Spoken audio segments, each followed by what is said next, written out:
Hey everybody, welcome to the stream, where we are having a good afternoon. Welcome Spanky Onor, welcome Brian. I'm sorry, it is not my birthday, but we're actually getting pretty close to my birthday, if that makes you feel any better. We're not too far off, actually. About a month or so. So thanks. Hey Azazel, welcome. Thank you for the sub, by the way, Brian. I do appreciate that. Is Dad in a good spot? Honestly, I would say yeah. Overall, I think Dad's in a pretty decent spot. I've been gone for a few days. I had a pretty busy weekend, and then I was dealing with some car issues that I had to kind of be like on call and ready to go for. So I haven't really had a chance. There was some problems, but it's all taken care of now. We're chilling. It's fine. And we are back to do some streams. I don't know if you guys have been paying attention to the current state of High Roller, however. I personally am probably going to stay out of High Roller for the current moment until they are able to tone Rogue down appropriately. From what I've seen, Rogue is definitely not in a very fun spot at the moment to play, or to play against, sorry. So, yeah.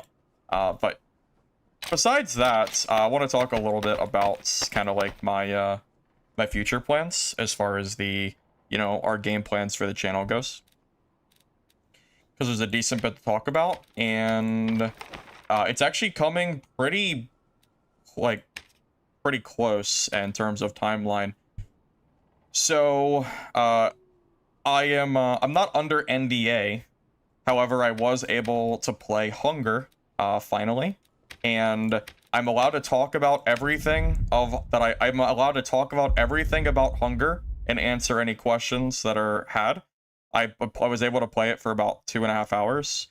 I can't show gameplay of it, but I'm able to talk about it and also confirm any questions that people had about it. And I am going to tell you, from the 2 hours that I played Hunger, it is actually shaping up to possibly be a very like an actual competitor game to like the current extraction market. So I am personally, like, Hunger is officially on my list of games that I am going to be playing on my channel for sure. I've never really played Hunt Showdown, but I will say Hunger does seem a little bit different from Hunt Showdown. So Hunger is kind of in the middle. It has guns, but guns are not the primary focus, and I kind of like that personally. From what I can tell, it does not seem that guns are like the end-all be-all of Hunger. Rather, there are melee builds that honestly, can just kind of trump guns and vice versa. So it feels like more of a you can choose the way that you want to play. Guns also feel pretty primitive, like long reload times, better weapons with like faster shooting have like way worse damage, so it's not just like, insta-killing people like Arc Raiders is like an example. But yeah, from what I've seen of it, Hunger appears to be shaping up to be a game that I'm definitely going to play on my channel whenever the time comes and we get to that. Yeah, so no NDA on that stuff. My understanding is we can expect some kind of betas for people to play of Hunger within the like coming months, and an early access, or like a, people being able to play the game in full capacity. I think they said about 5 months from now. So we still have some time for Hunger. It's not like coming out tomorrow. But yeah, I'm pretty content with what I saw from the game, so I'm looking forward to that. Mistfall Hunter, yes, I do plan to play that game as well, since I saw someone ask. Yes, Mistfall is very much on my radar. We are going to be playing Mistfall Hunter. My understanding is June 15th is the Mistfall Hunter date, so we'll be playing that, around middle of next month. And I mentioned it before, my plan for my channel is I do plan to stray outside of just Dark and Darker, because I don't want my entire channel identity to be only Dark and Darker forever. That is kind of why I tried to play like some other games in the past that didn't really work out. But yeah, this year is probably going to be like a pretty big year in terms of me and my own content and stuff like that. So that's kind of where I'm at the moment.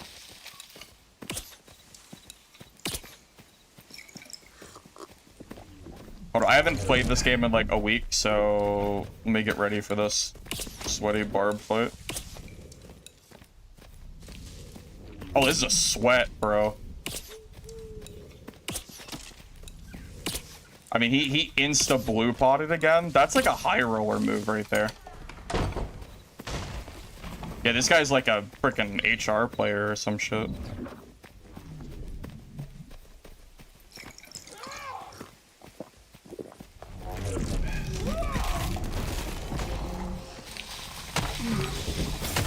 Oh, I'm stuck on the shrine. Sick.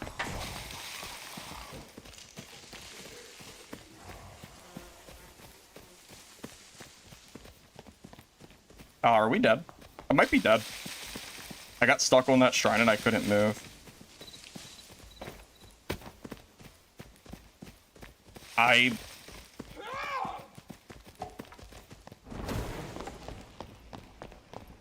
might be dead, actually.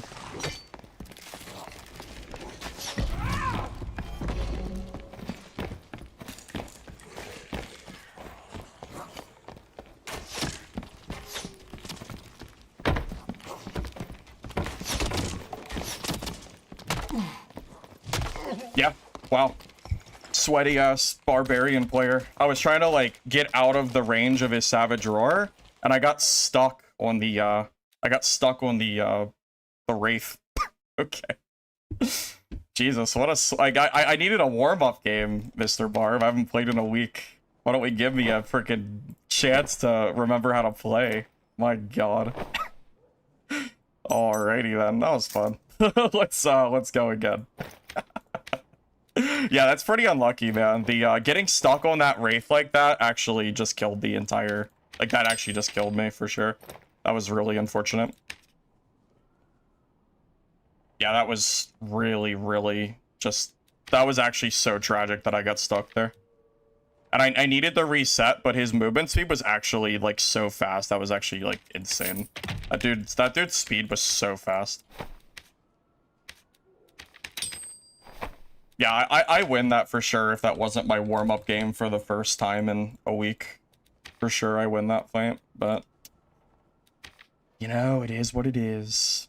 It is what it is. I was kind of thinking, like, normals. We probably fight some, like, average players and go from there. Nope. Nope. Nope. Yeah, I see normals has already become, like, nothing but, like... geared players already, so I'm not that I'm surprised by that or anything, but that is pretty funny.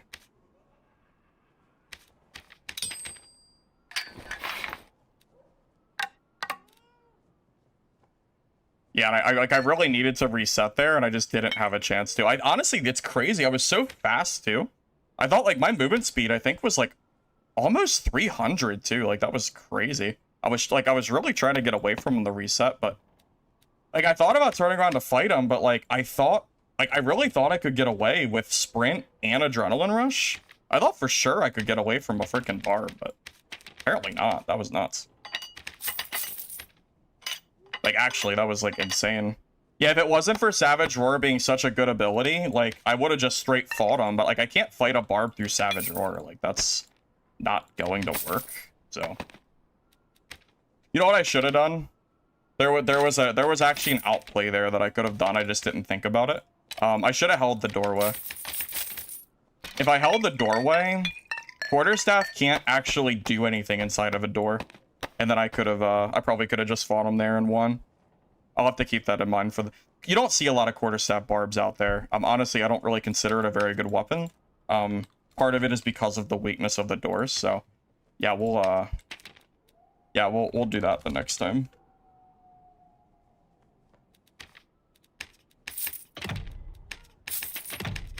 But yeah, I'm not surprised to see like a super sweaty barb. I heard that normals is basically full of like that, like those kind of players right now. That doesn't surprise me one bit. You got Darker Darker last week and you've been loving it. My content's been helpful. Hey, I'm glad to hear that, Jacob. That's cool, man. I'm glad the content's been helping. Warm-up run? Yeah. Warm-up run followed up by being griefed by mobs. That's pretty classic for me in my gameplay. So, great, great, great.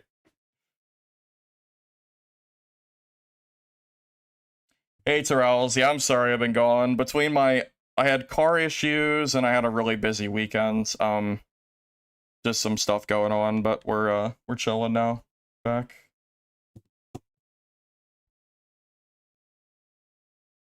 Yeah, I had a birthday and a party to go to during the weekend, and then right on Monday, I had to drive my car over to get some stuff fixed, and then I was like back and forth between making sure that stuff got fixed, and there were some problems with the car too, but it all got resolved, so I think we're like chilling now. I think we all good.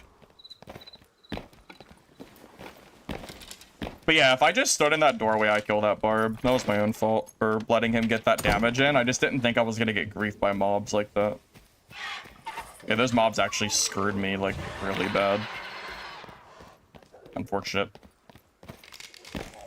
Why is everybody saying happy birthday? What the heck's going on, man?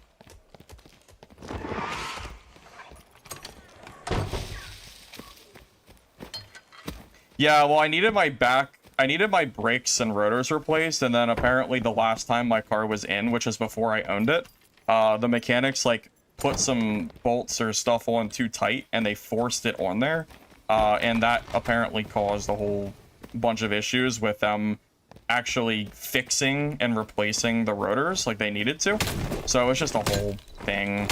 I was supposed to get the car back yesterday, and then, or the day before, then there was problems, and then I was like waiting for the call to like leave, and then it got delayed. It was just a bunch of shit. Very annoying, but we're done with it now. We're chilling. We're good.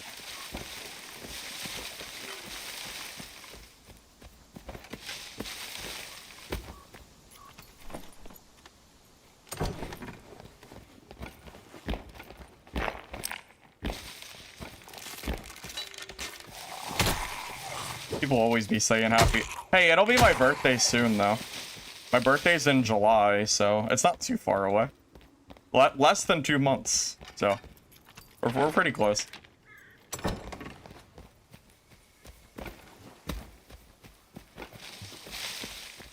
Yeah, the last mechanics who ever worked on my car initially actually were griefing me. Getting griefed.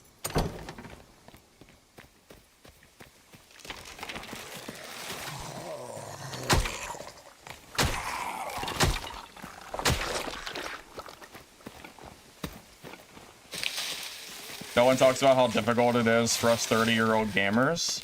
I am a 30-year-old gamer. If I didn't have so many hours in Dark and Darker and I, like, didn't play games like this, I would probably be so terrible at this game. All my practice, though. All my practice keeps me up and ready. Yeah, we're doing some Slayer Fighter, yeah. I don't really feel like playing High Roller. I saw clips of rogues in High Roller one-shotting people, and I'm gonna be real with you, I don't want to deal with it. And I'm not trying to sweat on this game right now, so I'm just gonna chill, play some Slayer Fighter. What are their extractions? So I don't know when you joined, Cam. There's a few that I wanted to talk about today. Number one, Mistfall Hunter. June 15th is currently the date that we are supposed to be able to play. So 2 weeks. Also, I finally got to play Hunger, which is one that I've been talking about on my channel for a while now. So I finally have first-hand experience on what Hunger looks and plays like and all that. So yeah, I'm. Hold up. I can't talk and fight this dude at the same time. This guy looks weird.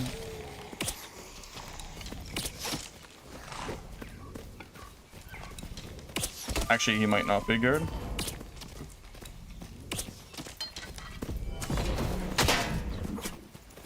Never mind. Alright, never mind. What was I saying? Yeah, so I finally got to play Hunger for myself. I'm not under NDA. but I'm not allowed to show gameplay, so that's kind of the caveat. I was able to play it for like 2.5 hours or so, so I'm able to finally answer questions on like what Hunger is, what kind of game it's shaping up to be. Like, I saw a lot of info when I was playing it earlier, so that's actually why my stream was late today. I was gonna stream around 1, but I had the developer actually with me, and we did like he actually like brought me through the game, answered a bunch of questions I had, stuff like that. So yeah, my questions about Hunger have like pretty much all been answered at this point from what I can think of. So yeah, so between Mistfall Hunter and Hunger, I am very confident in the next 6 months' time, we are going to have a new game other than Dark and Darker that I will be playing on my channel as like a primary game title. Between either Mistfall or Hunger, I am predicting one of those 2 games are going to be my new main game. I'm pretty confident on that. I say that based on the gameplay that I've had with both games, not just like thoughts. And yeah, I think we're like finally getting to the point where I'll be able to move on to new games and like whatever. It's well, Hunger was made by the developers that made Hell Let Loose, which I actually didn't know until he mentioned it during our little like play session that we had. Is it Extraction, right? What's the difference between that and Hunger? So I'm gonna try my best to explain exactly what Hunger is from start to finish without being able to show you gameplay. But it's fresh in my mind, like I just played it, so I'm gonna try to do my best to like explain that all to you. I'm gonna leave this game and then I'm gonna like try to go from like start to finish and try to explain it to you, Sand. So give me a minute. Let me leave real quick. That way I don't have to like worry about players while I try to like recall everything. Oh, Naquan, Last Paradise. That game is cool, but I'm still on the fence about how that game's gonna be on release. It's probably my 3rd favorite out of all the games that are coming out this year, but we'll see.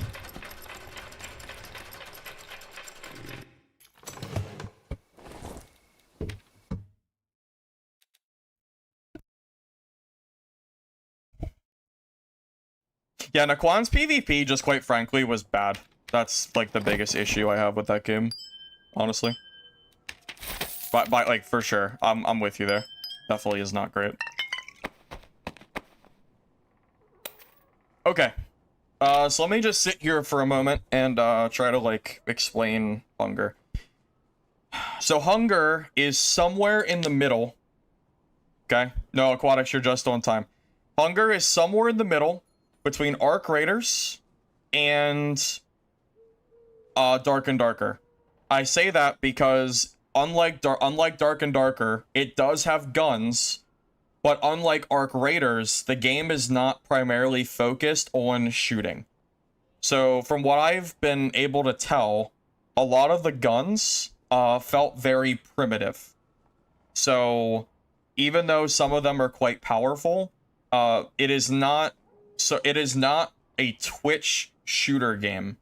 It is more of a, you can either play melee, guns, or both, and you kind of mix both of those play styles together for PvP. It is not just like running around with a overpowered gun and then just running around and one-shotting people. Like, that's not what the game appears to be. The game feels pretty slow-paced. Like, the movement speed of your character is relatively slow. The sprinting is also not super fast. It feels more slower paced. Yeah, I would say more on I would 100% Cam say it's more of a slower paced game. There's no like sliding mechanics or anything like that, so there's no like super crazy movement that I would say a lot of other like Twitch shooters might have. So I'll kind of set the scene. I had no issues running the game at all. It ran flawlessly on my machine. I'm running a 3080, and I always forget the other part of my specs. How do I, what's the... Was it about your PC? I always forget. Hold up, I'll tell you what my specs are real quick. So I'm running a i7 12700F, 32 gigs of RAM, and then the 3080. Just to give you an idea of what I'm currently running, and I had no issues. I had no issues at all running that. So yeah, no issues. So I'm gonna kind of set the scene of what it's gonna look like when you load up Hunger for the first time. So you go in, there's a camp system. There are different merchants that all do different things. There is like a stash merchant, which by the way, they have auto sort. Thank you, Gracchus, for the sub. I appreciate it. All right. So yeah, there's different merchants. There is a stash dude. There's a guy for like there's a shop merchant for just miscellaneous buying and selling. There are different quest NPCs, all that. Questing / story is going to be a really big part of Hunger.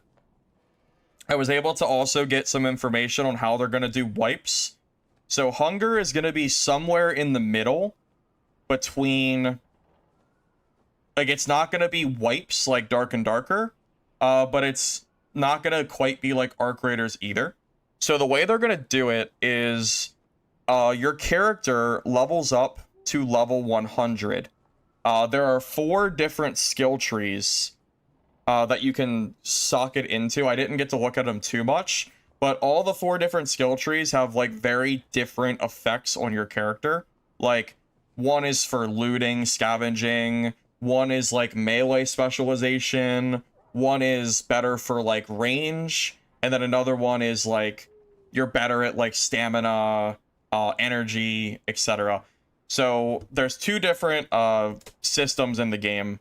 There is a stamina system for running around, and there's an energy system which affects your melee hits. So they're separated between 2 different systems.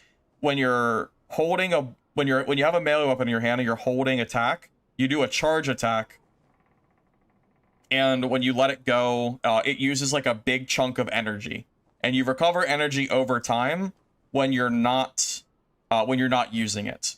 So the sprint is more of affecting just like your general movement, like running around. Okay. Sorry, I know this is like a lot of info. I'm trying to go off memory here. Okay, so what have I gone over? There's a camp system with a bunch of story stuff. Oh, so it's not gonna have typical Dark and Darker wipes. Yeah. So okay. So it's 100 levels. There's a prestige system. So there's 6 different characters, and each goes to level 100 and prestiges. The prestige, rather than wiping your character and just wiping whatever, the prestige is actually based around cosmetics. So when new seasons release, which I think he said a new season 3 times a year, rather than a mandatory wipe, the game is going to have optional prestiges. You don't have to prestige at the season, though. It just adds an extra prestige layer, and that will allow you to unlock new cosmetics. Another big part of the game is the gear is not made to be the all-be-all. Like, high-end legendary gear is not made to just pub stomp, you know, like low gear players. That's not like their intention. The intention of gear is to feel fun and different and interactive, but not just like, hey, I have this weapon, so I win and you lose. Kind of like Dark and Darker, like really high like artifact gear. Their intention is not to have gear be at such an overwhelming like stat check advantage that you just kind of win from gear alone.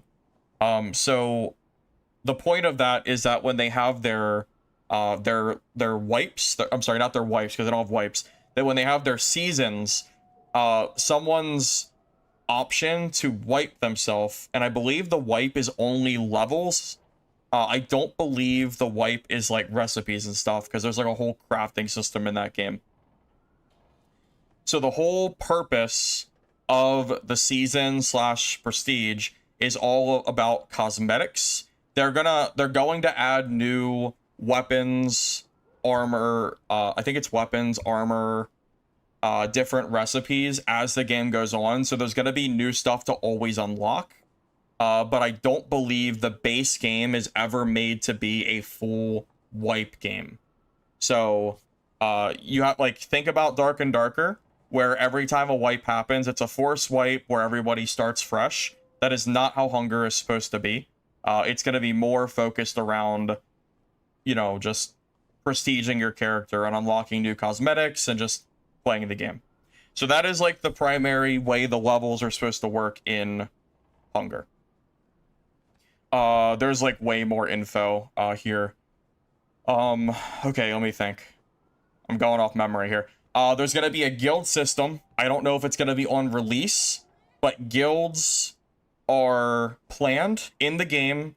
And it's gonna be a guild system almost from what I'm understanding. Now keep in mind, all of this is subject to change. This is not like, hey, this is exactly what's gonna be in the game. So, friendly disclaimer.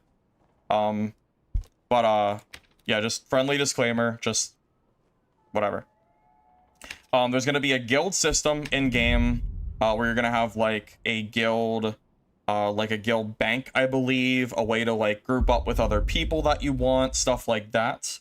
So there's going to be a like community sense there, something that honestly I thought Dark and Darker was going to add a long time ago and it never did.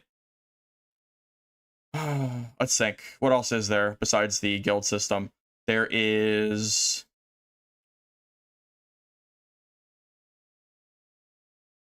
like 4 or 5 different maps, I believe. I think I saw 3 of them. I don't know the number total. Every map has like a completely different scenery look to them with different types of mobs. Every map has a like dungeon as well, and the dungeon is part of the map and is considered like part of the end game content of that map. And then, so like, it's kind of like Tarkov, right? Where you get, do you get keys to open doors? Or is it just for boxes? I haven't played a lot of Tarkov, so like, forgive me there. But yeah, it's like Arc Raiders though.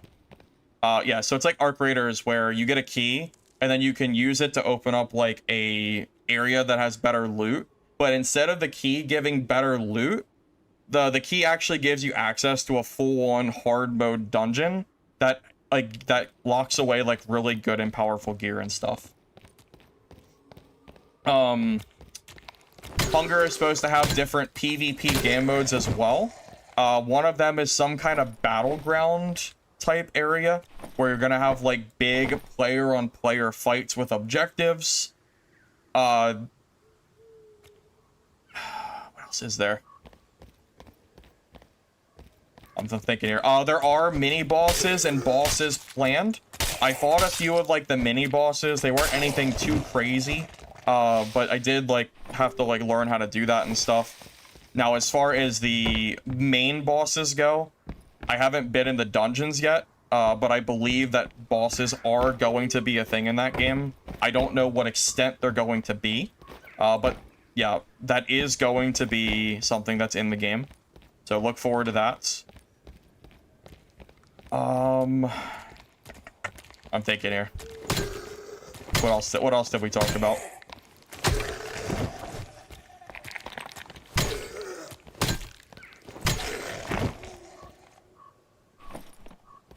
Oh, there's multiple different camp areas too. So you start in camp like number 1, then you do a bunch of stories and quests and stuff in the main hub area. And then you unlock and move to different camps that have access to like different merchants, better gear, stuff like that is my understanding. And also the developer said that roughly there's 70 to 80 hours of story content from start to finish for one character as well. Question, what appeal do I think Hunger has to convince, for example, Tarkov or Arc Raider players to switch?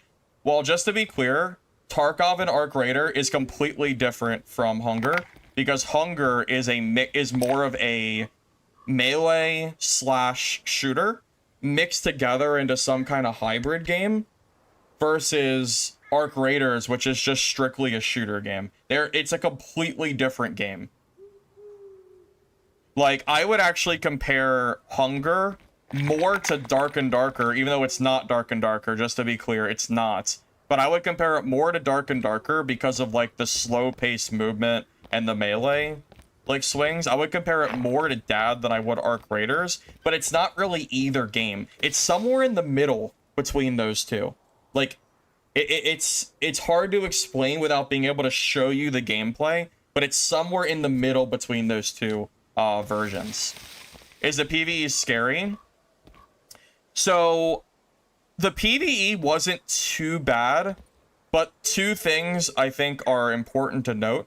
Number one, when I got hit by an enemy in Hunger, it was a lot of damage. Like, there was a mini boss I got hit by. I lost like 80% of my health. It wasn't super easy to get hit, but it was very damaging. However, I will say, I was told by the developer when I was with him that most of the super dangerous enemies are actually in dungeons, which is where a lot of the high-end loot is. And the dungeons are what requires the key to go in there.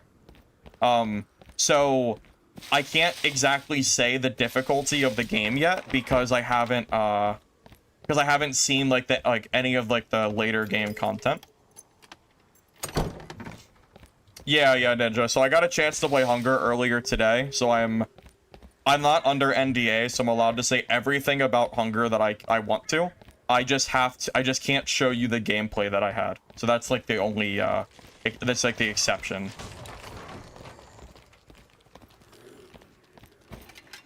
Oh, yes. Oh, yeah. That's actually, like, great news. Honestly, I don't even know if I'd be talking about the game if it wasn't... I actually probably should have led with this. Hunger is going to have a similar system to Arc Raiders. It's going to have solos, duos, and trios. That is, from their words, heavily influenced to always be solo, duo, trio. The developer said his intention is to never make it feel like a player is just trolling by playing solos. So similar to Arc Raiders, yes, you should be able to always yeah, you should be able to play solos, duos, or trios, yes.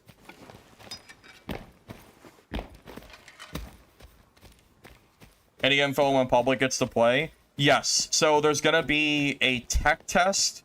It's gonna be a closed beta that you can, I guess, sign up for. I don't know like when I don't know exact dates. The tech test will be like 5 days long, and I think it's gonna be, wait, no, was it 5 or was that the open beta? I don't remember. There's gonna be a tech test for like 3,000 people, and that'll be sometime in like the next month or two. Then there's gonna be an open beta in like 3 months or so, and that'll be for everyone to play and try out. And then there's gonna be early access, which is in about 5 months from now. So there's 3 different notes. So there's tech test, which is limited. There's open beta, which is for everyone but a limited time, and then there's the early access, which is for everyone and it doesn't go away. That's my understanding of how they're doing that. Now that could change. That's like an estimate by the developer, but keep in mind, like this could change, you know. So just, if it does, don't like be mad at me if it does. But yeah, that's the current info that I have access to. Classes or Hunger. So there's 6 different classes you can play. But I don't know the names of the classes, but each of them have their own unique abilities that they have for their character. So I think there was 3 keystone abilities or 4 keystone abilities per character that differentiates what class does what. And what else?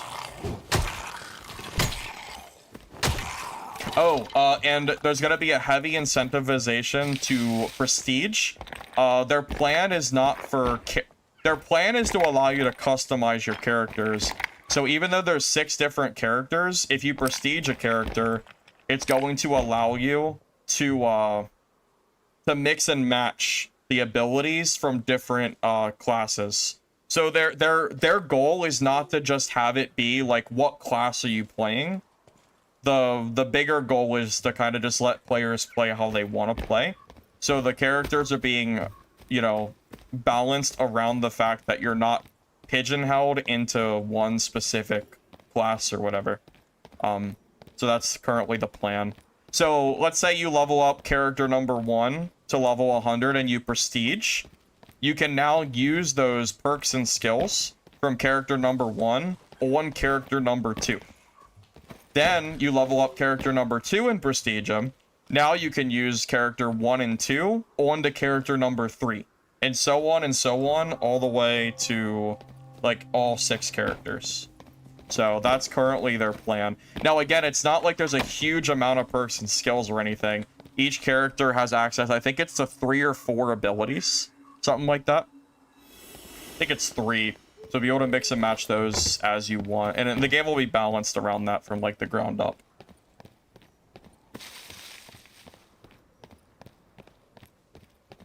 It definitely... No, I think Hunt Showdown is more gun-based. And I think Hunger seems more melee-based, based on what I've seen. But, again, that's, you know... Don't hold me accountable to that. That's just a thought from what I've seen so far. I've only played Hunger for like 2 hours, so it's pretty limited so far. But, yeah, something like that. Hey, Lorenz. Yeah, sorry. I was busy over the weekend. Had a birthday party and another party to go to. And then I had some car issues and other stuff to take care of over the week, so it's just been kind of busy. And then I had the opportunity to play Hunger off stream, and I had to take that, so I could share with you guys all the info and stuff. So, but yeah, I'm back. So yeah, we chillin'.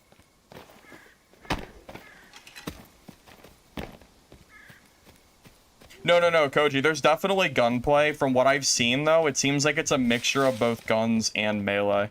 Would you disagree with that? Did you play longer than I did? Because when I played, it seemed like you did both guns and melee. And based on the skill trees that I saw, the developer seemed to be convinced... I don't know why I'm leaving. I don't have anything to leave with. The developer seemed to be convinced that a good melee build is fully capable of killing a gun range build because of the talents that they are giving you access to. Like, for example, one of the talents for melee is you can block and actually block bullets. Think of like... well, whatever. Think of it however you want, but yeah, you'll be able to block like a bullet as long as you're able to block. So you can push a player you can close the gap on a player without getting unloaded on as long as you're actively blocking. So stuff like that should help melee players close the gap on ranged players from what I've seen. All right, Cam, I'll catch you later. I'll have a good night, man.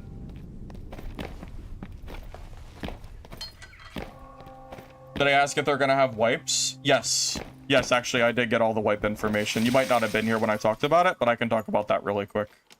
Let me hop in this red. Yeah, I got all the info about how they're planning to do wipes. I think it's actually fine from what I've heard. So.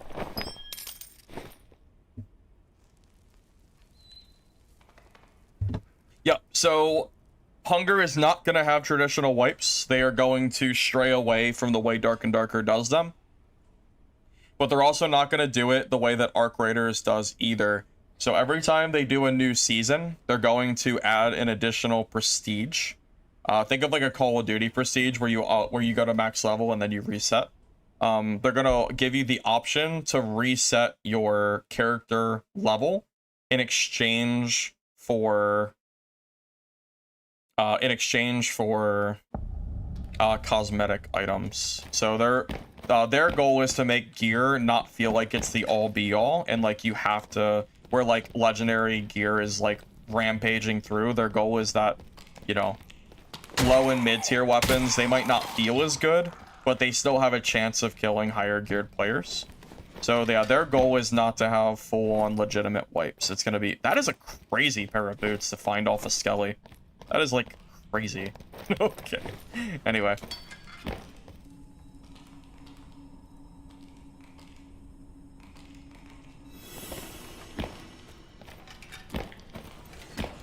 Well, no. It's not like Arc Raiders. It doesn't wipe your stash. The stash doesn't wipe. The only thing that wipes is your character level, but the thing is, your character level, from what the developers have said, your character level is going to have more of an impact on your character than the gear is going to have. So the fact that you reset yourself to level 1 is a bigger handicap than running good gear or bad gear, because the perks and skills and stuff are so impactful. So no, it is not going to be like Arc Raiders, because Arc Raiders actually has, yeah, Arc Raiders, like, actually has, you know, like, wipes, right?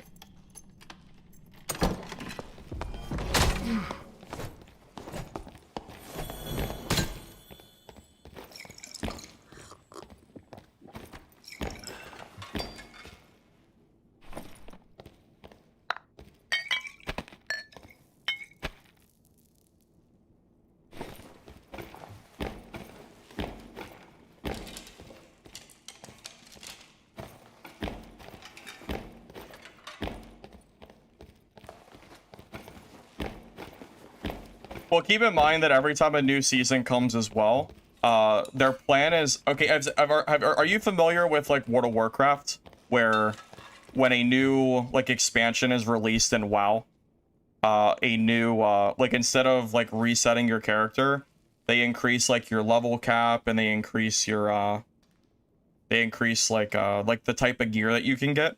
So my understanding is, like, the big, like... The new stuff for season is going to be more about finding, like, weapons, like new weapons, blueprints, stuff like that. I don't know, it seems fine to me, from what I can tell. Because the biggest problem, usually, with games that don't wipe is that the gear is so impactful that you have to wipe. I mean, if they're able to balance it in a way that it feels good, I actually think it's fine.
Well, from what I can tell, the rarity of guns is not based on... It's not just that singular weapon. So I guess, for example, a gray weapon does not exist as a green weapon. So let's say in Dark and Darker you have a Morning Star. A Morning Star is only ever one rarity in Hunger. Instead, as you go to higher rarities, you unlock different types of weapons. So their goal is not to have you grinding for the same exact weapon with better, you know, stats. It's more about the different types of gear that you grab, which I think is fine. I don't really have a problem with that. Should you keep playing if you lose every fight? Have you considered playing Squire Royale? Because I think that would be a good option for you.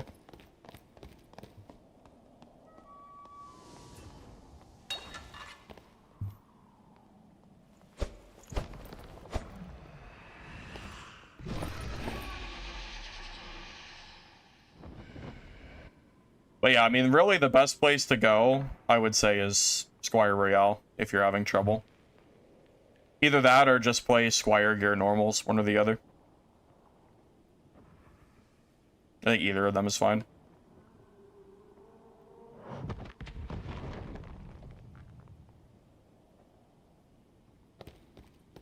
Yeah, Squire Royale is a great place to yeah, I'm with you. I think Swire Royale is a really good place to learn how to play and stuff like that.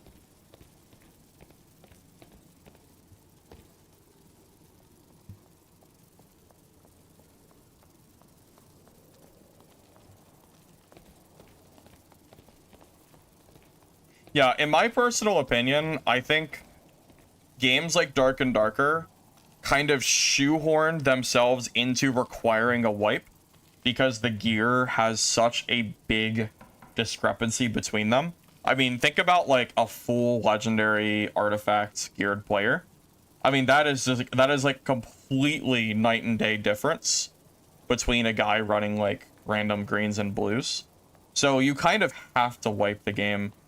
I'm not so sure a game that revolves itself more around skill is necessarily a bad thing. As long as the gear still feels unique and different, I think that's actually fine.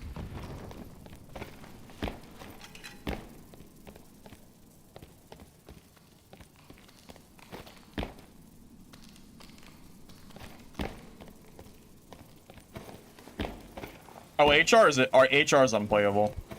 There's no point even playing there. It's all... Have you seen those one-shot kill rogue videos? Because that shit is terrible. There's no reason to play there at the moment. I gave up on that. HR is not even really a consideration at the moment.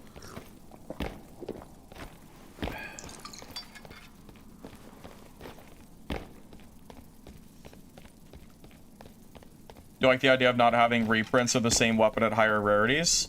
Yeah, well, that's like one of the big key differences of how they're doing rarity that I kind of like. So, just because you have like... So, like, for example, their gray weapon is a club. That club will never be found at higher rarity with higher damage. The higher weapons just have different effects / they're just a different weapon entirely. Same with guns. Which, yeah, I think just makes... Honestly, I think that's fine. I think that makes more sense.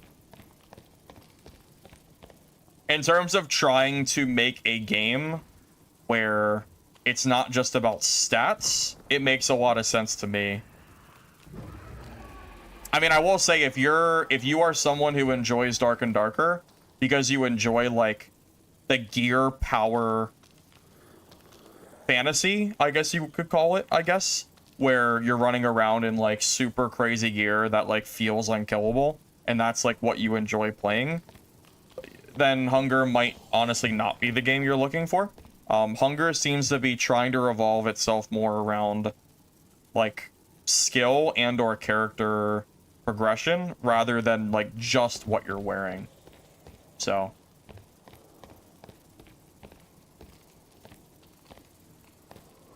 Well, people get juice in HR because they play this game for 8 hours a day, every day of the wipe, and eventually have just nothing but infinite bis.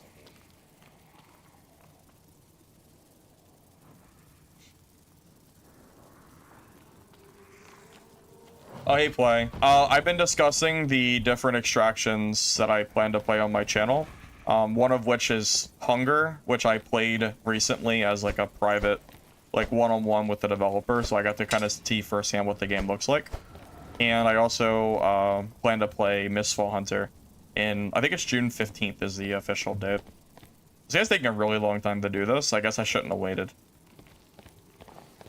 Yeah, I'm kind of tired of waiting for that guy. He's taking too long. That's kind of why I was sitting here, waiting for him to finish, but... Yeah, unfortunately, I'm not allowed to show gameplay of what I played on Hunger, but I can kind of just tell you everything that I saw. So it's not like NDA, but I can't, like, share that stuff. So.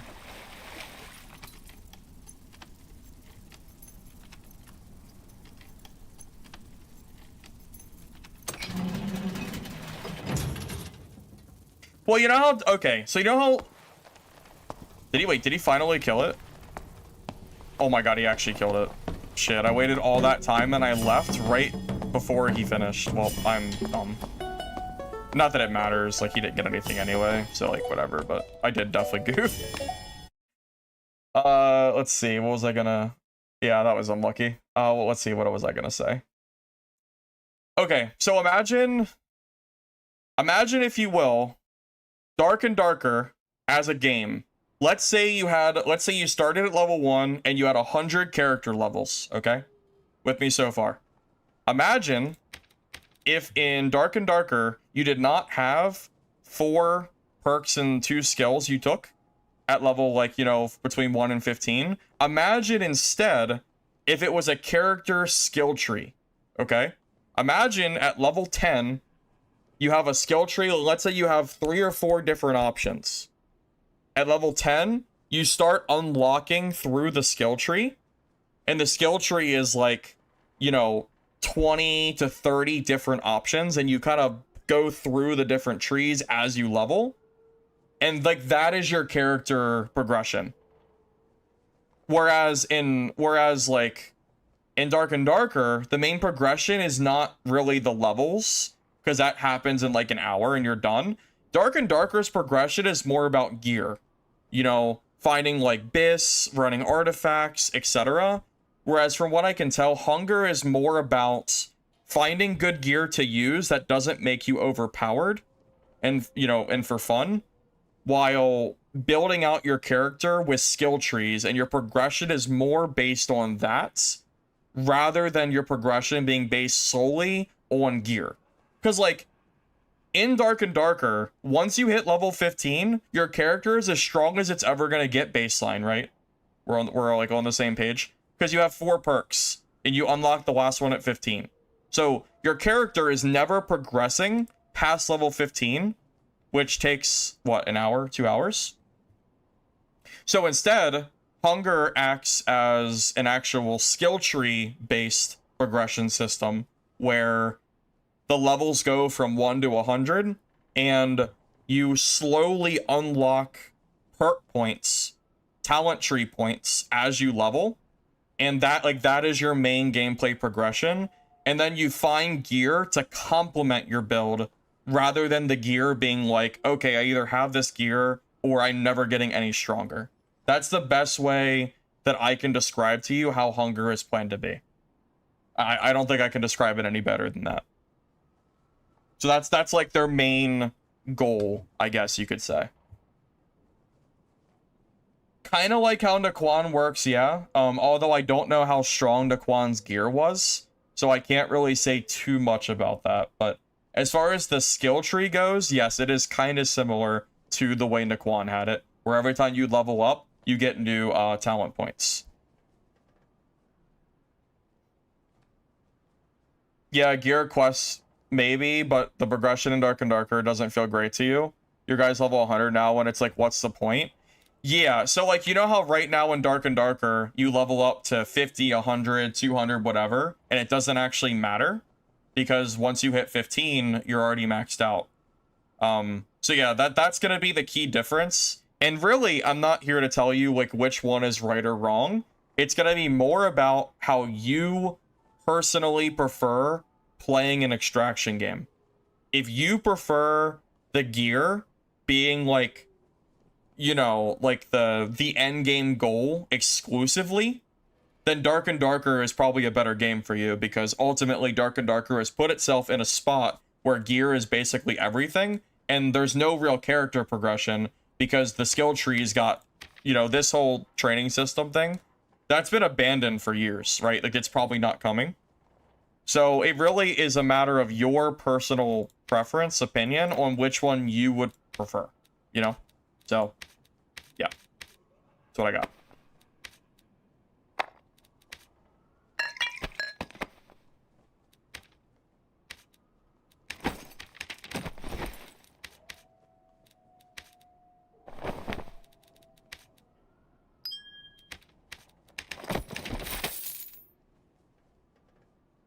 You want a game you can play solo?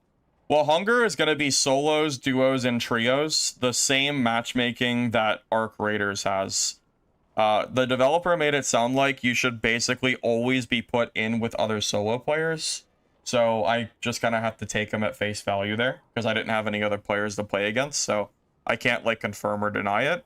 I will say though, I actually mentioned during the interview, or during like the play, and said like, because when I asked about the team size, I said, you know, like I asked, do you remember when, because he was a big Dark and Darker player too. I said, do you remember when SDF removed solos and duos from Dark and Darker, and the player base tanked, and like all that stuff that happened. And he like acknowledged it and said, yeah, like I definitely remember all that happening. Our intention for our game is not to limit players in what and how they play our game. So it sounds like everybody's going to have the option in Hunger to play solo, duo, or trio. Something nice, actually. So you know how in trios, you can typically clear mobs faster? So, yeah, okay. So in Dark and Darker, like if you're in a trio, you can very quickly like speed clear different areas. Like, you know, elites, whatever, it just dies 3 times faster, right? It just makes sense.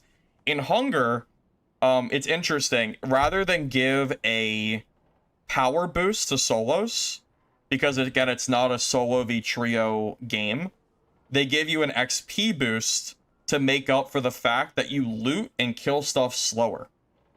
So if you're solo, you get 200% XP bonus to make up for the fact that you don't have 2 other people with you to kill stuff as fast.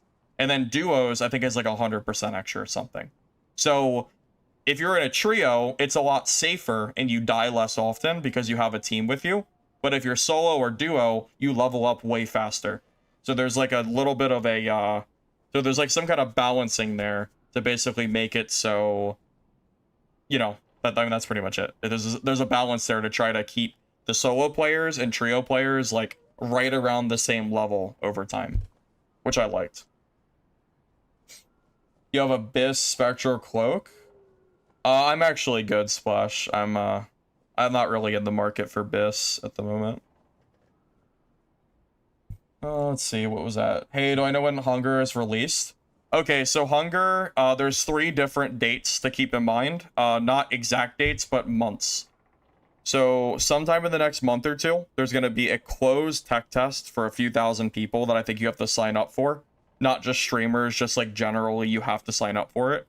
Then in 3 to 4 months, there's going to be an an open beta that everyone can play for a few days. And then in I think 5 months or so, there's going to be an early access release for everybody to start playing. I did not ask whether the game is going to be paid or free, but I'm assuming it's a paid game. I didn't ask though, so I don't know the answer to that. But I'd be surprised if it was a free game. It seems like the kind of game that would be paid. Are the perks you got leveling in Hunger gonna make the base player power level way stronger than someone who hasn't leveled yet? Yes, Lorenz, that is true. So a player who's leveled up is gonna be way stronger. However, the developers have a solution for that. So the way the developers are gonna do it, it's not gonna be active on launch.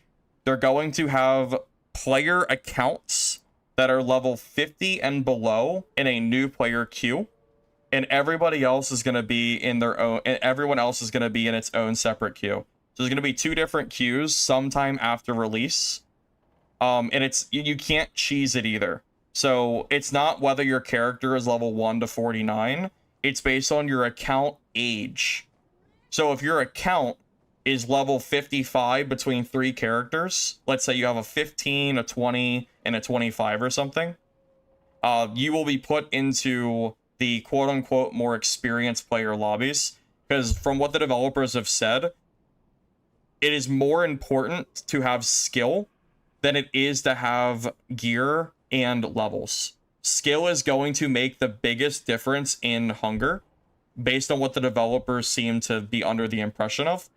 So once you're level 50 and above, they're going to put everybody in a different queue, and then they're going to have like the newbie queue. Now that, again, that's not going to be on launch, it's going to be later down the road.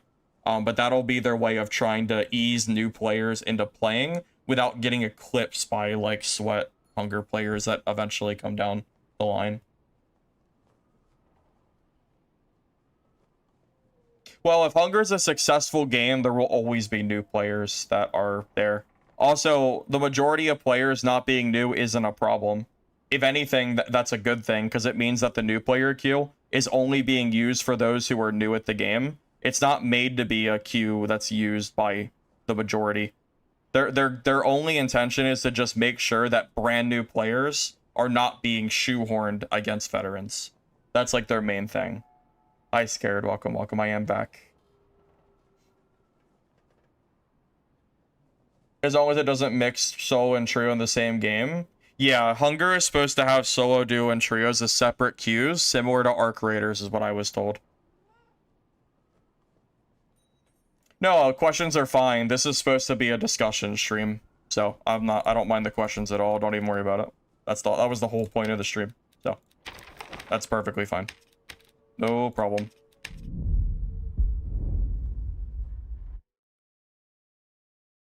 You like the idea of skill trees in Dark and Darker, but let's say you run into a higher level in PvP, wouldn't you have an easier time killing them since you have more points in the skill tree? Maybe, but if you have enough skill, you should be able to kill the player regardless. It's kind of like in Dark and Darker, where you kill people with a gear difference. It's the same difference. I can kill people with a gear diff, and like when I have lower gear and it's fine, but other people can't. So that's kind of like part of like where the skill is involved. So I don't really think that's going to be much of an issue, because basically in Hunger, instead of the gear being like the overlapping part of the game as far as your power goes, it's going to be a mixture of both your character level and the gear. So it's going to be a mixture of both. I've been good, Scared. I was busy over the weekend, had some car issues, but we got that all resolved and we chilling now. Finally back. How does combat work in Hunger? So, best way I can describe it is it's a mixture of Arc Raiders and Dark and Darker. It's like a mix of guns and melee. So melee is absolutely capable of killing a gun player, and vice versa. Guns are absolutely capable of killing a melee player. Part of it's going to be based on the way you build your skill trees, and if you build for melee or build for range. But, yeah, it's going to be a mixture of both. Hey, Ranger, welcome, man. Good to see you. You think playing data is boring at this point? Well, I don't play Dark and Darker off stream anymore. I like playing Dark and Darker for the fact that I can play it on stream for you guys. That is like the reason I play. That is also why I've been actively looking for a new extraction to play on stream as well. And I mean, it's not going to be too long. We're getting very close to the new extraction territory. Mistfall is going to be here June 15th for the beta, and then July is full release, and then we have Hunger coming out with betas and early access in like the next few months as well. So between Hunger and Mistfall, like my channel's covered, like we're good. I got plenty of, we got 2 big games to play on launch, like I'm chilling. And I'm really confident Hunger will do well based on what I saw. I would be surprised if it didn't have a ton of players.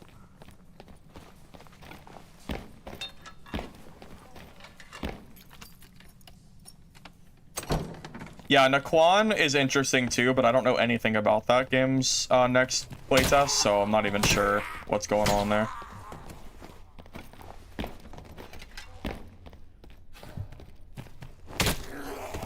You can't kill anybody ever? Like, are you having trouble against, like, better players? Because this game does take a while to get good, for sure.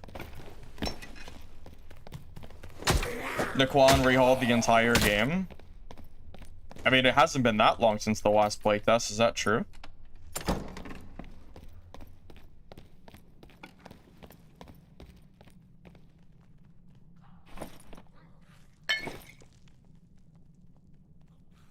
Yeah, this is gonna be, like, this next few months is gonna be the first time that Dark and Darker gets real competition, basically since ever, because Dungeonborn fell on its face so fast that it wasn't even real competition anyway.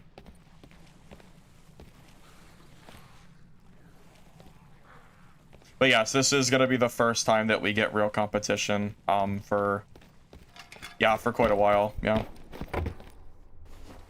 Yeah, I mean, it's gonna be very interesting to see Dark and Darker's player count and what it looks like when players have another option of what they're playing, and it's not like either you play Dark and Darker or you play nothing, because there's no other extractors that like even remotely compare genre-wise to this game. So I'm very curious like what that's gonna look like when those games release. Yeah, Naquan definitely has potential, but their PvP was really bad, so I hope that that gets improved for the next playtest. Like, that was by far the weakest part of Naquan. The gameplay was fun, but oh my god, the PvP was terrible.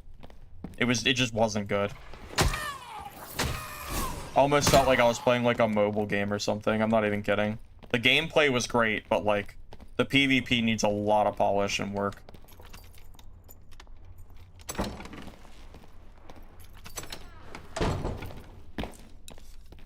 Hey, Maldi. Waiting for Mistfall Hunter, Hunger, and maybe Naquan, depending on how that goes. Hey, Billy Joe. Welcome. Good to see you, man. Had interesting things though, like Firecracker and other teams getting swarmed. Yeah, Naquan was very interesting with like the zombie aspect, but the straight PvP fight engagement felt very bad. Like it felt like I don't know, it just didn't feel great. Oh, also Hunger is first person. Whereas Naquan and Mistfall are third person, so like there is a pretty big difference there.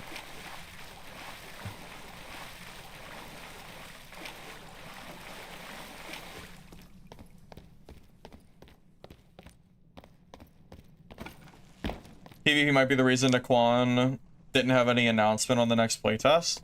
Oh, you think they heard that people didn't like the PvP and decided to work on it? If that is the case, that's a good thing, because that was like the weakest part of the game by far.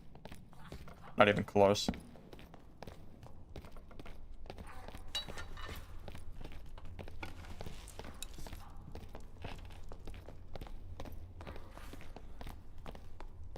Is that a warlock with a quarterstaff, or am I like tripping? Can warlocks use quarterstaffs?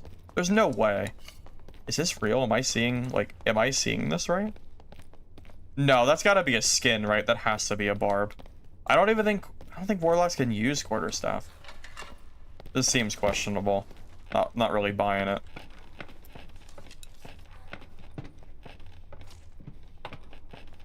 That's a barb for sure, right? It's gotta be a barb. Warlock can use quarterstaff? Oh, I guess it's possible then. Like, you see that little thing he has? Like, it looks like the Soul Collector aura, doesn't it? Yeah, I'm making me wonder. Where was that at?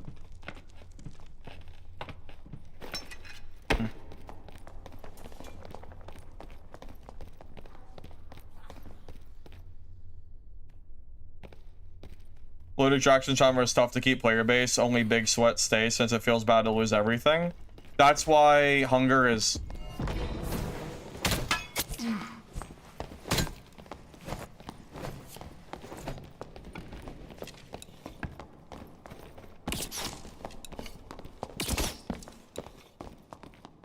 That's why Hunger is leaning towards a different type of like gameplay style, where it's not just based on wipes and shit. Okay, it is a barb because warlocks can't use Fernies.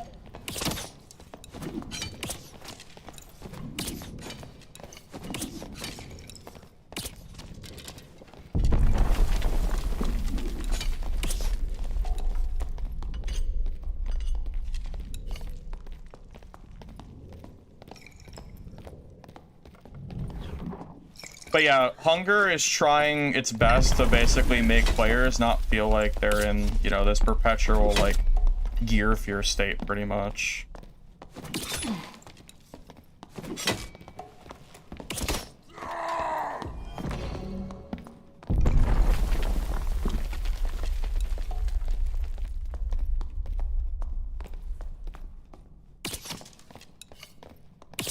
Pro tip, quarterstaffs cannot fight you if you sit in a doorway. They literally can't fight you. It's not possible.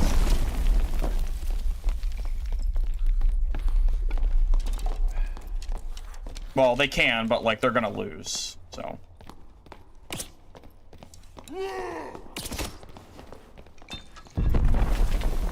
Yeah, it's like quarterstaff's like biggest weakness. They have zero counterplay against you. If you camp a door, like they actually can't kill you. There's nothing they can do.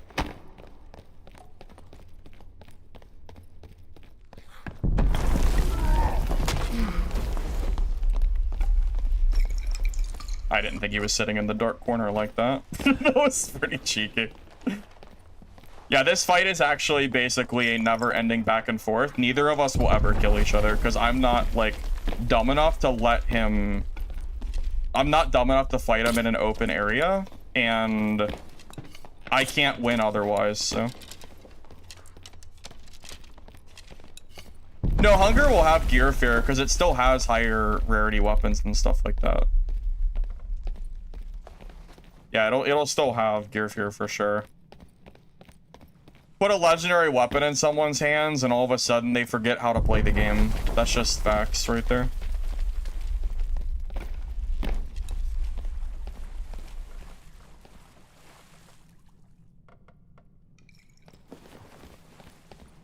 This is the worst part about playing Slayer Fighter, that you can't actually fight barbarians in melee. You have to like sit there and range kite them forever, which gets really, really time consuming and like boring, sitting there around a doorway for, you know, 2 years. But this is how you have to play it. Like you can't, as a Slayer Fighter, you cannot out DPS a barbarian in melee. You have to range kite them first. And they have Savage Roar, which you have to also bait out in order to like, you know, kill them. So, whole different ordeal. I wonder if I should swap to a plate fighter build. Because if I'm in plate fighter, I can kill him. I can just straight up fight him. No issue. Like plate fighter with like longbow or something.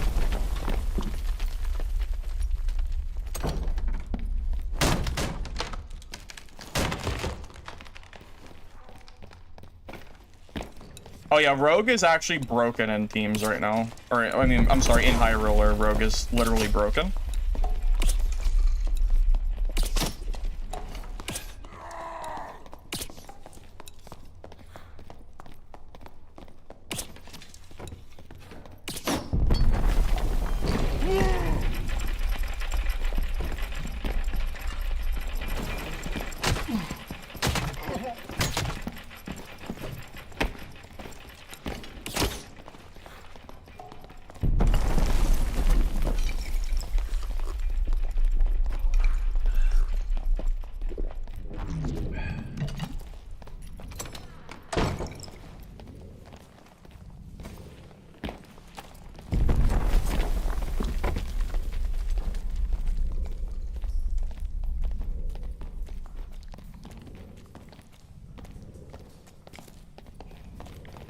Yeah, fighting barbs is actually really boring as Slayer Fighter. I think I'm gonna have to, I might have to retire this entire build just because of barbs.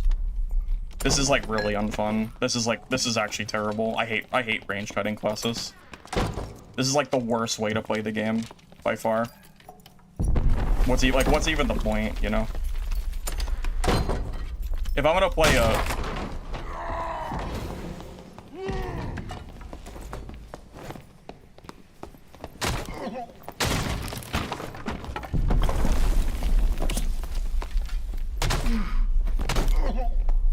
Damn. Yeah, I need to stop playing Slayer Fighter. I need to play something that's good against barbs. That's like the most unfun PvP in the game. It's like not even fun. If I had a halberd, I could probably do it, but yeah, I think like that's just not. It's just not like fun against barbs. That was actually so, like that was so brain dead. I'd rather not do that ever again. Yeah, if I had like a halberd and plate, like I can just straight up fight that guy and it's fine. Yeah, I think we're still in like halberd meta territory for fighters. I think the yeah, I think like it's cool and all to do that, but it just loses to barb. So yeah, even at the door, barb just has too much HP and damage. Like you can't actually compete with it in Slayer Fighter gear. That's kind of why Slayer Fighter's like fallen off like completely over the years, because it just doesn't really. Slayer Fighter is like the best of nothing because they kind of like they just don't really scale like well at all. Like their scaling, even in normals, their scaling just isn't that great. You're better off just running like plate gear and then calling it a day. And plus, if you're running Slayer Fighter, you can't use a halberd. If you could use halberd with Slayer Fighter, maybe. But like that's like that's kind of like the big if here. Yeah, I think halberd fighter is like, if you're gonna play fighter, I think that is like the meta way to go. I don't think there's a better way to play halberd fighter. Or, I'm sorry. I don't think there's a better way to play fighter than playing with halberd. At least I think so. Kind of hard to, it's just kind of hard to compete with it, isn't it? I mean, the halberd is just such a like a good weapon. Like, how do you fight it, you know? Like, I mean, I don't know. Like, really, I don't really think you do.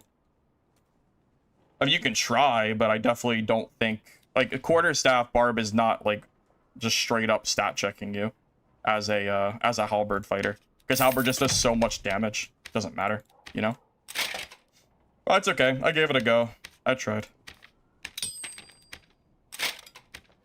Yep, I tried to make it work, but unfortunately it did not work out like I wanted to. Oh well, it's fine. It's not that big of a deal. Yeah, it's second barb I've died to today that like very clearly is just better than me at melee. So, wow, when did finesse rings come so expensive? Holy shit, that's crazy. That's so much money. Yeah, it's nuts. I have no idea like when that happened, but inflation must have hit like crazy over the last week. My god.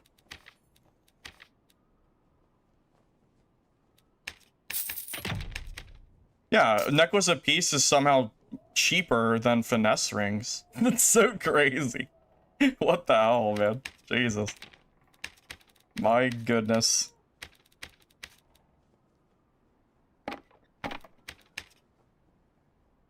Alright. Time for the old halberd.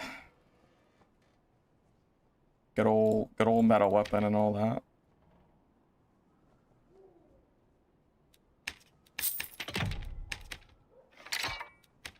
Yeah, that's gonna make such a massive difference for our PvP. It's hilarious. This is gonna make our lives infinitely easier, having this kind of gear. Like, against a barb, like, yeah, we're not just gonna get, like, stat checked for free. We actually have a pretty good chance of fighting them with this kit. Like, you can actually just straight up box the barb when you have a halberd. You kind of have to be a little careful of their savage roar, but I mean, it's still like you're still in a much better spot. I really wanted to make that work too. I'm kind of disappointed that I have to swap to like the meta fighter build. I wanted Slayer Fighter to work, but it just doesn't work against like good barbs. It isn't good enough, which is sad, really. Oh yeah, I gotta take off weapon mastery. That was actually I just forgot to take it off. That was a mistake. What are we gonna grab?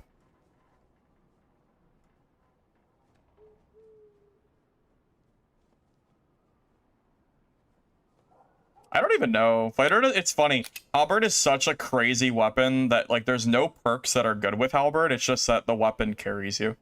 So you just kind of, like, take subpar decent perks, and, like, that's good enough. I think combo attack, it's not, like, super great, but I think that's probably our best option. So we'll just run that. That's fine. I don't really like Veteran Instinct. I'm not a huge fan of it.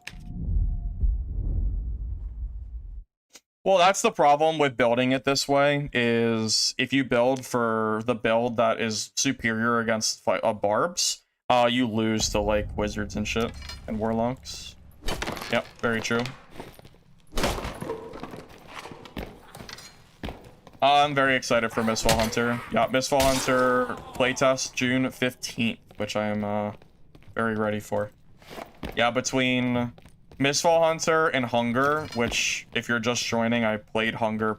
I tried the game earlier today, off stream, and I liked it quite a lot. So I'm definitely looking forward to Hunger now as like another main game officially. Oh. Look at the damage, man. Why are we using two-handers when our halberd does 148 damage with a full hit? That's crazy. Look at that damage. How do you compete with this? That's so like that. It's crazy. That's crazy damage. Not even close. Why are we using other weapons? She's a halberd. Silly. Slayer Fighter's better against casters? Well, it is, because you have more movement speed. That's like that's what it comes down to. Yeah, I mean, casters like really screw you. But I mean, if we're running, we've ran into mostly barbs today. If we're running into barbs, like we need halberd fighter.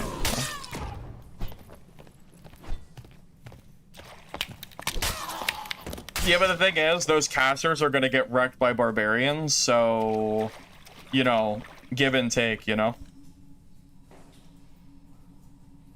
I would love to watch you play wizard into these barbarians because you are just going to get stat checked and die, I'm pretty sure. Unless you, like, catch them in a third party or something.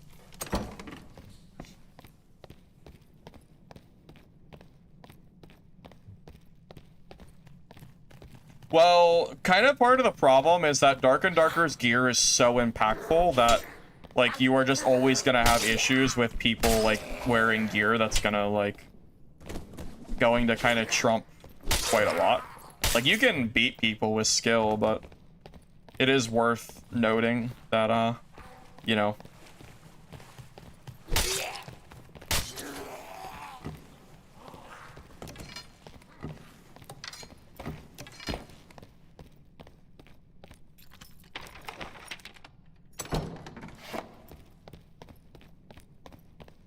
You know, honestly, I think my streaming is gonna be a little bit more scarce while I wait for these other games to come out. So.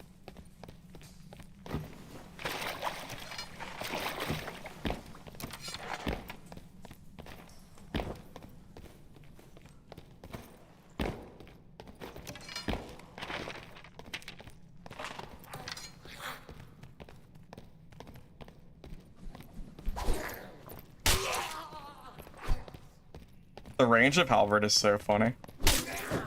That poke is diabolical. I don't know what the range is, like, compared to other weapons, but it's so funny how long that is. Compared to, like, every other weapon.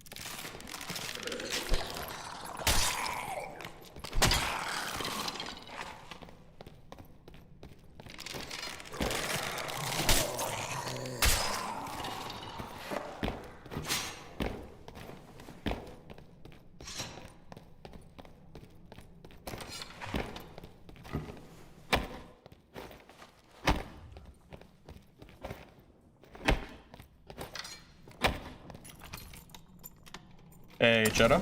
Welcome, welcome.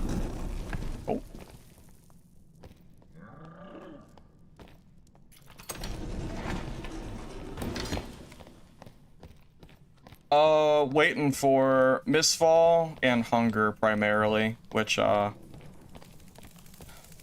be out within the next few months. Next month, Mistfall. July, Mistfall full release, and Hunger, we'll be able to play sometime within the next few months as well.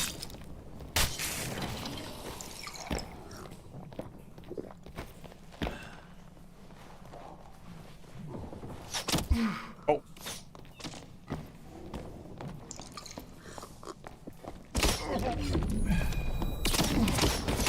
Oh, it's forceful shot.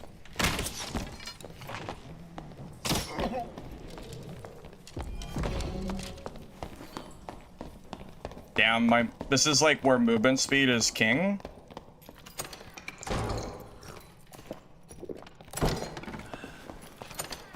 Yeah, this is where, like, Slayer Fighter is actually probably better than... Because I can't actually melee this guy, it's a... Wow, alright. Okay. Can't melee that, unfortunately. Yeah, I mean, you can't melee a you can't melee a forceful shot, ranger, unfortunately. So, not much I can do about that. Breakthrough doesn't stop that, right? I think I just need to go play Barb, fellas. I think Barb is the play. Barb is like one of the main ways to actually fight forceful shot as melee. Doesn't really work. Honestly, I think Fighter's fallen off completely. I don't even think Fighter is really that great. Halberd Fighter is like the best way to play it, but if you want to play Halberd, I think you actually play Warlock. I don't even think Fighter's like that, like, good. Brainless Barb? Well, you can't melee a ranger otherwise. You can't melee a ranger that's using forceful shot the cooldown on Forceful is almost nothing, and it lasts for like 10 seconds. I mean, you literally cannot melee them. It's not possible. The only way to melee them is with Barbarian. I mean, that's just kind of how it is. It's fine. I mean, but I definitely think Barbarian is like the better way to go. I was really trying to stay away from Barbarian, but I don't think I have a choice. I think like this, like Barb has to be like the right call.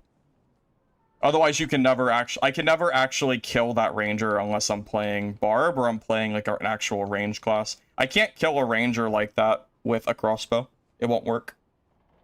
Because I can never close the gap with halberd, so I just kind of like sit there and die, so.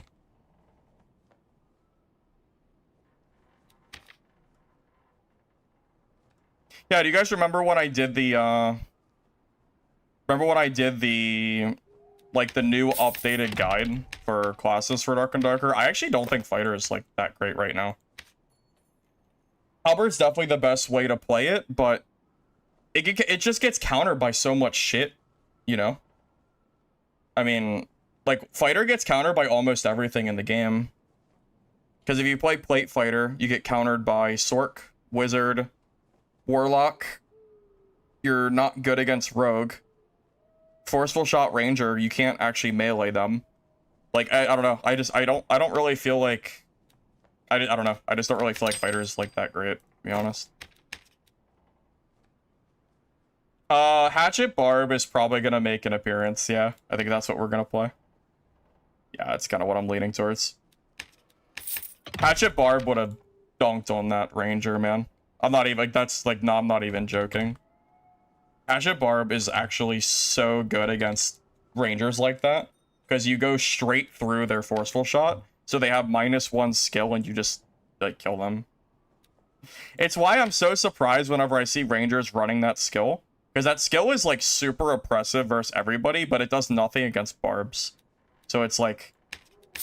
I don't know, it kind of feels like you can't really play Forceful Shot, but they do it anyway, so... If you do see Forceful Shot Rangers, swapping to Barb, like, I think is the play. Because as a Barb, like, that Ranger should basically never be killing me. We also run Crush. You always run Crush, period, when you're running Barbarian, because it stops the door meta entirely, which is, like, very, very important. There's a lot of rock, paper, scissors that goes on in solos, and unfortunately we're on the current shit end of the stick, so it just kind of is what it is. Part of it's my fault, though, for playing, like, the wrong class, so it just kind of is what it is. You know what's funny, though? Hatchet Barb, trash against Fighter. Like, actual garbage against a Fighter that knows what he's doing. So, it's just one of those, like, it's one of those rock, paper, scissors things, you know? Just kind of is what it is.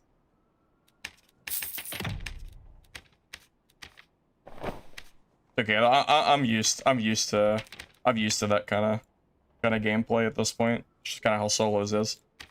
A lot of it's rock paper scissors stuff. Yeah, to be honest, the moment I saw Forceful Shot Ranger, like, I knew our run was over, because I knew there's no way I can ever kill him, because I can never close that gap, and I can't kill him with a crossbow. So, yeah. Tough luck. Tough luck indeed.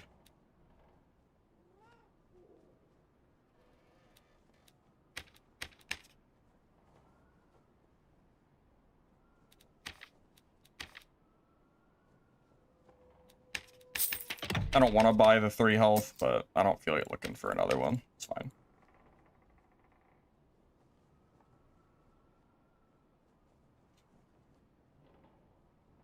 Warlock is no way better than Fighter? That is a crazy statement. That is insane. I've played a ton of Warlock this season. It is way better than Fighter.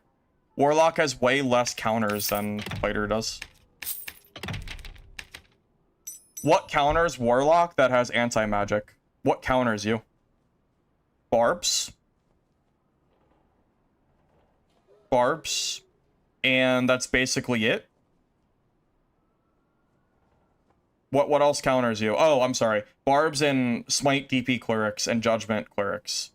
Those are your 2 counters. As Warlock, Fighter has way more counters than that. Not even close. That's crazy that you say that.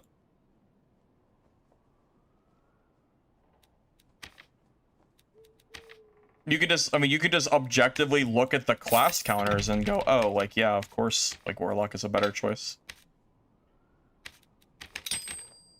I'm honestly, I'm surprised that, I'm surprised you don't realize that. Forceful Shot Ranger?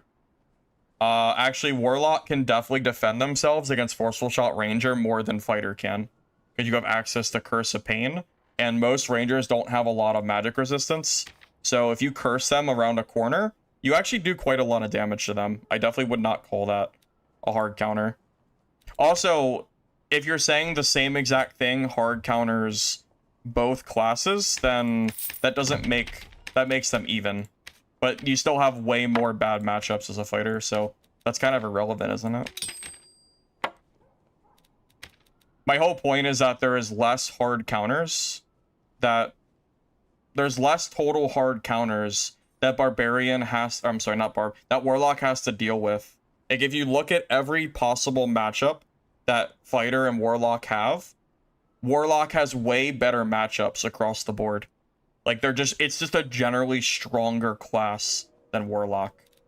It's why I've played a ton of Warlock this season. I mean, my Warlock is what level? Our Warlock's level 39. I mean, I guess my Fighter is higher level, but, like, I've played my fair share of Warlock too. Like, I feel like I've played enough Warlock this season to be able to, like, give a pretty valid opinion on it, you know? I definitely think, like, Warlock is stronger than Fighter. I think so, at least.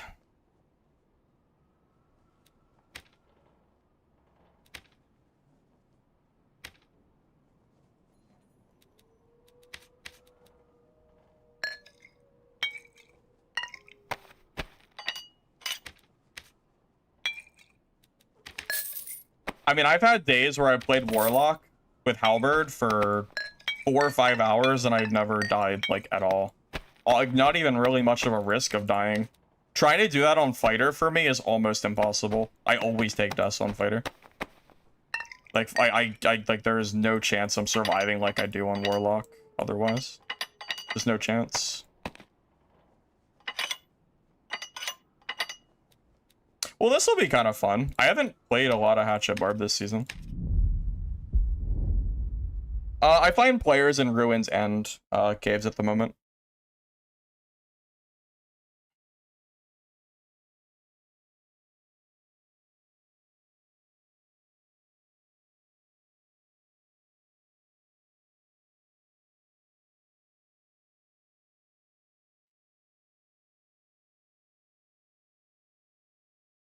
Eldridge, you have to be kidding me, right?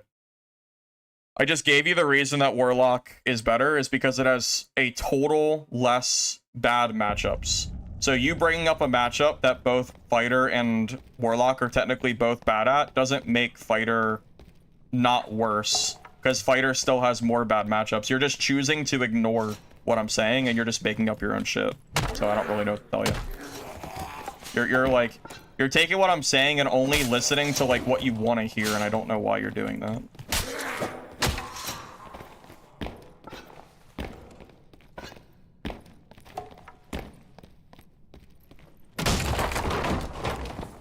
I just told you what counters Warlock. The only things that counter Warlock is a Barbarian and really, like, a Smite DP or Smite Judgment Cleric. Fighter gets countered by, like, almost the entire roster. They get countered by Wizard, Sorcerer, Warlock. They're not good against Rangers, because you're basically, like, just a Ranger but worse. Fighter or Barbarian is like a 50-50. Like, Barbarian, like, you can kill barbs, but, like, they're not a free kill. Ranger or Rogues don't really care about you because Rogues go through armor, so, like, that's, like, fine. You don't really have a lot of good matchups as Fighter. They really are, like, the jack of all trades class right now.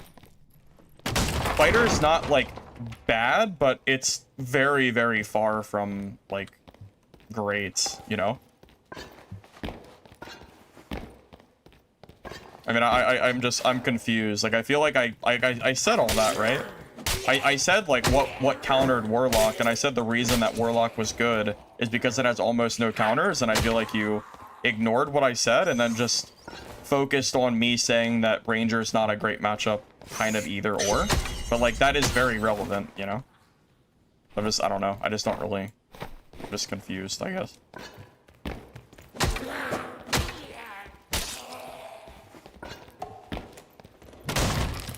Haven't talked to War since last week. He said he was going to be gone for like a week or so, so I'm not really sure when that's happening.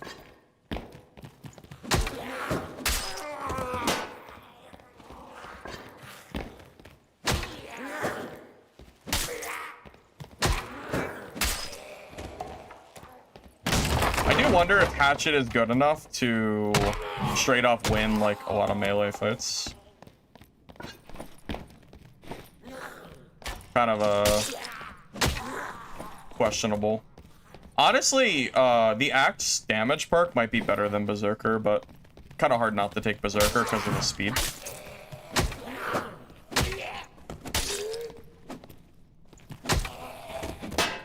I've been gone for like a week, so I'm not signed up for Soapy's tournament. I don't actually know when that is.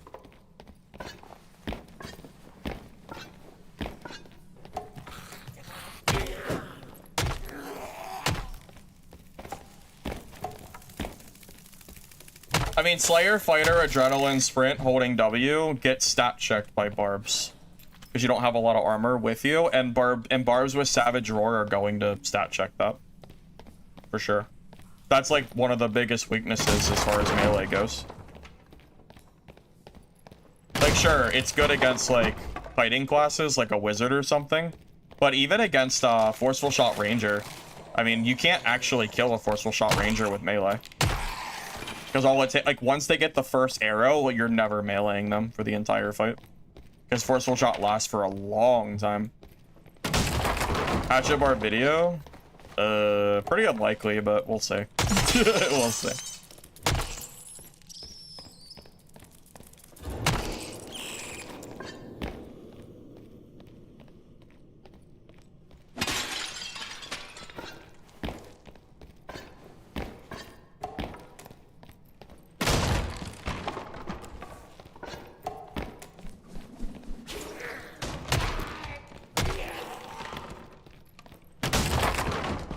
I kind of wish Crush wasn't such a convenience perk, because I hate using a perk slot for it, but it's just so, like, required feeling.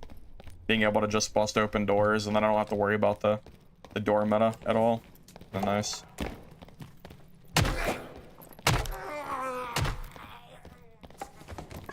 There's an answer to balancing Dark and Darker around solos, duos, trios. Mistfall Hunter's already doing it. Iron Mace just refuses to do it. So, I mean, it just kind of is what it is. I mean, if I want a game balance for all three modes, it sounds like I'm just gonna end up having to go to Mistfall unless they figure out their stuff, you know.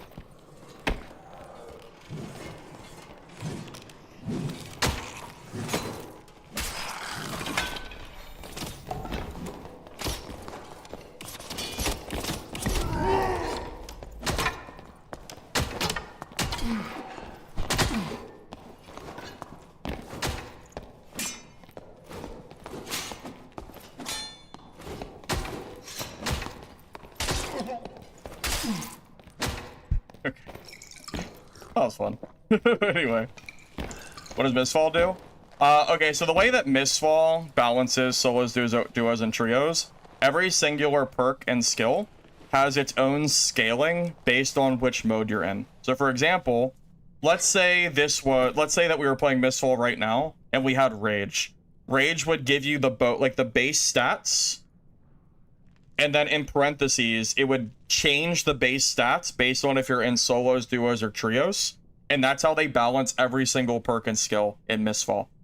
If they did that for Dark and Darker starting 3 years ago, I think Dark and Darker would actually be in a pretty balanced state for all game modes. However, unfortunately, that is just not the case. So. I personally cannot think of a singular downside to balancing Dark and Darker, like I just said there. So, yep. It's like a very simple way of balancing the game without having to go in and doing a whole lot of effort, because you can just kind of change the numbers around based on each different mode. Like, it might sound like a lot of work, but if Iron Mace had started doing this years ago, we would just be in, like, we would be in a really good spot, don't you think? I don't know. I feel like that would be a great idea.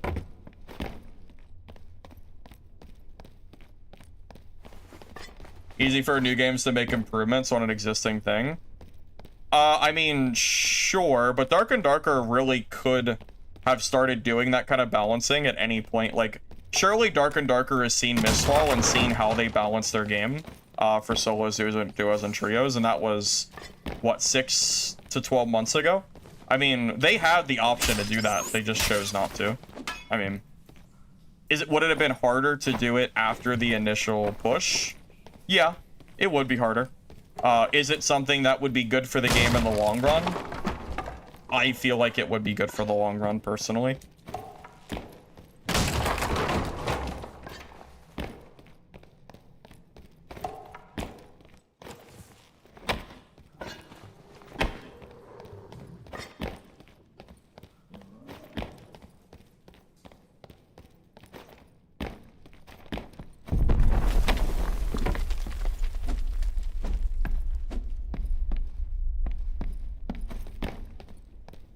Also, if you think about all the balancing the developers did over the last, like, year, and instead of doing all, like, the balancing they did, they instead focused on, like, balancing each, like, skill. And also, it doesn't have to be every single skill and perk. You could start small.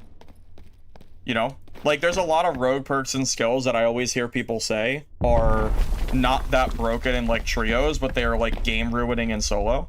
Like, I feel like it can't, like, how hard could that possibly be? I don't know.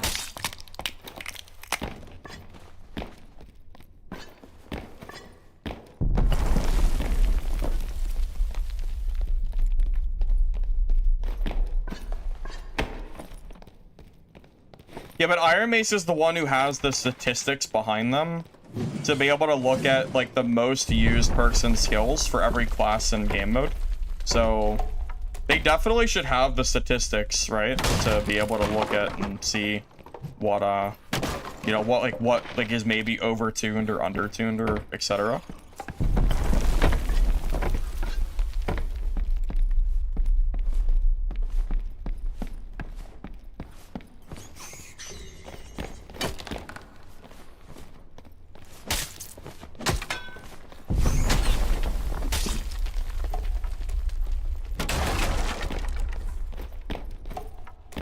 I mean, does anyone think that would be a bad thing for the game? I mean, is there a single downside to building your game with perks and skills that are balanced based on specific modes, solos, duos, and trios? Because I just don't, I don't see a downside, personally.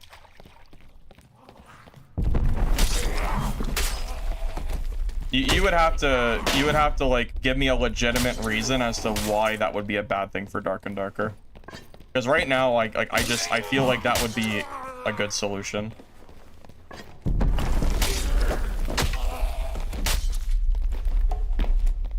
Well, you know what's good at keeping current players and getting returning players, Skillet? Making the game more balanced for all game modes. That would be a great way to maintain players. Think about how many players are currently staying away from HR because rogues are ruining the game. I mean, you definitely lose players when balance gets worse. I think that goes without saying.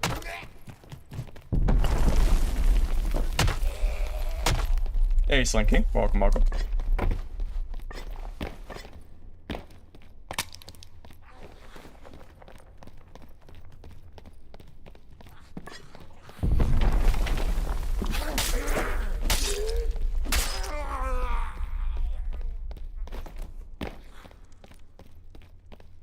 Yeah, I'm not saying that Dark and Darker would, like, get better overnight by implementing a new, like, implementing that system, but what I am saying is that if Iron Mace had started balancing with that system, even as much as little as a year ago, when that system was first shown I do think that this game would be in like a better overall balance spot.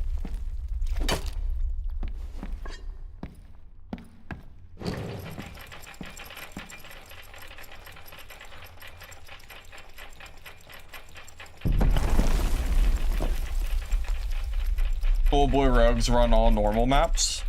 I haven't seen any geared rogues, I don't think, since I started playing. I've been seeing more barbs than anything else.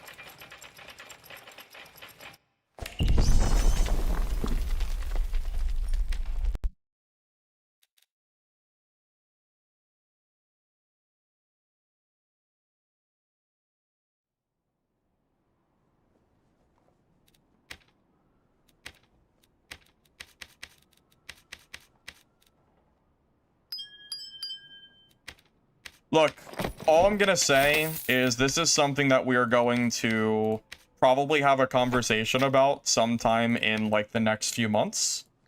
And we are going to objectively look at like the different upcoming game titles. Like we're gonna be able to see Hunger and how it works in a like a skill tree gameplay environment where the gameplay is more about character progression rather than gear. We're going to get to see Missile Hunter in an environment where the game is balanced around, you know, each skill perk having different stats based on like different modes. And then we're going to be able to kind of go back and look at objectively what those other games are doing. Daquan as well, we'll be able to kind of see how it works when the PvE is very punishing. And I think that's like the big takeaway for Daquan because the zombies are just so crazy in that game.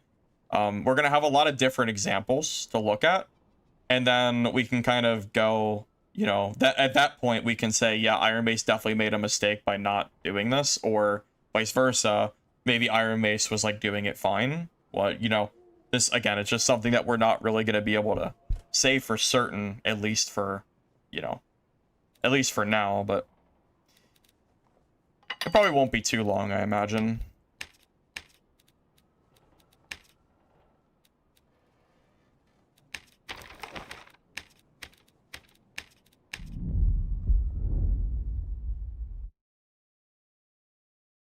Detachment bar work in Squire?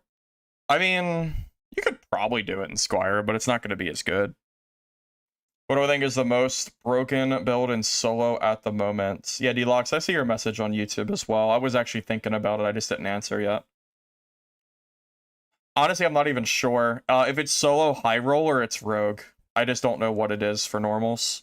I'm not sure if you've seen like the video clips of rogues one-shotting people, but they're actually currently broken. That's why I'm not playing high roller at the moment. Hunger is a first-person extraction game that's somewhere in the middle between like Arc Raiders and Dark and Darker. It has like both guns and melee, but melee is very competent and able to fight guns. It's like somewhere in the middle there.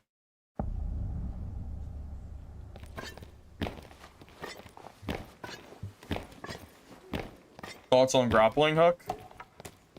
I'm not really a huge fan of it, to be honest. I've seen some barbs still try to use it, but it still feels kind of underwhelming to me. That's why I asked. You heard people were saying to avoid high roller. I was curious what the problem was. The big problem is that rogues with dual strike are able to one-shot other people in high roller, and it's kind of ruining the game experience. So it's just not really fun. This is not an uncommon thing for Dark and Darker though. Rogues have been ruining solos for, like, a long time now. And this is just how it always is. So, kind of used to it.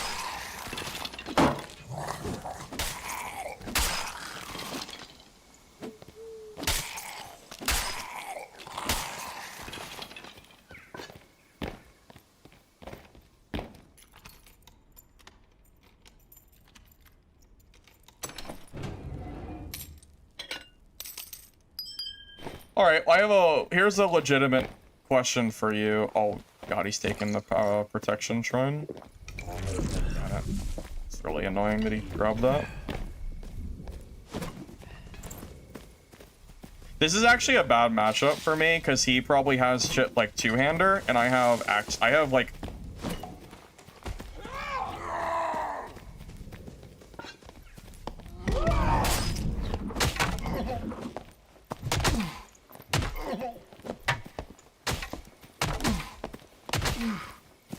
No, alright, well, Hatchet cannot beat Quarterstaff. I tried. Was he low at least?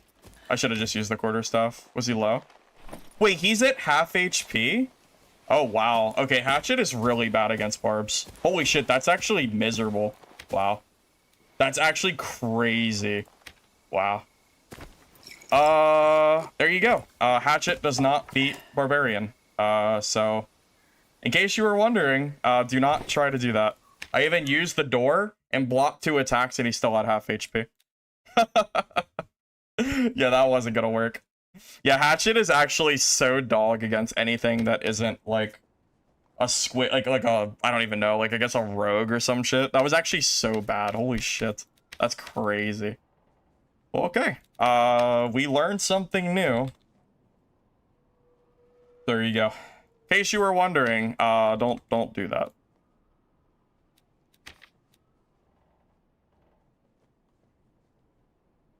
Dude, when the heck did blue gear become so expensive? Is High Roller like so just... Is High Roller just in such a bad spot that people just don't want to wear anything higher than blue? Because I'm pretty sure I can get a piece of purple cheaper than that blue is. I'm actually like very curious now. I'm gonna check. So what if I grab a purple with bigger? Yeah, it's legitimately it's cheaper. I could get a purple with the same rolls with better like stat baseline for 100 gold less than it costs for a blue. Everyone must just really hate like HR, I guess.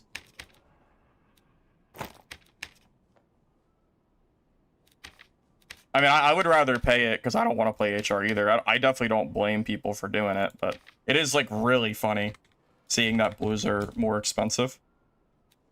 Also, almost every person I fought today has been in like really good blue gear. Almost all of them have been, which is like super funny too.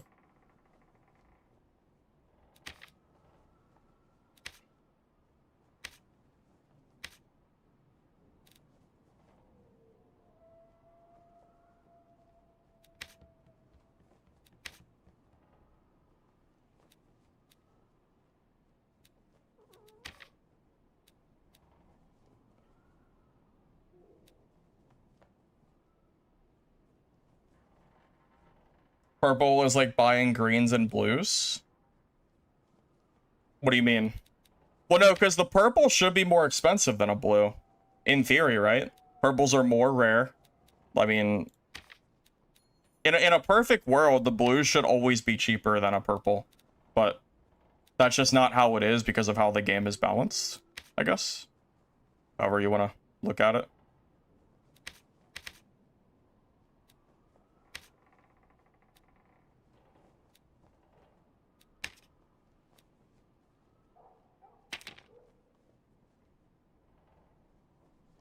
I mean, this is expensive gear. I mean, it's 500 gold for, like... I mean, it's expensive. It's almost like High Roller prices, to be honest. Pretty damn close. I mean, it is, like, it's pretty funny. It's... there is something comical about seeing the prices of this stuff, for sure.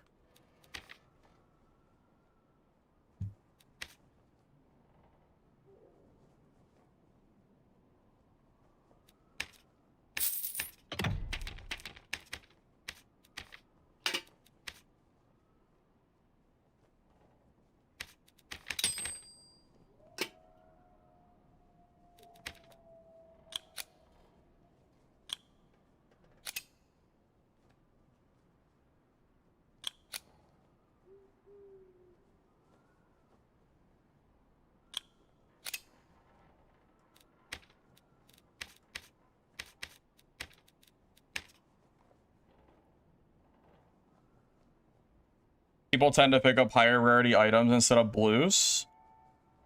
Maybe. I mean, I guess to be fair, like, literal purple bis is like 100,000 gold for like arena gear.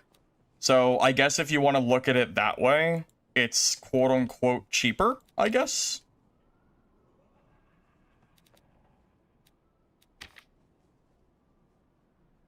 Well, High Roller is being ruined by rogues at the moment, Zeusy, so High Roller is not really an option right now.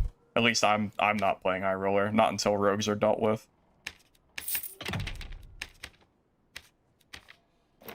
Not sure if you've seen the one-shot rogue videos, but I'm good. I'm definitely good, man. The rogues are currently ruining that mode, unfortunately. And I'm not like complaining about it. I'm choosing not to play there because of them. Just kind of is what it is. I mean, rogues are single-handedly like causing me to have to, you know, to do this. Like I don't have much choice. I mean, I guess I have a choice, but like the other alternative is not fun. So.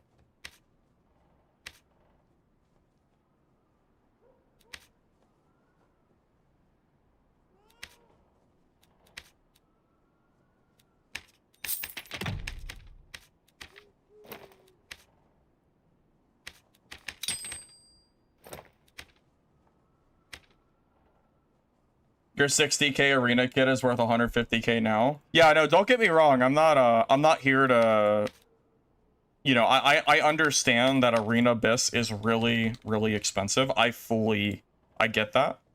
I'm just surprised at how expensive like Blue Gear is. That's all. It's just more expensive than like I would expect it to be. Like it's almost more expensive than like a typical High Roller kit. It definitely feels like it. But it doesn't seem like anybody's like disagreeing with that, so I think we're kind of on the same page. Anyway.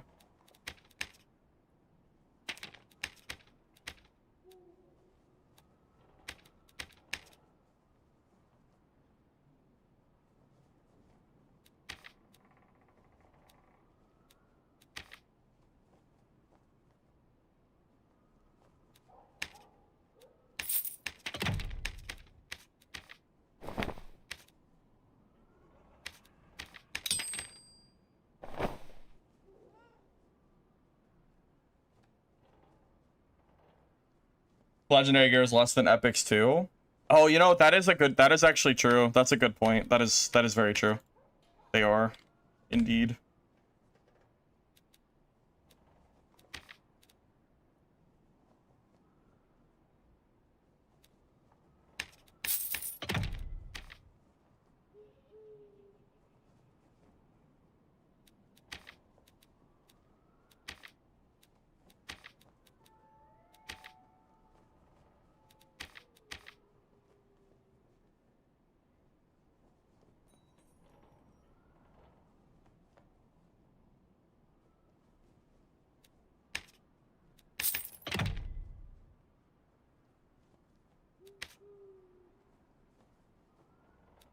It's funny, it just feels like the economy has changed, like, hilariously over the last, like, week that I've been gone.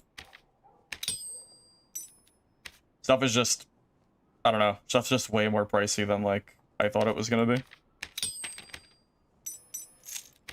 That's it.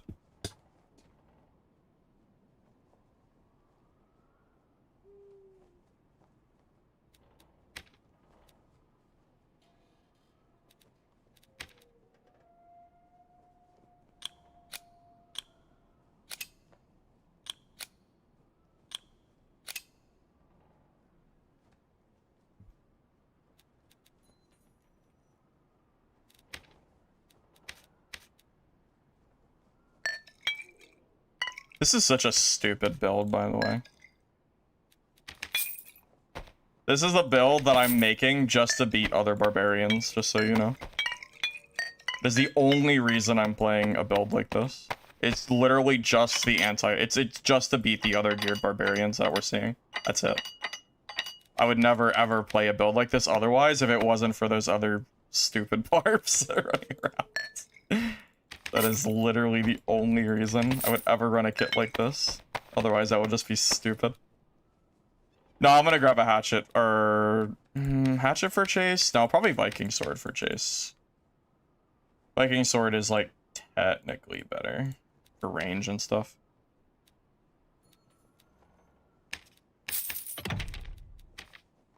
Yeah, this is I'm literally doing this just so we can fight these other barbs. We've seen 3 geared barbarians today that are all running like really good gear, so It's mostly just so we can fend off them and kill them and then, like, you know, whatever.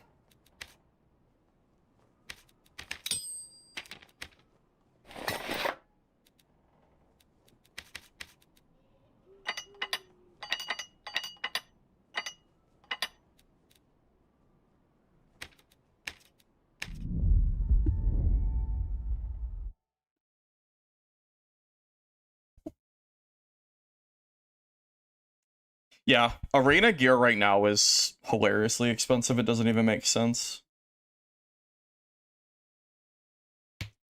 Yeah, Beard, I'm with you. I think people right now are just not. I don't know what it is exactly. I don't know if people don't want to play High Roller because of rogues, which is the reason I don't want to play there. I don't know if it's because of the new anti-cheat system. I'm not exactly sure, but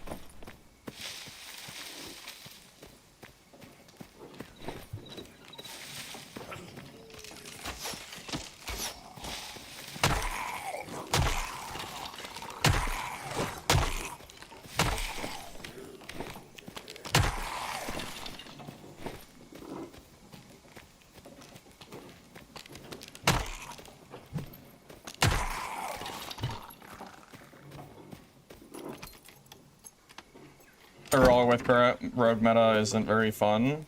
No, I'm with you there, man. I saw enough videos of what's going on to. Well, I mean, I experienced it myself as well off stream.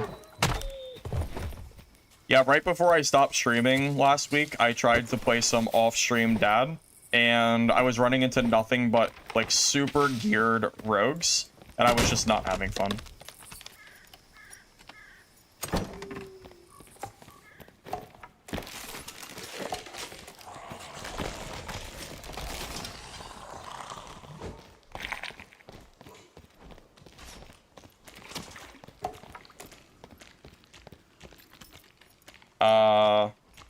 According to the community, every game mode is only for sweats. Or, I'm sorry, I said that wrong. According to the community, every game mode is made for casuals, and sweats shouldn't play it, except for High Roller. If you want to play normals or Squire to Riches, sorry, you're too skilled for that. You'll always find people that'll say shit like that. I just ignore them.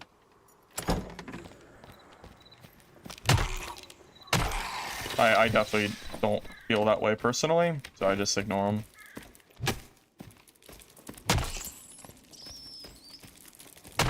I mean, ultimately, we both paid the same price for this game, and who are you to tell me how to play the game that I paid for? So.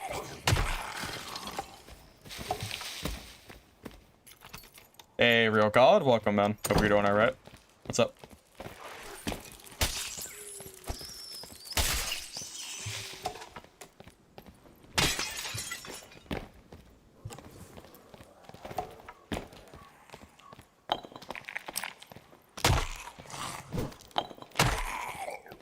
In theory, this should be like the ultimate stat checking barbarian build. I'm curious if it works like I'm hoping it will. You were looking for why? For me? What's up?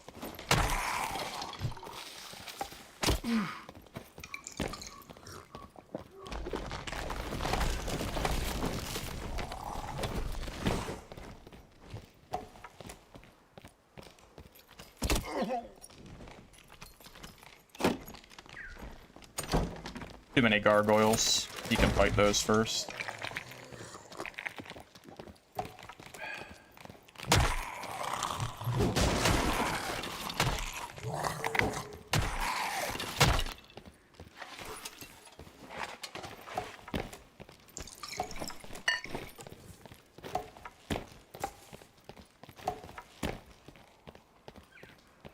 Have I tried the one-shot build?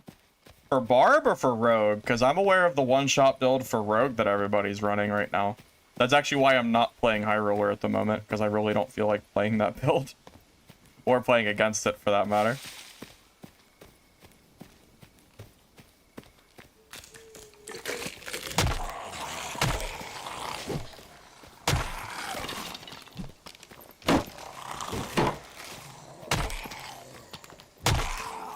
I think it's so funny how like that hatchet man got so freaking trashed on when I tried to fight the quarterstaff. Wasn't even close. Dude had half his health left. Didn't even touch him. And I made him hit, and I think he hit like 2 walls too during that fight. Didn't even matter.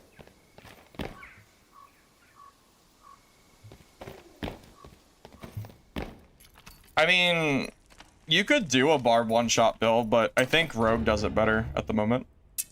I don't think there's any real reason to do barb over Rogue in HR.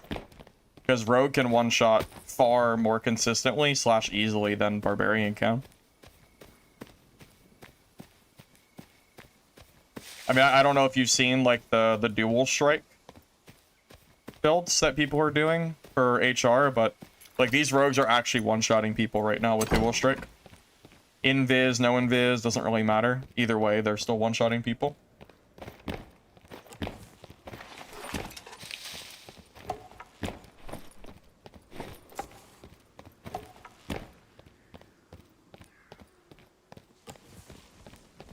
Oh, he's still sitting on the middle of the bridge.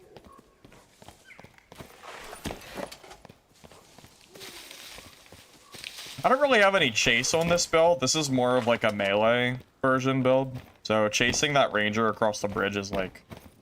He's just gonna shut a door in my face and I'll never catch him. So...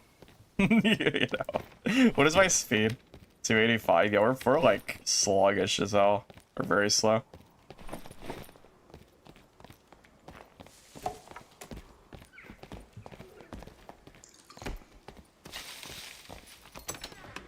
Ooh, can we beat a Smite DP Cleric?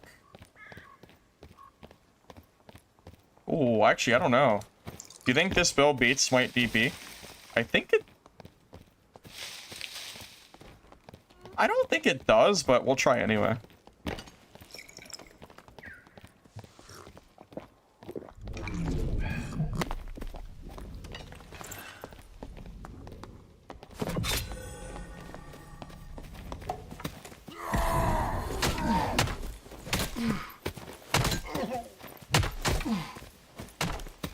Oh, it's not even close. Never mind. Ignore what I said. It's actually not even close. Okay. I'm assuming he's in no gear, but... That must be what it was like when the other barbarian was playing against me and the barb just stat checked me. That's exactly what it looks like. I'm assuming he's in no gear, right? Yeah, like that's... yeah. You know what's funny? Even if he was in blues, I think he still loses that. Because remember, his PDR can't go any higher. He's at max PDR with Divine Protection. So he swings a little faster, he has a little bit more health, but his PDR total is not different at all. I think like he still loses that by far. Gear is not going to make him 50% stronger, so I think he actually just loses that every time, which is pretty funny. I thought that fight was going to be closer, but... no, sir.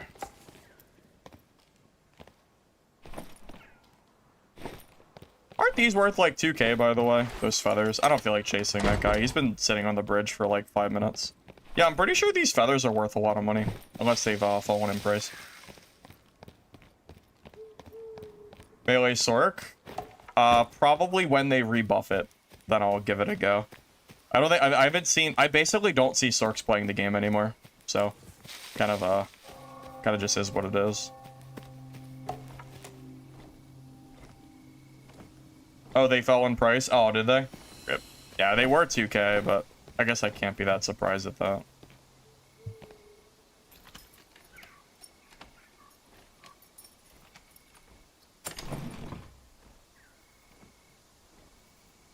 I mean, 1,500 gold is still a pretty good price. I mean, that's fine.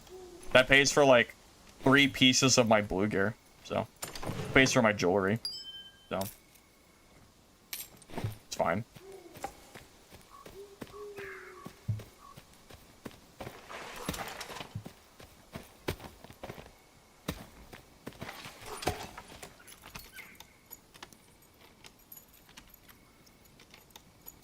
You guys don't believe it?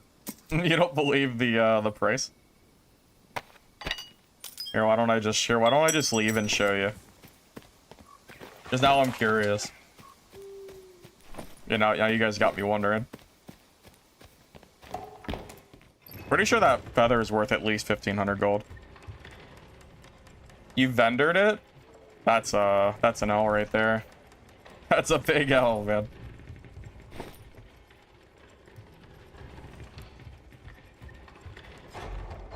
Hey, Callum, good to see you, man.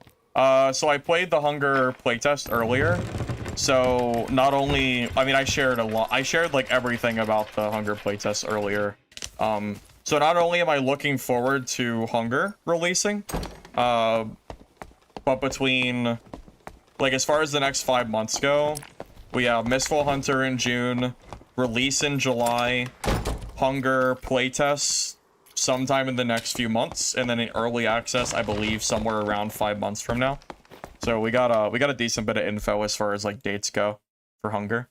Also, I will say after I played, just from like my play time of Hunger, it was pretty fun, I thought. I definitely am looking forward to it. Oh yeah, look, they're 2K right now. Yeah, I knew they were a lot. Yeah, that pays for like half my gear set.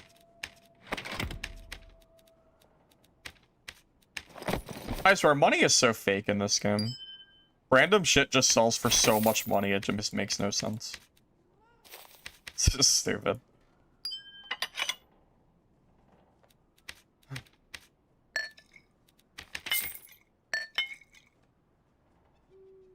Exciting? Indeed, Callum. Indeed. I'm very much looking forward to, we got about 2 weeks, and then we'll be able to start playtesting Mistfall.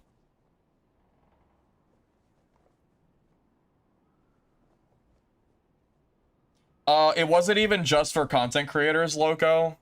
It was literally, well, I guess it's kind of creators. I got an email inviting me to try, like, it was only for like 2 hours, but I got an email to try out the game.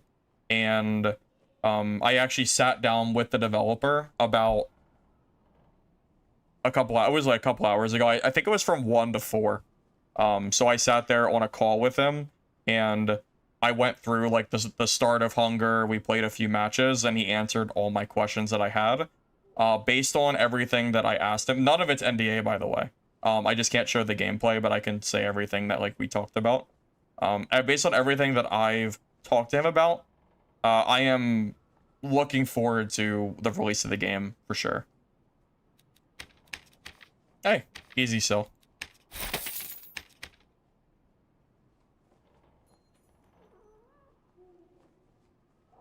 Quests are boring and everyone pays to skip them. I mean, that's true. You're not even wrong. you're not wrong there. People do be hating quests.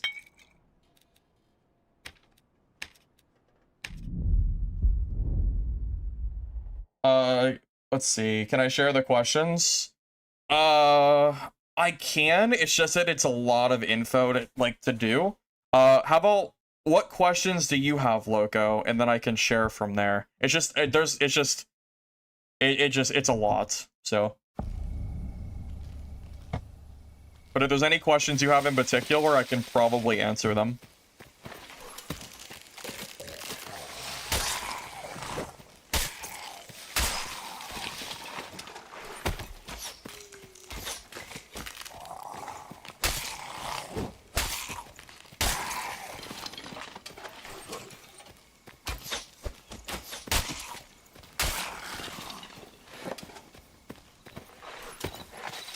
Will be here. Yeah, I'm very excited, man. This is hopefully gonna be a very big year for us extraction game enjoyers. Between Hunger, Mistfall, and Naquan, I am really hoping that we have like just a really good, you know, a selection of games that we can play. Hugo question is, how is progression? What is endgame? How smooth does combat feel between melee and range? So I'll quickly power off them. How is progression? You level from 1 to 100. There is gear progression, of course, but the developers want a big part of the progression to be based on the skill trees. There's going to be 4 skill trees that you can all level up between level 10 and 100 as you level up your character. So there's going to be a lot of progression based on the skill trees alone, not just the guns. Endgame is going to have like different types of PvP game modes, dungeons, there's going to be guilds, stuff like that. Combat, I didn't have any PvP, but from my understanding is it's going to be like a mixture of Arc Raiders and Dark and Darker. So it's going to be like, there's going to be guns and melee, but they're both going to be competent, not like only range or only melee. It's going to be both that are good. So there's some quick answers.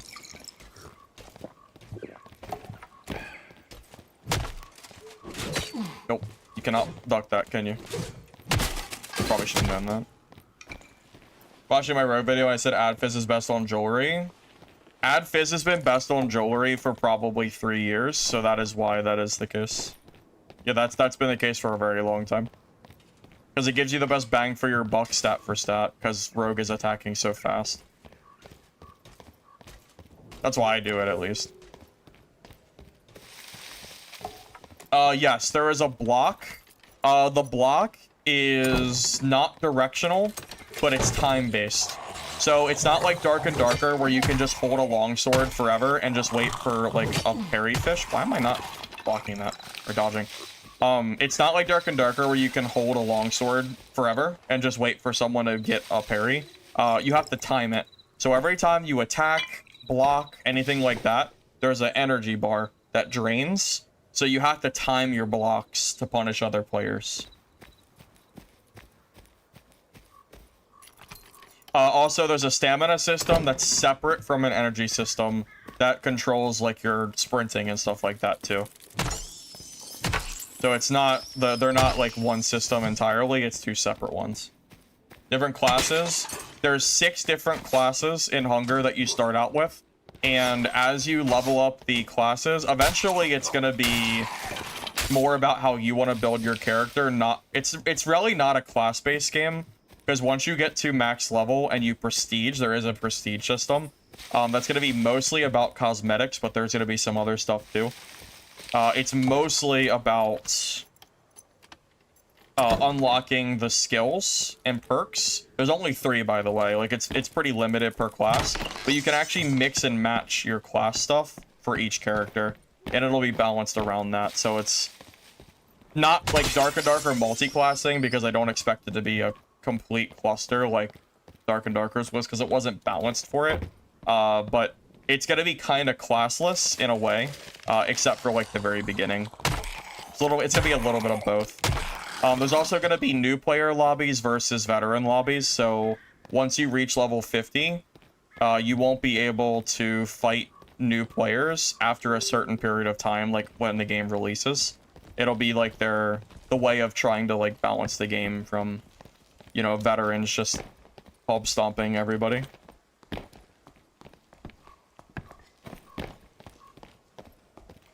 Yeah, that's kind of where we're at right now.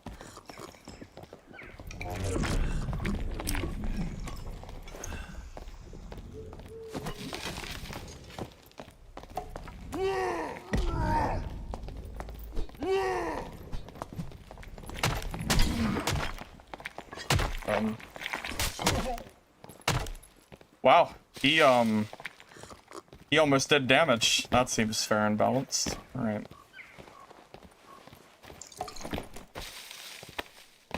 Another thing, Hunger is going to be more character progression based and not gear based. So hopefully the gameplay will not look like this, where gear makes such a big difference that players like literally can't kill you. The game is supposed to be way more focused on character progression and on skill than like exactly what gear you're wearing. Gear will make a difference and it is going to be important, but it's not going to be the end-all be-all that it is like in Dark and Darker. So, yeah, there's a lot of differences between Hunger and Dark and Darker. It's like not even remotely the same game. But they are both extractions. Oh, we're talking about Hunger right now. Yeah, we're talking about, Hunger. I got to play test it earlier today. So I've been sharing info that I was able to share with you fellas. If gear isn't good, I didn't say gear wasn't good. I just said that gear isn't the point where it lets you stat check other players for free. It's supposed to be impactful, but not so powerful that it literally makes you a god, you know? It's not going to be like Dark and Darker gear. It's going to be more, it's going to be a bit more tame. Also, gear is not just about rarity, so there is no duplicate weapons between rarities. The way that it works is the higher rarity has like different types of weapons. So for example, let's use Dark and Darker as an example. A quarterstaff in Hunger, for example, would not be able to roll green, blue, purple, legendary. Instead, the quarterstaff would only be a green weapon, and higher rarity weapons would be completely different weapons. So there's no like stat chasing in terms of I gotta find like a perfect quarterstaff. That doesn't exist. It's I really like this specific weapon, and this specific weapon is legendary, so I'm gonna use that legendary. Pretty much. So like early game guns like the Greys are usually a lot like slower fire rate, way long reload speed. Later game ones are gonna be like faster on both ends. And then like melee weapons will just like be generally stronger. But they're always gonna be different types of weapons. Both can't be true. Well, I mean, you're understanding what I'm saying, right? All I'm saying is that the difference between, like, Hunger is going to be more about character progression and skill, whereas the gear is going to matter, but it's not going to be like the I win button that people might expect from Dark and Darker. So, after a while, will there be enough players for under 50 lobbies? Well, it's not going to be on launch, so basically the under 50 lobbies is supposed to be, like, exclusively for new players, just to learn the game without having veterans, like, shoved down their throat. And then the 50 plus will be basically, like, the main queue where everybody is eventually going to end up. So even though it's going to have 2 queues, one queue is really, like, a tutorial queue. You could look at it that way. So if there's not a lot of players in tutorial queue, that's actually fine, because it gives you a chance to learn the game, and the other players you find should be new players too. What weapons did I try? I don't remember the names of them. Like, I tried the club, which is a gray weapon. I tried, like, I forget the names of them. It was some kind of, like, flintlock pistol and flintlock rifle. They took, like, 10 seconds to reload, but they did a lot of damage. I used, like, some different melee weapons, but I forget the names of them. That was it. I only played 3 total games, 3 extractions, so it was like pretty limited. Timer wise, every match, like, game is about 40 to, I think it's 40 to 50 minutes long, so they're pretty sizable in terms of, like, it's a full encounter. It's not like Dark and Darker. I guess Dark and Darker is 45, I guess, if you go down a floor and you wait the maximum time, because what is that, like 15, 15, 15?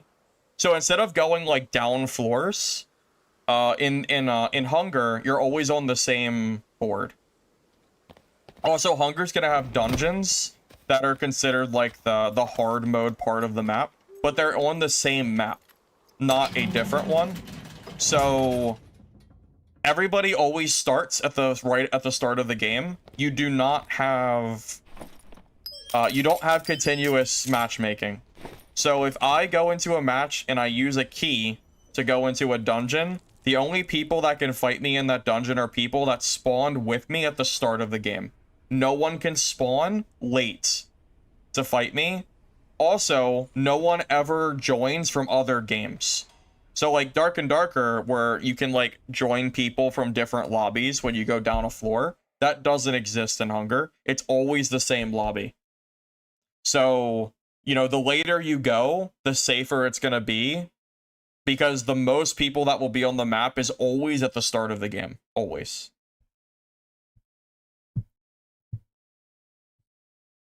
There's definitely some gameplay of Hunger out there.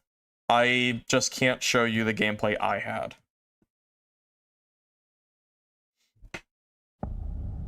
So don't loot anything and just max level. Well, no, because the level grinding is going to be a big part of the game, and it's going to take a while to do it. Also, quests and story is going to be a big part of the game as well.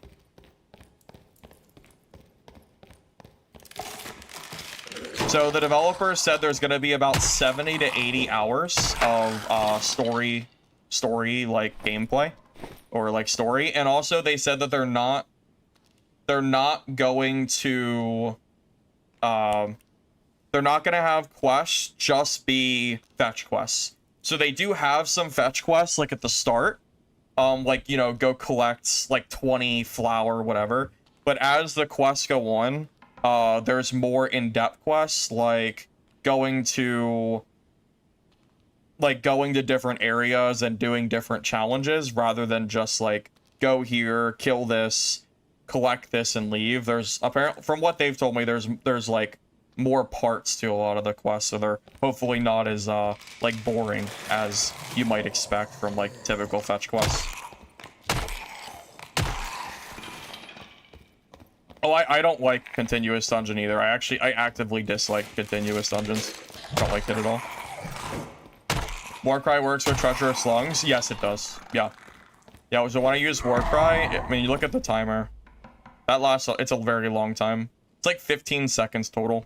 You basically can't kite it out. By the time it runs out, it's already like 10 seconds left on cooldown.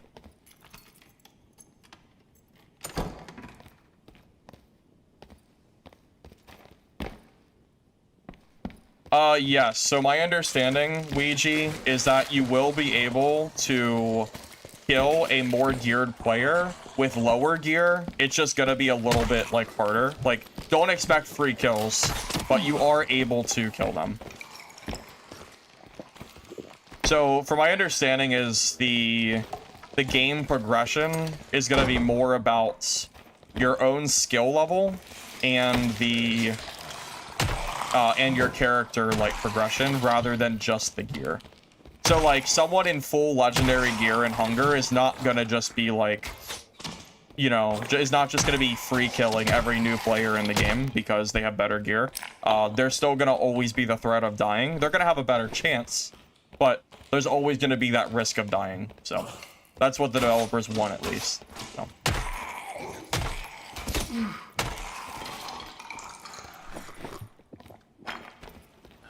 Hatchet Barb's pretty good for chasing. Not great for, like, straight 1v1s, but it's good at what it does.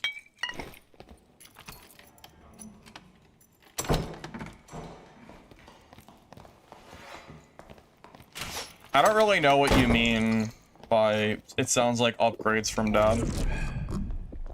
Hunger is, like, completely different from Dark and Darker from what I've heard. Like, the gameplay doesn't even feel, like, the same at all. I mean, I don't really get it. Ugh. That was a big misplay on his part.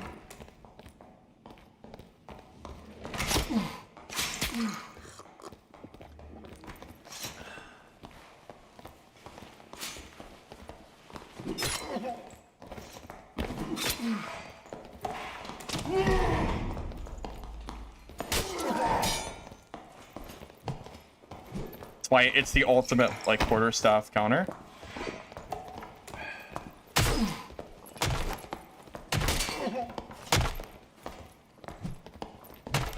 Well, it would be, but it can be the ultimate quarterstaff counter. Not this time, but it can be.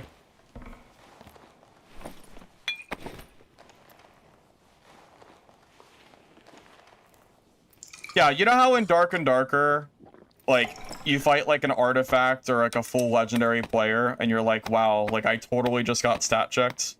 That kind of shit is not what the developers are trying to achieve for Hunger. They don't want gear to be so overwhelming that it basically just makes everything else trivial. So I honestly don't mind that personally. I mean, I don't really think that's a bad thing.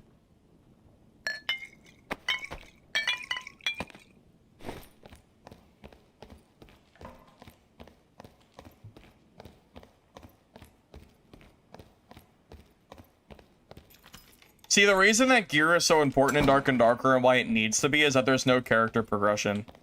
Dark and Darker, you level to 15, and your character is as strong as it ever will be outside of gear. Because you have 4 skills, or 4 perks that are maxed out at 15, and your 2 skills are by default. Whereas Hunger has 4 skill trees, and it actually has like a bunch of, you know, options of where you can go for that. So it's very, very different in terms of how it, you know, it's very different.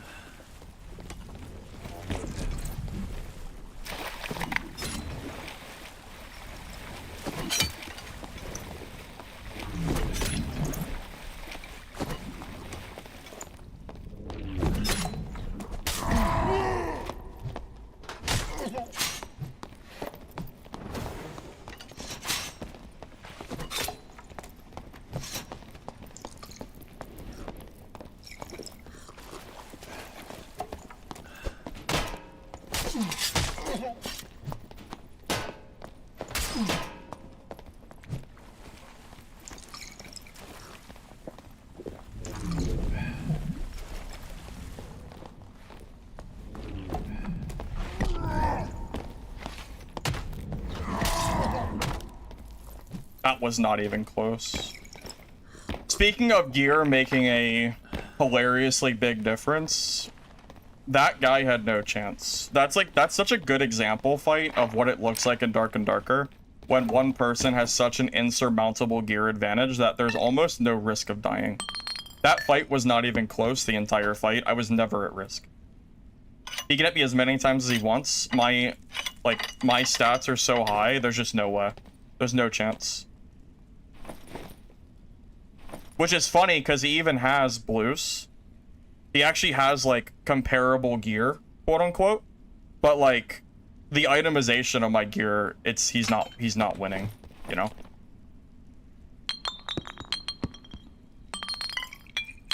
Yeah, so really it's gonna come down to your personal preference on, like, how you enjoy extractions. If you enjoy, like, the power fantasy of gear and being able to kill people like that, where they basically never had a chance to kill you, then, well, Dark and Darker is probably going to be where you want to stay. But, you know, it's... What more can I really say, I guess?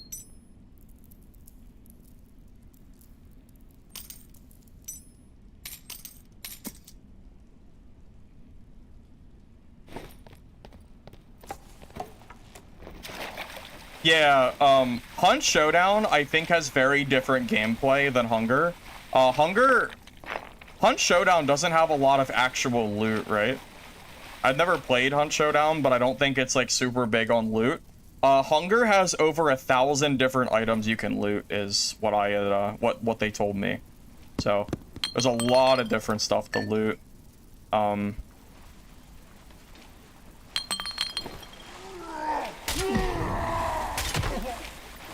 Alright, that's another stat check for the books, boys. Anyway.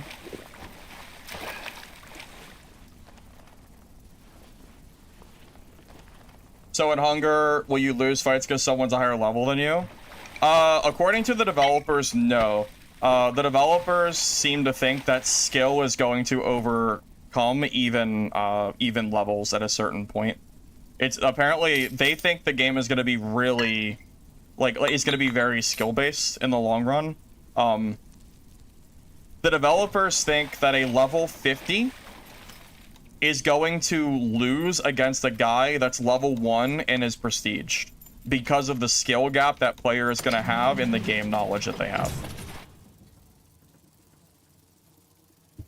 Yeah, so, like, Hunt Showdown, my understanding is there's not a lot of, like, different types of loot. Hunger is almost like Dark and Darker loot, kind of, except it's like a different, like, environment, I guess. You're not liking HR, the skill gap is too high, but you're starting to do well in rare lobbies, from Squire to rares and socketing them, but you want to start going in with full rare kits. What build do I think scales best for blue? Honestly, if you want to be just a complete menace, just build the build I'm running right now. This build is disgusting. So remember, we're in normals. I have 22 action speed, 46 PDR, 171 HP, not including my action speed from the quarterstaff. And then I'm running Warcry, Savage Roar with Treacherous. So I have like 200 HP, 30% reduction, and then like 46 PDR. So we're just stat checking people. This is it's not really I'm not gonna sit here and lie to you and tell you that this is balanced, because it's probably not, but this is how I died earlier. I died to like a barb that was running the same exact gear, and I didn't like that, so I built my own kit instead. So, yeah. Yeah, I died to a normals barb in this same type of gear, so I just built my own kit. Figured, might as well join them, right?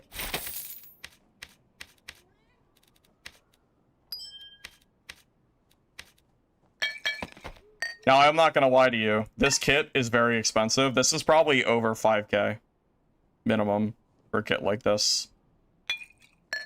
But what are you gonna do?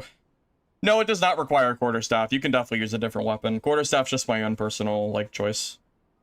Performance and hunger. I had no issues with frame drops or anything like that. My computer ran it perfectly fine. I have a 12700 F or whatever, 3080. So it's fine. I had no issues. You can reset the skill trees. I actually forgot to ask about resetting the skill trees, but I have the developer on Discord, so I could always just send him a question and ask. I would assume that you can reset skill trees, though. So I assume yes, but I don't know for certain. Show items? Yeah, I'll show them real quick. Yeah, basically just stacking a lot of vigor and dexterity for this build. And some armor rating. Yeah, it's a very, very strong normals build. It's, again, I would honestly argue that a kit like this probably shouldn't even exist in normals, but that's what I died to, so I kind of felt, I don't know if I really feel too bad about doing it. But it is like kind of like broken, honestly. Not really balanced, but I don't know. I've kind of come to terms with Dark and Darker being more of a gear-based game than, like, anything else ultimately. Like, skill is always going to have a factor, but, like, gear makes a really big difference, so I kind of just come to terms with that. No, I have very high hopes for Hunger. After playing for a few hours, and the developer was very open to answering, like, basically every question I had, and never really, he didn't beat around the bush or try to, like, deflect any, like, I asked, like, every question I could think of. I didn't, like, hold anything back. I asked everything I could, and he answered everything pretty well, so I don't know. I feel like I don't know. I'm looking forward to it, I guess.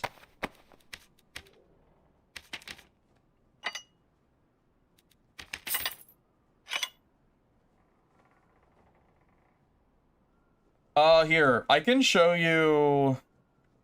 So I can't, like, show you the gameplay from my end, but I think I could show you the trailer. Like, what it looks like. Yeah, here, why don't I show you the trailer, that way you can at least see it. I'm not affiliated with Hunger, by the way. I was just invited to try out the game, so no money is coming my way, in case you're wondering, but if they want to, I'm down. Peggy 18. Yeah, this is the game that I played earlier.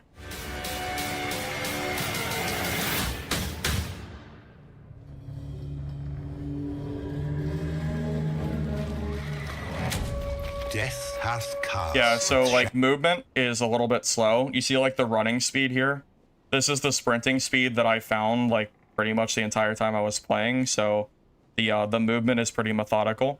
Reminder, it's not an only trios game. You can play solos, duos, or trios, kind of like Arc Raiders. Shadow o'er this land.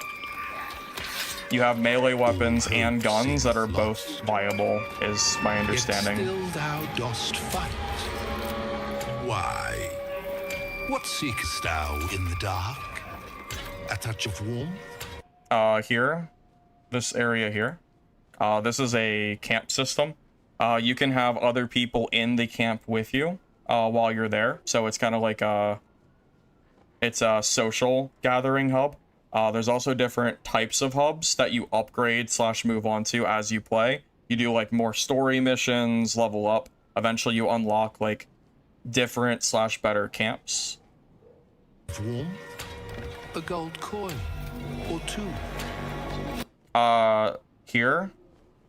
It doesn't show it in the trailer, but there is an auto sort button right here. You just can't see it yet, but yeah, you will be able to auto sort your storage, which is a big W from me. No. Deep within these folds of flesh, you and I both know. Death has judged us rightly. For we are but beasts, unworthy of salvation.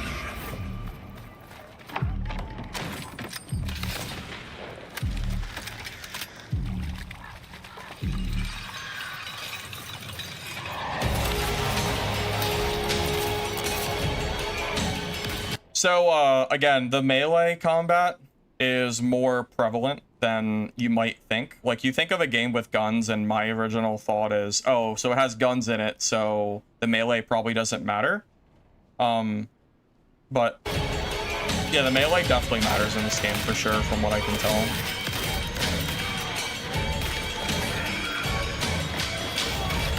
Yeah, my understanding is, like, a player that's good at melee will just dunk on someone that has a gun. Even though, like, having a gun does not just, like, instantly win you a fight.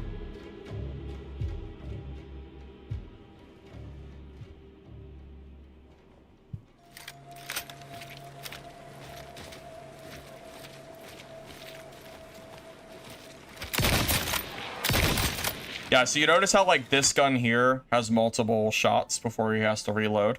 So the way that my understanding is how they balance guns, if it shoots quickly like that, it does a lot less damage. And if the gun does a lot of damage, it has a very long reload, and it has one of those, like, I forget the name of it, but the things where you have to, like, push in, like, the gunpowder, it takes a lot longer to shoot them.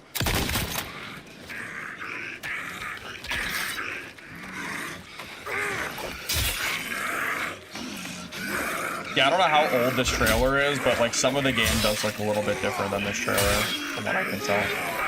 Just something to keep in mind.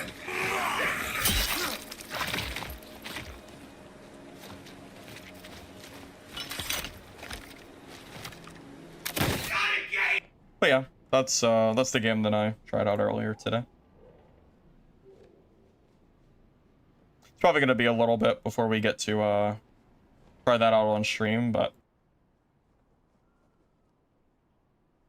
yes, it's gonna be 15 players per map, and only at the start of the game, no one spawns continuously. So unless that number changes, it should be 15, again, only at the start of the map. Also, there's multiple ways to extract. So there's 2 balloon extracts that let you leave, but there's also, there's a skill tree that actually unlocks hidden extracts. So if you're not really big on PvP, or you don't want to risk running into someone at an extraction point, you can take that, like, skill or in that skill tree and then use that to show a hidden exit to use. You can still find other people at the hidden exit if other people took the perk too, but it does give you, like, alternative ways to extract, which is kind of nice. It is not directional combat, it's energy focused. So when you hold block, it blocks everything in front of you. However, there's an energy bar, so you cannot hold block forever. And there's a little bit of, like, managing there, but it's separate from your stamina bar. So if, for example, you're, like, running low on energy and you can't block anymore, you can, like, kind of back off of someone with your stamina and then regain it back for, like, the fight, you know? I don't know if you can reset the skill tree or not. I forgot to ask, but I would assume yes. I'd have to ask though. I'm not 100% sure. I'll be back in a minute, by the way.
Dark and Darker just crashed.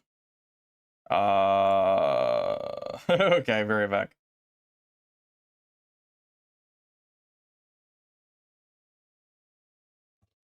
Oh, another thing that I completely forgot to talk about. This is actually a very important part of the game too.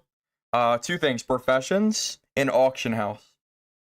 So, anybody here play World of Warcraft where your character can have two professions, and if you want like stuff from other professions, you have to like go to other players for that stuff.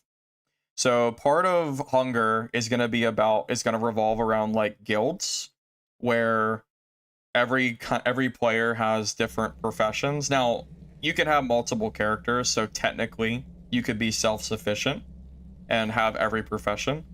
But generally, if you have like one character only, every person's gonna have 2 out of 9 professions, which is gonna go from like gathering professions to crafting stuff. Maybe you're gonna craft like weapons or armor or whatever, or you're gonna like collect whatever. I mean, I don't know exactly what items it is because I haven't gotten that far. But there are gonna be different professions that you can access. So it's gonna give every player a technical, like unique item or set of items that they're able to gather that other people can't. This is similar to how World of Warcraft did it. Remember when I used to play? And the auction house in Hunger is also going to be the way that the developer said it. He wants it to be like a very open and robust auction house. So the auction is not going to be like limited. So like don't expect like a 10 listing limit auction house. It's intended to be used cooperatively with other players. Considering that you only have access to certain things through your profession, you're actually supposed to be trading either through the auction, or preferably you can trade with your guild and then, you know, trade your services and stuff. So that's like the general idea of what they're trying to do there. I personally think that's a great idea. Also, he didn't confirm this, but there is he said that it's not, what was his exact way as he said it? He said he doesn't see why it wouldn't be a thing, because he talked about guilds and all this other stuff. So I asked him about raids. Like, is there any kind of endgame raids planned? And he said that they are considering maybe having raids that you can join with, like, you know, I don't know how many people it'd be, 10 or 20 other people. And then in those raids, they would be instance based, so it wouldn't be like a PvP part of the game. It would actually be PvE, and you would go in with all these other people with the goal of defeating like a dungeon or a boss. If you've ever played WoW, it's like WoW raids. And then like the reward, so to speak, would be like unique like cosmetics or like plans or stuff like that.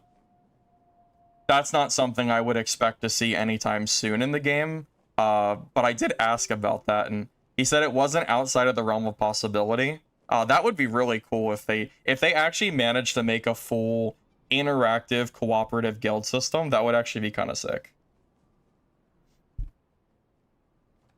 Moreno, I don't think we're ever gonna get a directional extraction game because it's too hard. If your game is too hard, then casuals won't play it and it'll never pick up traction. Just go look at Sword Eye. That game gets like 40 to 50 active players, and that game has directional extraction combat, but it's way too hard, and I don't think people can get into it very easily.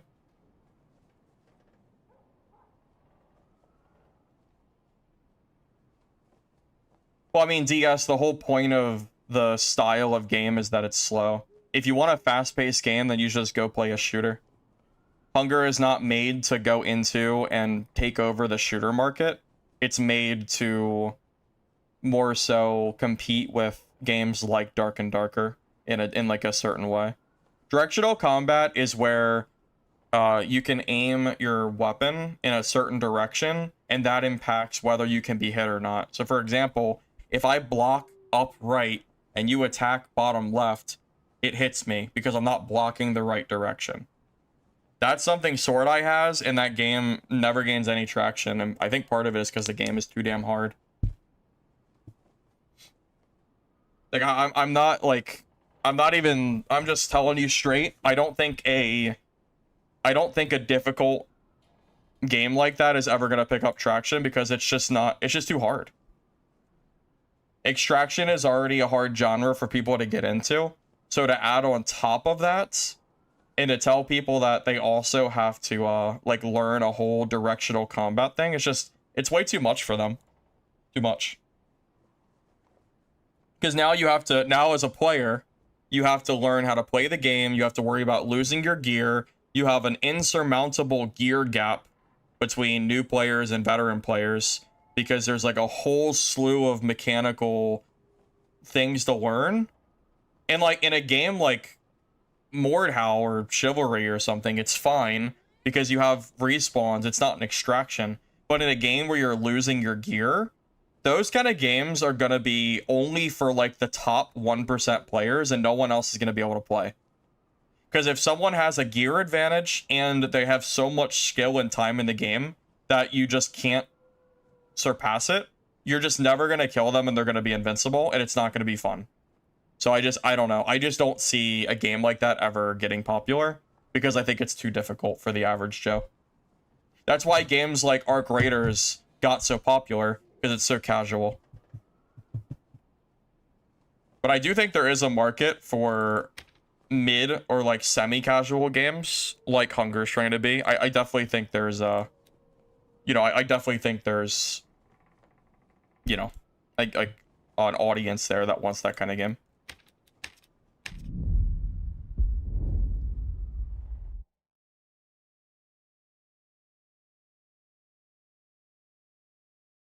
Dark and Darker has 80 to 9% of casuals. Yeah. I mean, Dark and Darker is really hard because it's like, it's kind of casual, but it's also, like, kind of really not casual at all, in a sense. Does that make sense at all? Like, in theory, it's easy, right? Like, oh, I just play Barbarian, I just run up and W key, and it's like, yeah, like, sure, like, technically, as a barb, like, you can do that, but, like, there's so much more to the combat in the game than just, like, WM1 and hit your skills. But, like, I don't know how else to explain it, but it's very hard, I think, you know? People want to get on after work and play a game and boot it up and know how to play. Well, if that ain't the truth, I don't know what is, Sledge. You are 100% right. That is exactly what people want. You are 100% right. It's why extraction games are such a hard genre to get into for people, because it's a genre that requires a lot of skill and effort to get into, and you have to, like, really be careful of making sure the game is casual enough that people are willing to play it, but not so hard that, like, I don't know, it's a very fine line.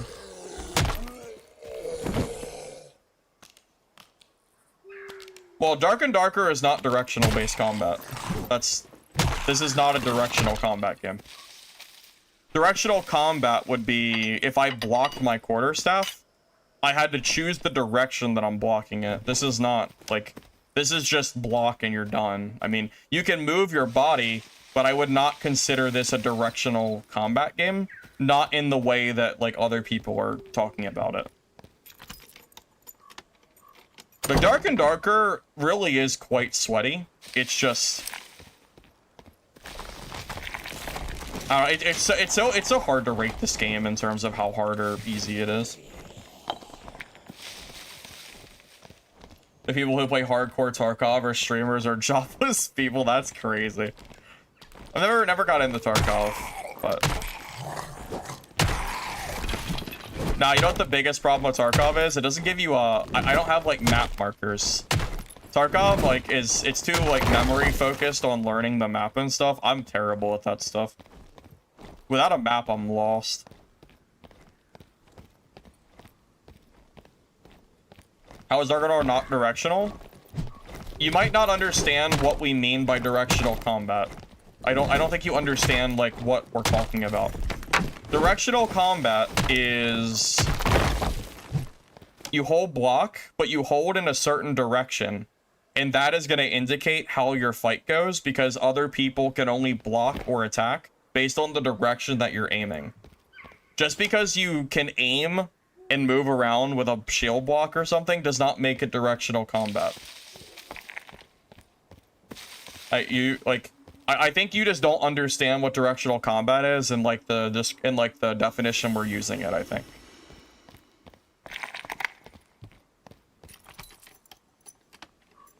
I might have Sword Eye installed. If I do, I could load it up really quick and show you what it looks like, but like I don't really want to play it, but I could maybe show you at like the end of stream really quick if you don't know.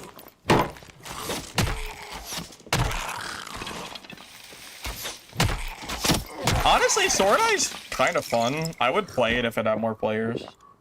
It's really hard, and I suck at it, but I would totally play it if there was, like, I don't know, like, a lot of people on. But there's just not enough people for me to, like, bother at the moment. You don't you have to learn the map in Hunger, too? No, so Hunger, the merchants give you a map. You learn the map. When you open the map, you see yourself on there. You can't like add map markers, but you do see the extract and stuff. So no, you don't have to learn the map in Hunger. There's a map for you. Sword Eye is hard as hell, man. It is actually so hard. Hardest extraction I've probably played like ever. Like a good player in Sword Eye, I don't even think I could kill him even if I wanted to. Me and the lore, way back, were playing that against each other on stream. That was pretty fun. It was a long time ago. You might remember. Some of you might remember that. Consider directional the fact that you have to aim your block. It's just, but it's not the same. Like, it's not the same gameplay. Like, yeah, I guess if you want to be, like, super technical, you could kind of call it directional, but it's not even remotely the same combat. I mean, it's just not the same. I don't know how else to put it. You think you do remember? Yeah, it was fun. Yeah, it was like a big arena. Me and Lore. We would have like, it was like 12 people around, and we would all sit there and keep like fighting each other. It was like super sweaty, but it was fun. It's kind of a shame that Sword Eye doesn't have more players because like I would love to like play it more, but like at the end of the day, it is an extraction game, and without players, I feel like it's missing like a big part of like what the game is supposed to be. So I don't know. I hope for the developer's sake he's able to figure that out.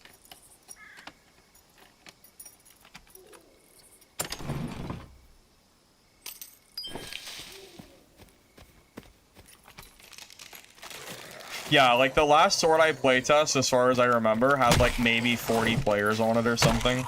Yeah, when I say it doesn't have a lot of players, like I mean it does not have like any players. Like I'm, you know, I'm not being mean. That's just how it is, you know. If Sword Eye had like 1,000 people on during the playtest, I 100% would have hopped on for sure.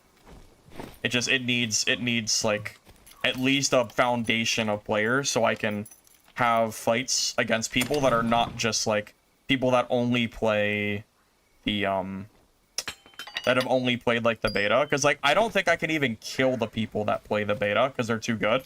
So there's no one for me to fight other than just like people that I will never be able to kill. So I need like other people there that can at least help me learn, and that is not currently the case. It's kind of part of the problem of having a game with such a high skill curve ceiling, is once the game becomes nothing, or once the game is only like sweats or people that play the game a lot, you kind of can't compete. It's like really hard.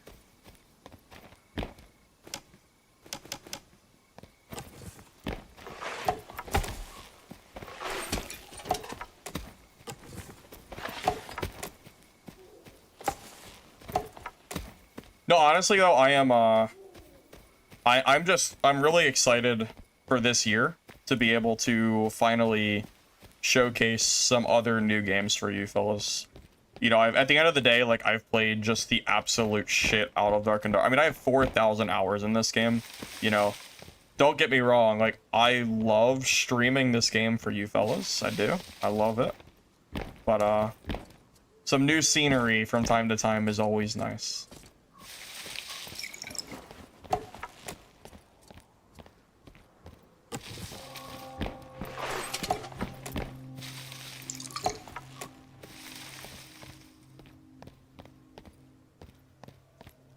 Yeah, I mean, I don't know. I think variety is kind of the spice of life. I think playing the same exact game every single day for years and years on end, eventually it does get a little bit, you know, like whatever, right?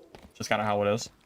I'm definitely looking forward to some new games that I can play and kind of show off and all that. This guy's never gonna push me. He's just gonna sit across the bridge. Oh my god. It's gonna be... Maybe kill Flesh. Hey, Levin, it's good to see you, man. Hope you're doing good. Hey, SWAT, have a good night. I'm glad I could share that information with you, SWAT. Yeah, I'm pretty excited too. Oh, and I personally improved Dark and Darker.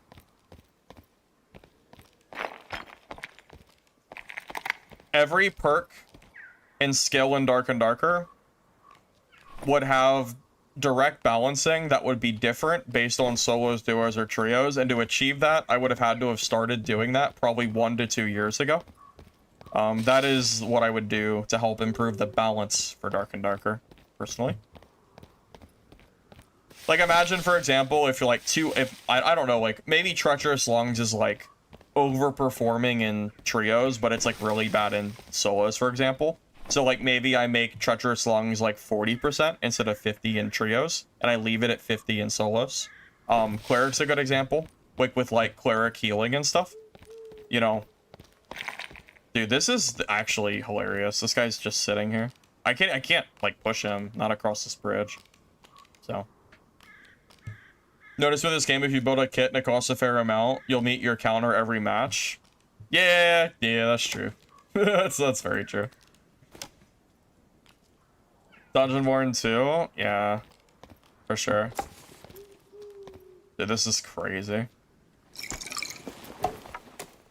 This guy is not confident at all. Maybe, I don't know. He is a PDR fighter. So, like, I feel like he should be more confident. I don't know why he's, like, so... I don't know why he's, like, so nervous.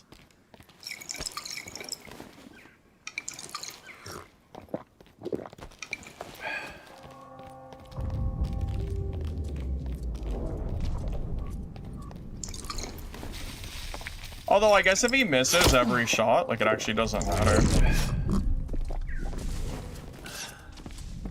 Oh, yeah, he just misses every shot, and then I close the gap, huh?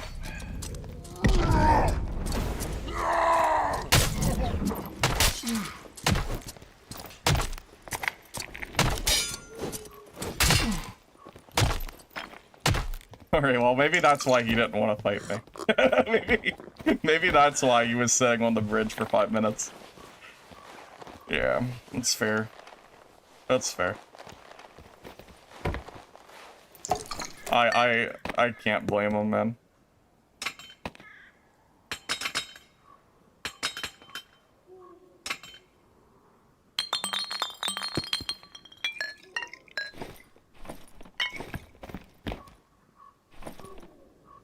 It's an even geared fight, by the way. Even if it didn't look even geared, our gear is around the same.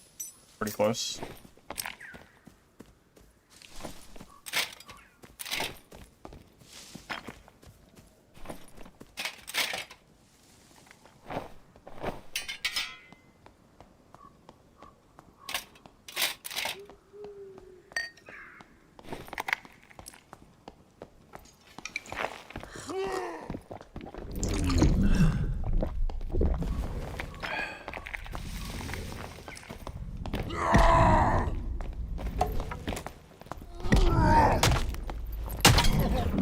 This is just stat check city. He doesn't have a chance. Yeah, he had no chance to fight there. There was no chance there. But yeah, this guy actually has like very comparable gear to what I'm running, so this fight was pretty even if it didn't look even. Honestly, if he didn't hold block for so long and do nothing to me, he might have actually might have been closer.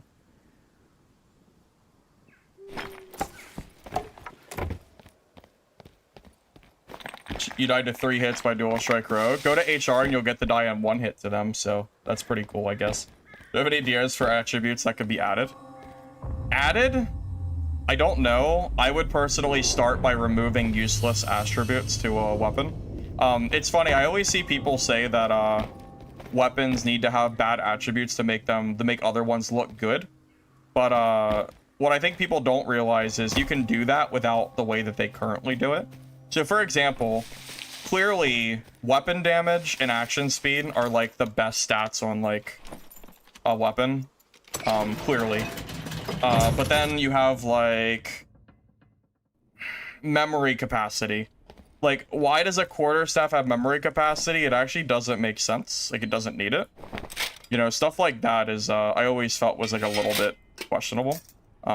So I would personally limit the...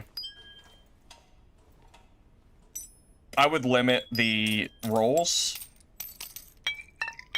I wouldn't make everything BIS, because that's boring, but I would make it so relevant rolls do not, you know, I would make it so at least everything is at least usable. Like, for example, like, projectile damage reduction clearly is it's a pretty bad stat for rolls. Like, you don't want that on your weapon.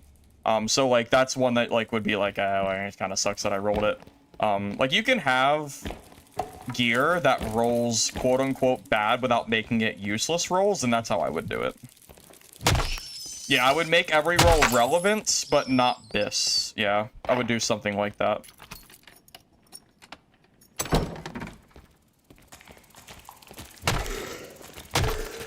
Notice with this, let's see, they need to add a new race like Skeleton Warrior. You want a Necromancer? Yeah. Zadris, HR is unplayable until they nerf rogues. I'm not dealing with it. I played some off stream and it was the most unfun time I had in a while. It's not fun. They need to nerf. They need to do something about it, man. Until then, I'm just chilling. I mean, if I wasn't playing normals, I just wouldn't be playing the game. I would not be playing HR. I would actually just be playing nothing. So, just putting it out there. So, normals are nothing until some kind of balance patch comes through. I'm tired of dealing with it. I'm not, you know, I'm just gonna not have fun, like, if I'm gonna play this game. Reason of gems? Well, I think you're misunderstanding. The point of gems is to get the rolls that you want. What I'm saying is that it makes no sense to have a piece of gear that can roll something that is literally not usable. A weapon can never, ever, ever have any use for spell capacity. There's no use. So I would take away the useless rolls and make it so at least every roll is relevant, even if it's not, like, great. Does that make sense?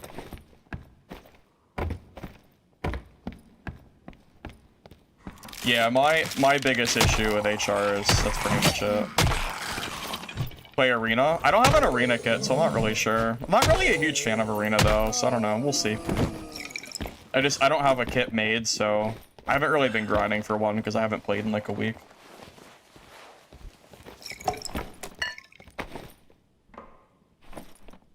Yeah, I imagine most of you guys at this point know exactly what I'm talking about in terms of rogue balance. I'm sure you've seen the videos. I mean, I tried off stream, and I'm telling you, man, rogues were in almost every lobby just running dual strike. It's not even... It's just not fun.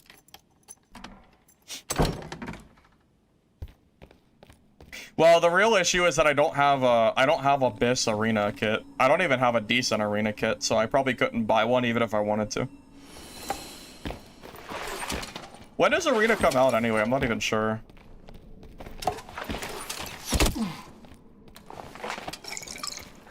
Alright.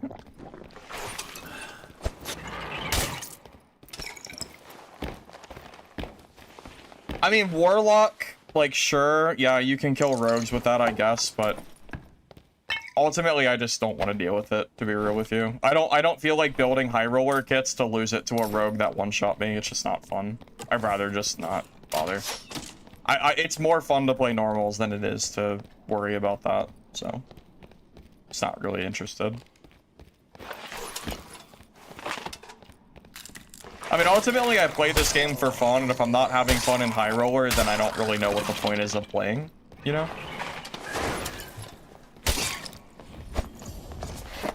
Wizard! Actually, we're in a bad kit against Wizard.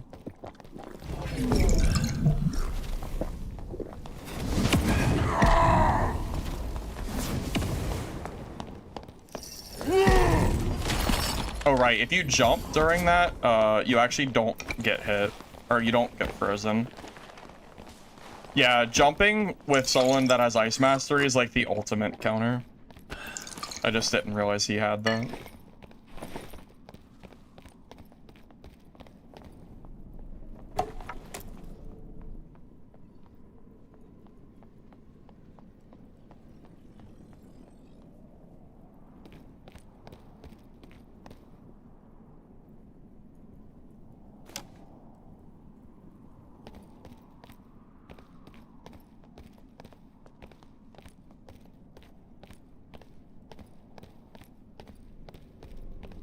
I'm surprised that Wizard survived that. Honestly, barely even makes sense. Where the hell did the Wizard go? Dude, that's crazy. How did the...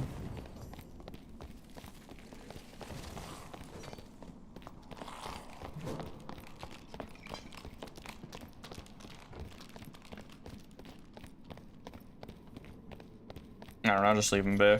I don't have rage, so my ability to kill Wizard is like very low. Wizard can't kill me if I hold a corner. Like they actually, I don't think he can physically, but it's hard for me to kill him without rage. So.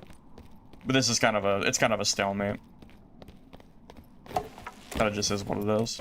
You don't see a lot of Wizards though, so rage would be the anti-Wizard tech. It's just like there's no Wizards, so it's kind of a waste of time. I'll take a stalemate matchup against one Wizard if it means I'm better against like every other class, pretty much. Squire to Riches is a great way to learn how to play the game. Great.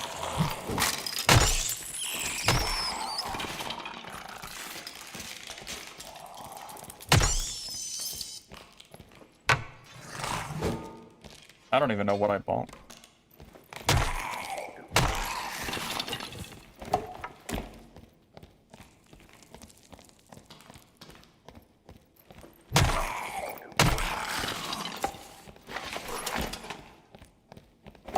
To be honest, do you know what I miss the most? If there was one thing I could bring back to Dark and Darker, it would be gear score HR. Back when HR was like max 149 gear score or whatever it was, that shit was peak. It was like, fights felt more skill-based, like there really wasn't a lot of gear checking that went on, and the gear like that you found was always like, you know, high roller loot, so it felt like the best of both worlds. If I could bring one thing back, I would bring that back in a heartbeat. Like, I actually, like, I actively miss when that was a thing. Gear score HR lobbies were so peak.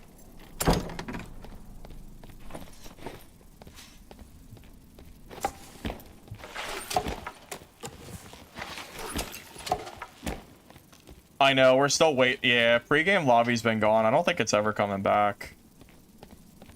I know, we've been waiting for... Remember, Dark and Darker was gonna give us a guild system, and that never got into the game, unfortunately. I remember that. If only. If only that came out, man.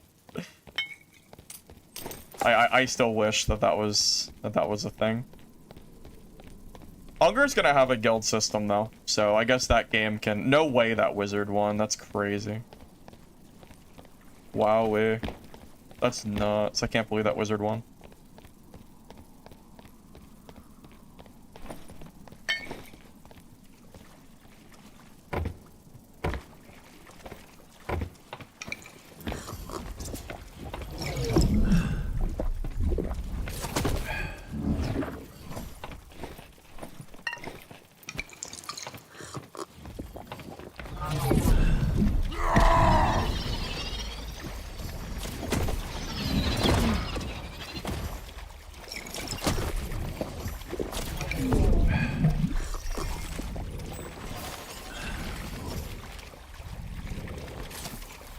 He's gonna run out of spells eventually.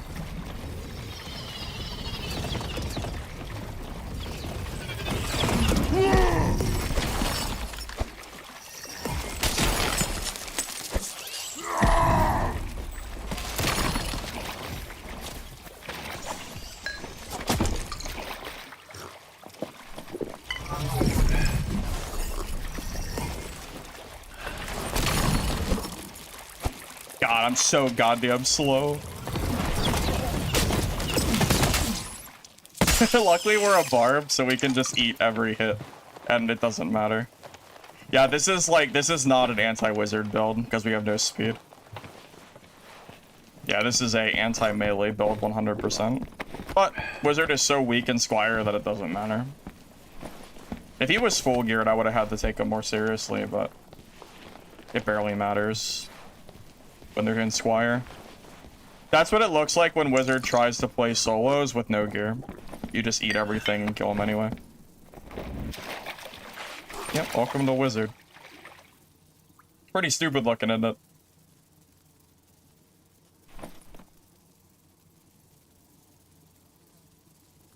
I've never seen an hourglass in all my time playing Dark and Darker. If that is not a new item, that is insane. I've never seen that. I have no idea where that came from. I don't even know where that could have possibly... I have no idea. Yeah, that's what Wizard looks like when you don't have gear. It's actually quite sad. It's why I really don't like playing Wizard in like these low lobbies. You have you actually need gear to make the class work. Yeah, I don't... Do you know what an hourglass is? Because I have no freaking clue. Wonder if it sells for anything. Yeah, it's funny. My kid is so sluggish and slow that Ice Master was actually screwing me. Which is funny, because if I had, like, Rage and stuff, like, it wouldn't have mattered. Rage / Achilles would just kind of hard counter that and shut him down way quicker, but with this build, like, I can't really chase.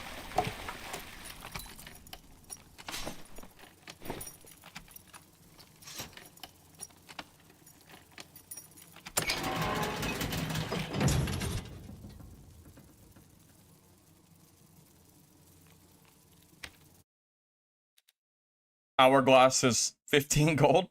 Oh no, really? True.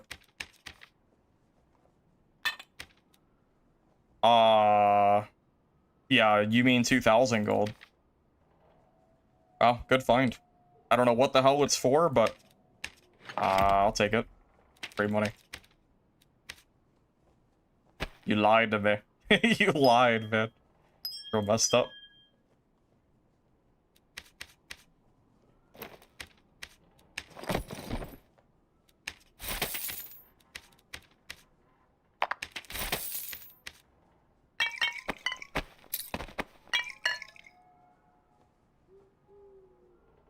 You always drop those? Oh my god, you're throwing.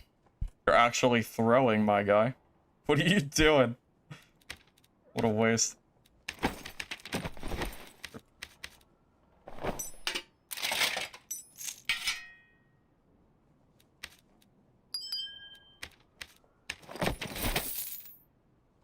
Hey, Man Bear. Yeah, we've been talking about extraction games today. We kind of went over them all, but I can, like, very quickly debrief you. So, the nearest one is Mistfall. Mistfall playtest is supposed to be June 15th, followed by a July release. Maybe day one Xbox Game Pass as well. Hunger, which is a game that I tried earlier today off stream, seems pretty fun. That's going to be another extraction, gun-based, melee-based, but they're pretty even, so it's like kind of in the middle of like where it's like a mixture of like Arc Raiders and Dark and Darker, kinda, sorta, in terms of combat from what I've seen. So a little bit of both. And then Naquan is the other one, but I have no idea when the date's gonna be. No clue. Still waiting for that.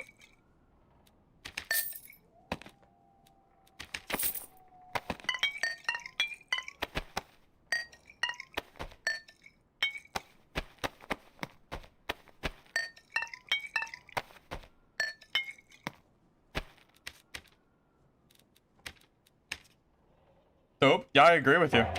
Yeah, I've been like using Dark and Darker to kind of pass the time. I'm just kind of using this to wait for these other games to come out pretty much.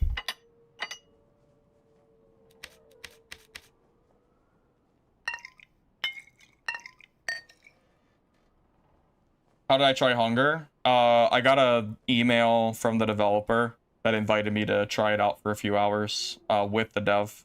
So I was in a call with him for like 3 hours, and he would like kind of answer all the questions I had about the game. That's why I know so much info about the game now, because I was able to ask 3 hours of uninterrupted like questions. So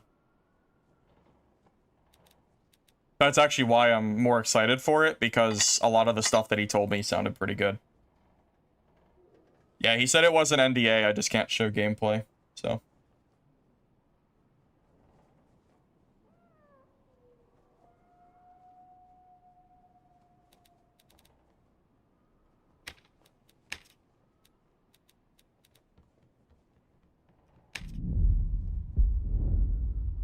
You think the peak fun you had in Dad was in the playtest and early launch? I mean, that is true. Dark and Darker early, like, playtest 3 and 4 is a feeling like no other that I will probably ever recapture, but I can try. Talking about Western devs, same guys that made Hell Let Loose. Did it feel more melee-centric? Well, there's no PvP because it was a closed, like, it's a closed creator branch. But I will tell you that from what the developer told me and from what I saw, guns and melee weapons should both be viable, like equally viable.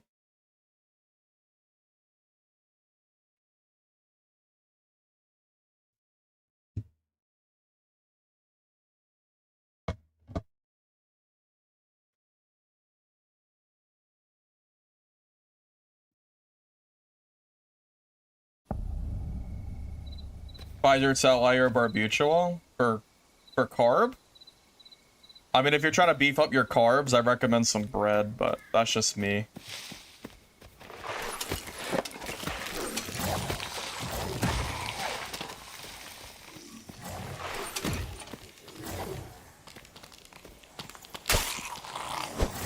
For Barb, I like Visor Saleh because it has the most headshot reduction, personally.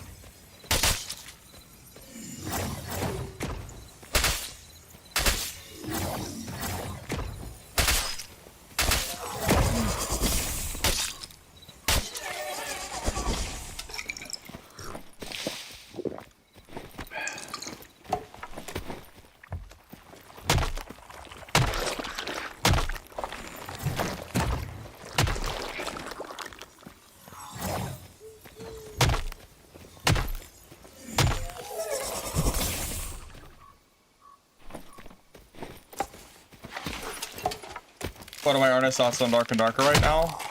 I think it's in a fine spot. The balance is a little bit wonky, especially in HR. I think if you're a new player, you probably won't notice it too much, because I think Squire Royale is currently, like, pretty fun to play.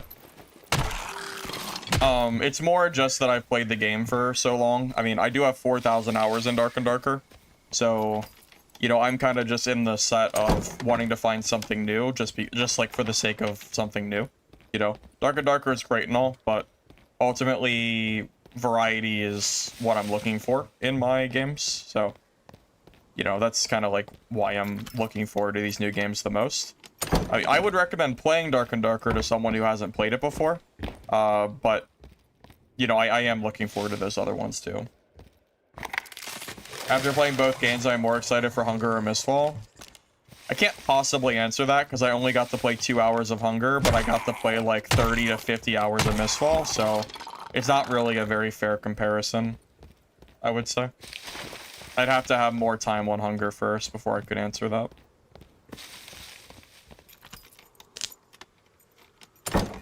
What would make Dark and Darker better is if they had a campaign for each character you can spend a few hours on with their own story. Well, Hunger is going to have a story-ish. Like, they're going to have, like, a camp system, like a physical camp with quest lines and story and stuff.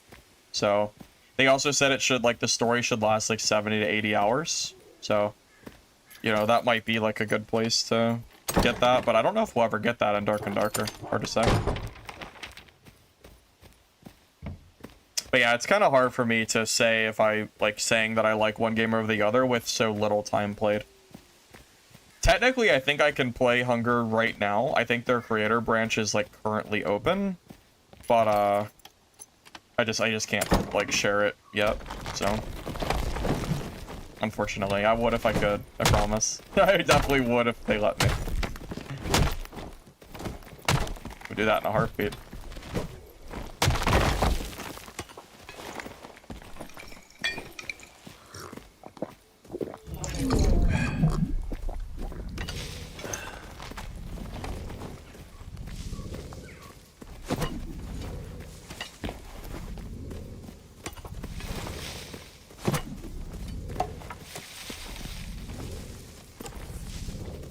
I see how this is gonna go out.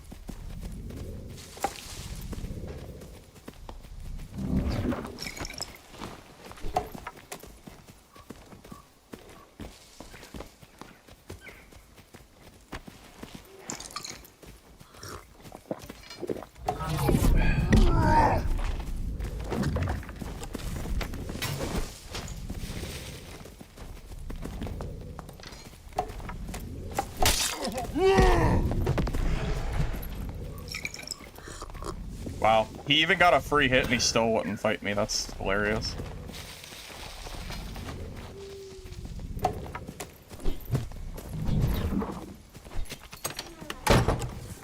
This guy is really cautious, but honestly, I don't blame him. I'm one of Warlock's few classes that counter. He actually counters most players in the game except for me. Me and like, I don't even know. I'm actually like one of the few classes that can actually kill this guy. At least kill him with an advantage on my side.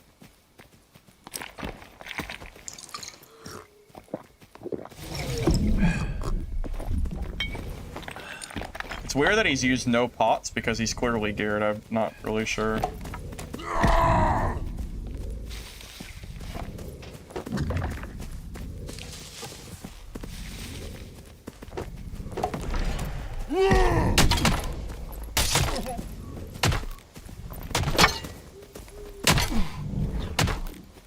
Yeah, I don't blame him for running like that, because that's what he's supposed to do. I just counter him. That's like, I'm like Warlock's like kryptonite.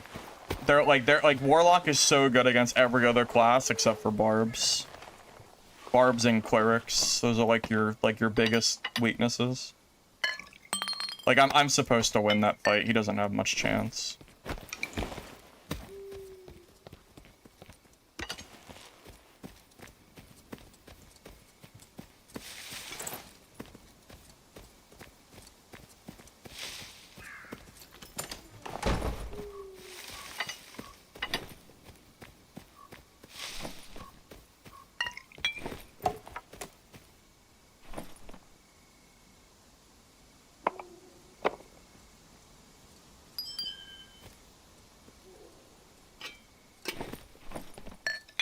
Is that egg valuable at all?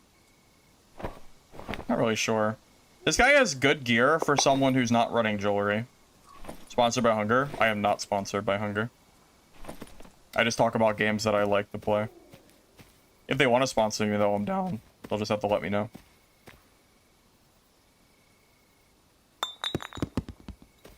If they offer to sponsor me, I would take it because I like their game. So.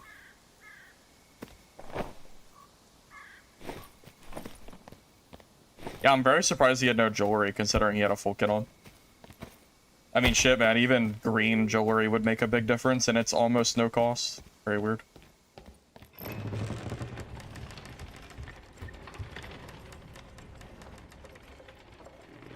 Was that a Warlock? Yeah, he had BOC Phantom Eyes. He had the no spell Warlock. You know what? No spell Warlock actually doesn't counter as many people as I am giving it credit for. I don't know what that guy's doing, but I'm full inventory, so. Yeah, no spell Warlock. I'm not really sure what they're doing. Spell Warlock is pretty tough. Yeah, this guy is actually like my counter. Yeah, fighting a Smite DP Cleric is pretty tough. It's always kind of tough.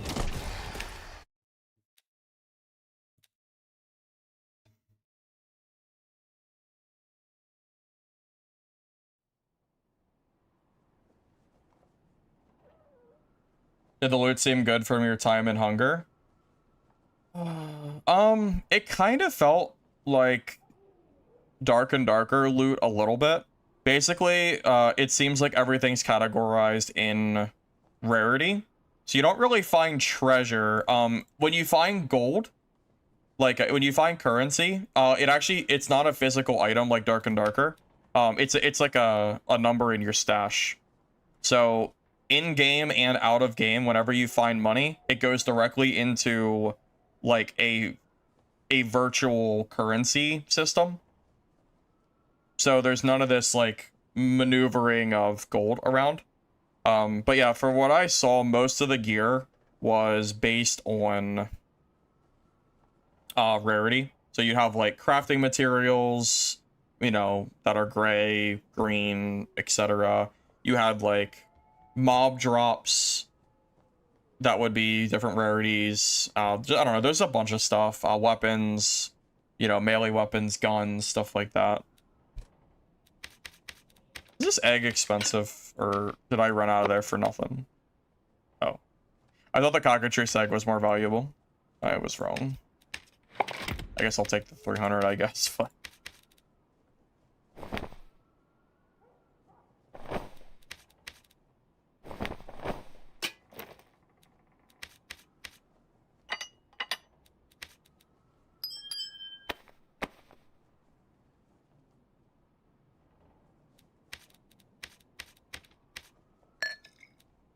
What you mean is, are all blue items the same or do they vary? No, they're not the same. So a weapon does not have a rarity specifically.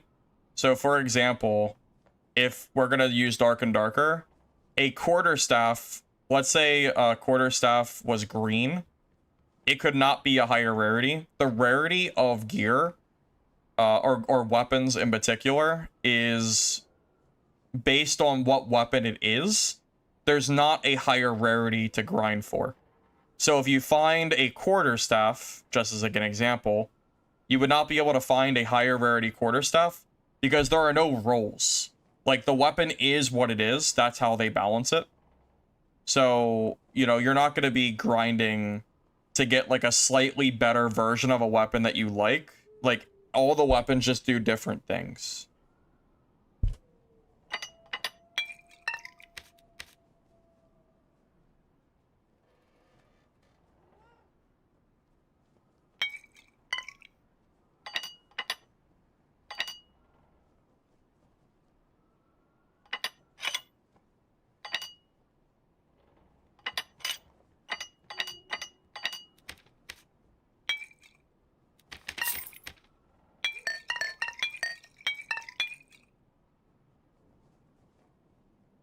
Yeah, it's like Arc Raiders.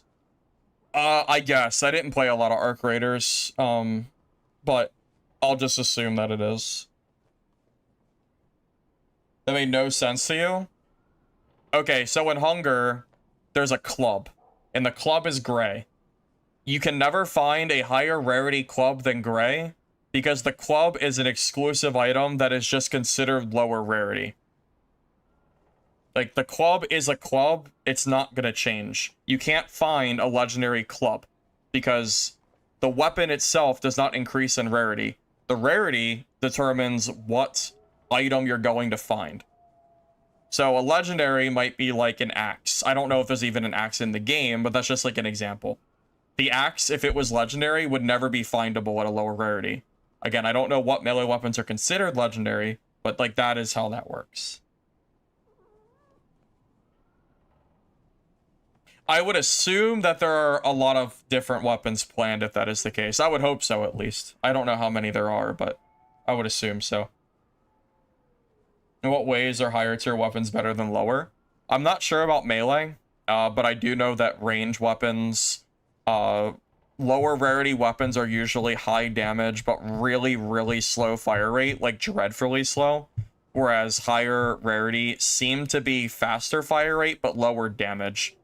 So it gives more room for error, but you can't just like, you don't have the same like one-shot potential on like a mob or something that you would otherwise. Now, I'm not saying that every weapon follows that pattern because I'm not entirely sure. But I just know that the type of weapon is always different based on rarity. I'm saying weapons do not have rarity standards. That is correct. Yes, there is not a rarity standard for a weapon. The weapon itself is the rarity that it is, and there is not going to be another rarity of that weapon.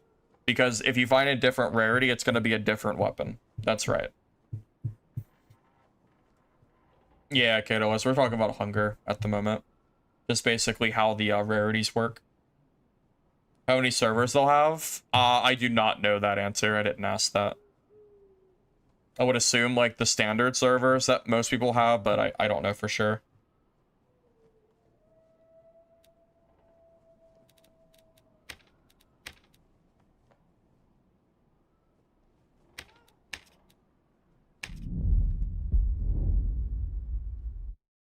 Tell me anything about how PvP works.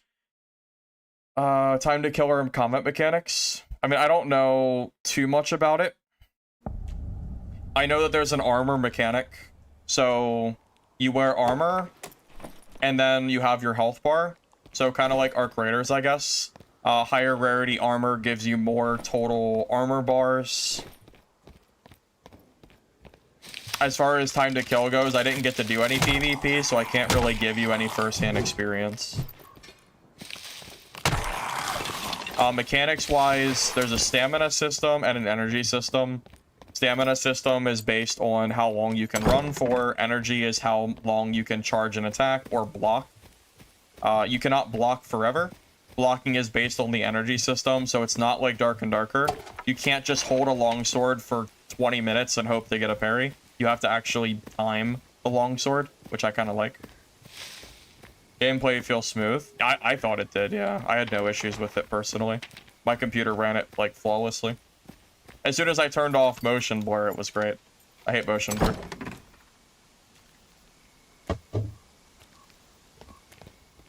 There's like a dodge system in place too, but they just added it like this week or something, so it's not polished yet. But there's a system to kind of like dash around, but it uses a lot of stamina. So you have to kind of, you know, risk reward how much you want to use for either running away, gap closing, stuff like that.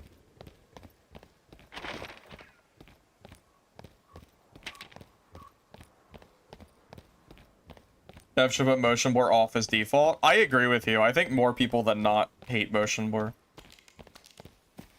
I was like, wow, this game looks really bad, and I just was like, oh, it's because motion blur is on, of course. I can't stand motion blur. I just think it looks, it hurts my eyes. I can't stand it.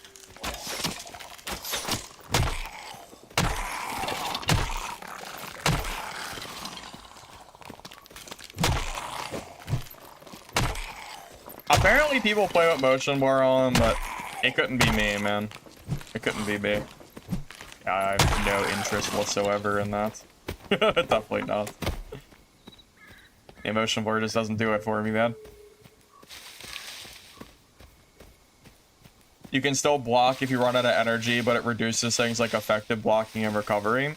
Yeah, I don't know exactly how it works, again, because I only played it for like 2 hours, but I just know that energy does affect the blocking, and your blocking is not going to be as good. I don't know exactly how it works if you're out, but I don't really remember. I'd have to, like, retest it to know. I just know that if someone has energy and you don't, you're going to be at a huge disadvantage in melee. I know that for sure.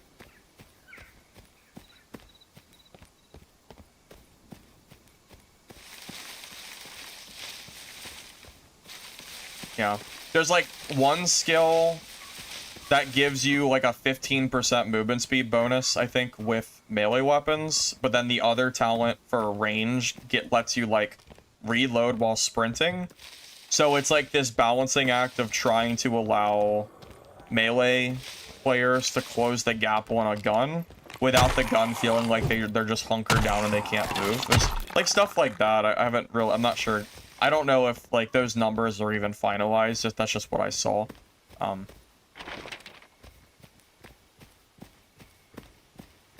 But, yeah, they're like, trying to make sure that, like, melee can close the gap on range classes and of that nature. There's also no fist running.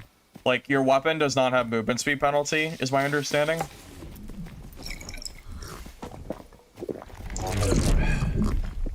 Are you just gonna fight me? That's crazy if you fight me.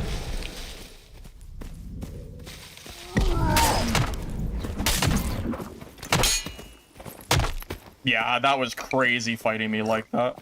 I hard counter that dude. That dude probably kills other people, but not a barb. Not this class, man.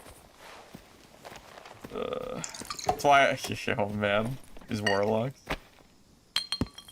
I don't feel bad though. Warlock's a great class, so they need at least one class in the game to humble them. For sure. Oh, he's not even geared. If he had gear, I still would have won, I promise. I thought he was more geared than that.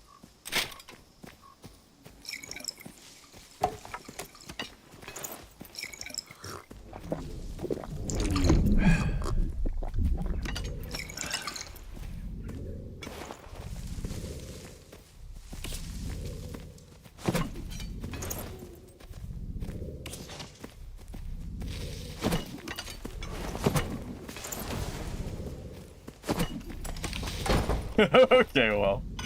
I don't blame him for using his sprint to run. He gets stat checked every time if we fight, so I don't blame him there. I do the same thing.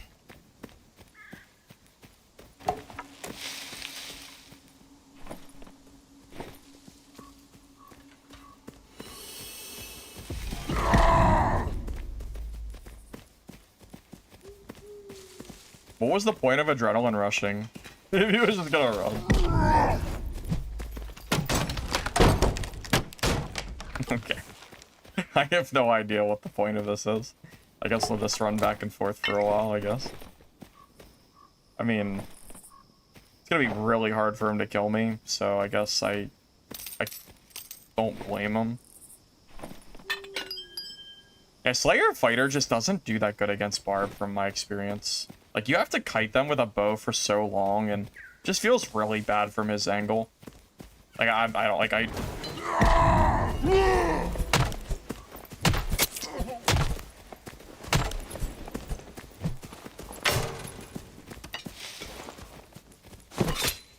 Okay.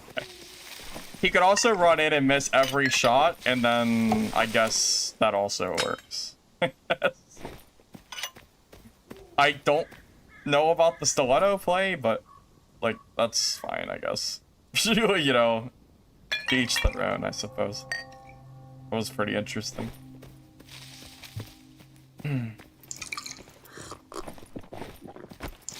kind of sad I haven't seen that quarterstaff barb that killed us earlier, because I built this kit just to kill him. Hit me once? Yeah, hit me once for like 9 damage, so.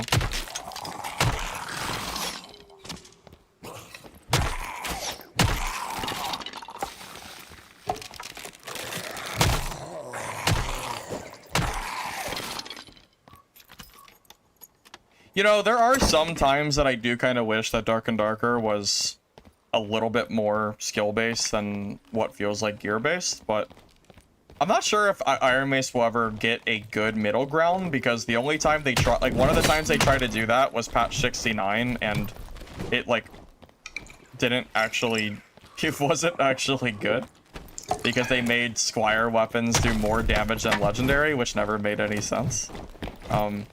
Yeah, I always kind of, I don't know, I always kind of wish that, like, the time to kill was slower in this game, but there was also a little bit more skill involved than, like, just straight gear sometimes. Close one? Yeah, Smooth, I agree. Thanks. Very, very close indeed.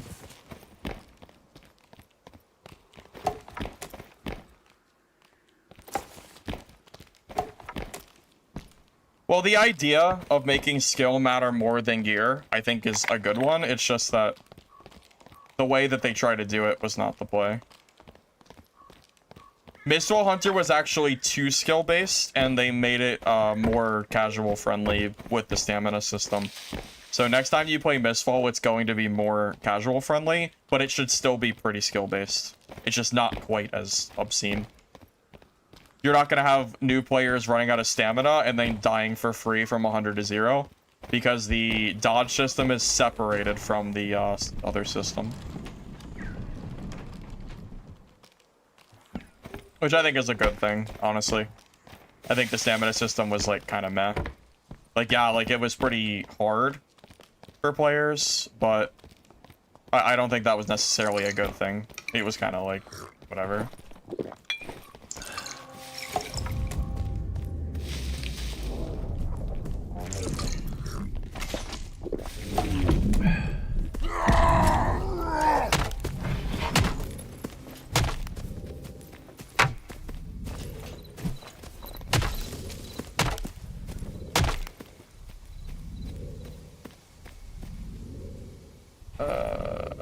All right. Anyway. I don't really know what to say, to be honest. He was really hoping that he was really hoping that that blocking would work.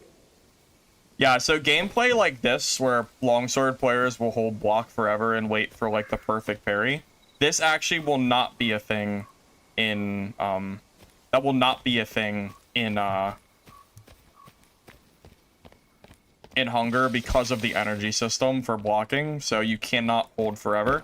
Imagine longsword, but you had to do it in bursts, or like the longsword parry would not be as strong. It's kind of like that. So it'll be a little bit different.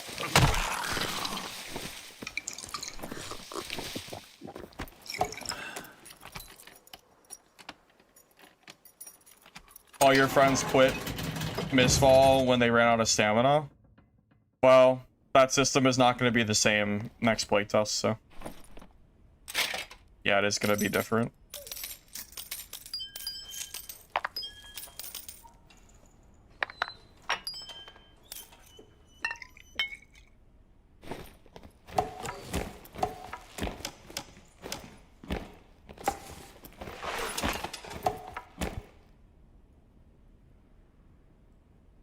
Yeah, I personally have never really been a fan of the way the quarterstaff works in Dark and Darker. I think having a weapon that is able to hold parry forever and have the same punish if you parry after 1 second or 20 seconds never really made sense from a parrying perspective. So I kind of welcome like a new, more up-to-date like parry system. That's the blocking system from Chivalry 2. Blocking his stamina works pretty well. Yeah, I mean, I haven't played Chivalry 2, but I know of the game in a sense. I think taking things from other games is actually like not a bad thing at all. A game taking inspiration and mechanics from another game like I don't view that as a bad thing.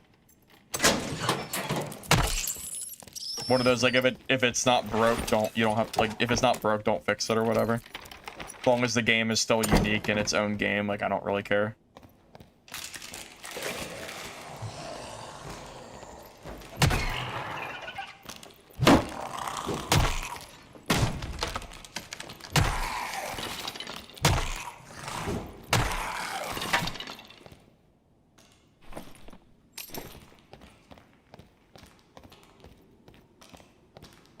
If you know what you're doing in Shiv 2, then you could just forget stamina exists. I've never played Shiv 2, so I can't really comment on that.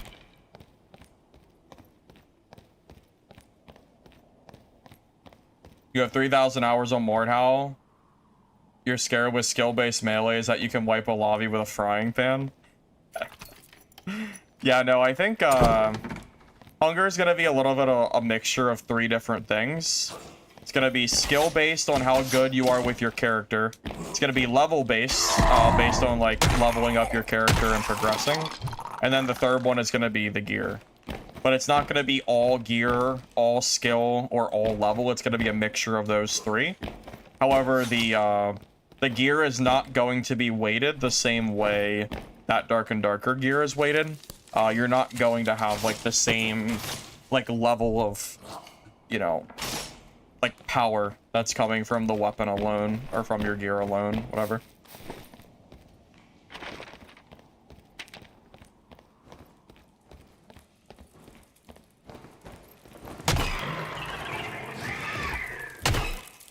Honestly, I'm just excited to learn a new game that has a similar feel.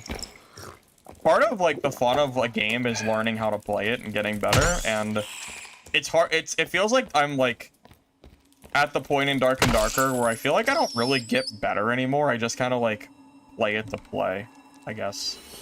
I guess I get better in terms of like kit building, but the kit building has been so stagnant for so long that it feels like I don't really learn like a whole lot anymore. I don't know.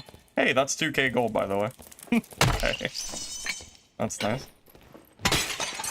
We were Dark and Darker a few days ago. Tried my Warlock build from YouTube and got a kill. Thanks for the help. Say Halberd's still way to go. Yeah, I would say Halberd is probably still the way to go, I think. Think so, Brainy? Oh god, this is such a bad matchup for me. This build is made for melee, not for range. He is going to kite away from me for literally the entire match, and I will never kill him. I'm just gonna run from him. There's no point. There's no point in fighting a Sork. Without rage or something and movement speed, I cannot kill him. He can run forever. I actually like cannot kill him.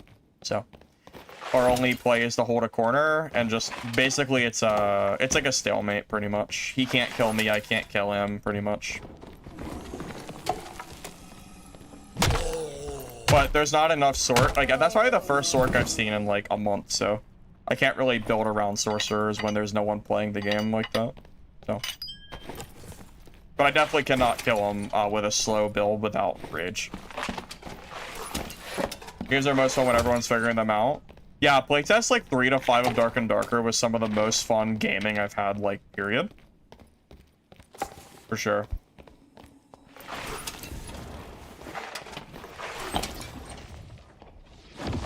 Yeah, I'm actually gonna hold this corner, like, for eternity.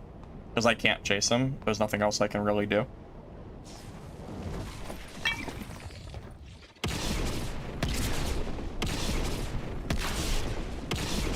I mean, it's gonna be a really stupid fight, but we're gonna be here for 10 minutes. Welcome to the, welcome to the movement speed meta in solos.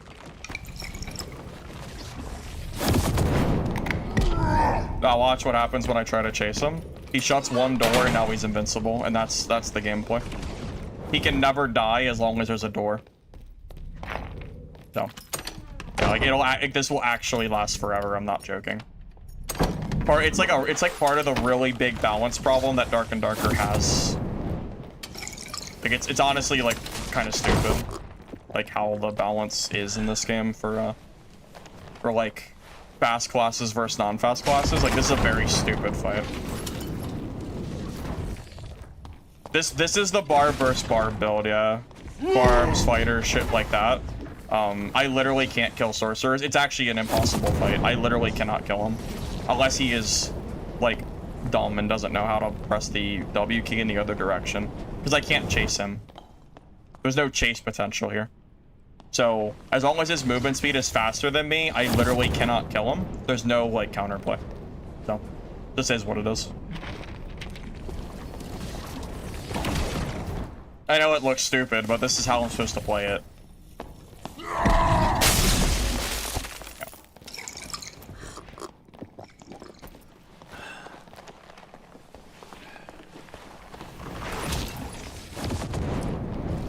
Yeah, like, again, like, it looks dumb, but this is how I'm supposed to play.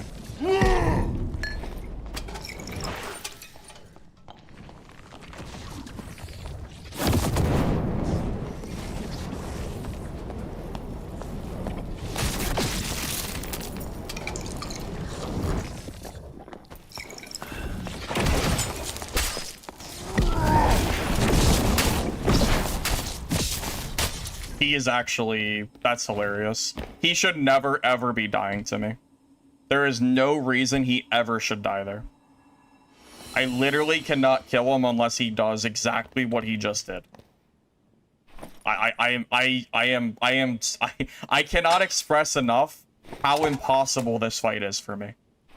He has movement speed. I can't kill him. That is it. Like, that is the fight. I mean, he even has agility gear. Like, there's no way. That's so funny. Yeah. That's one way to kill them, I guess. Make them just tired of waiting, and then they push you and die, I guess. But yeah, I should never, ever have won that fight.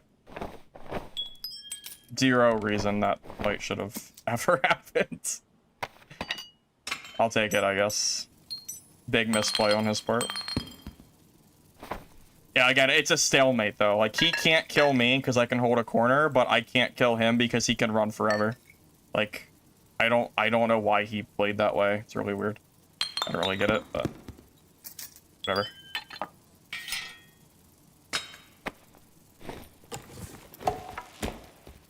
Game of patience and discipline.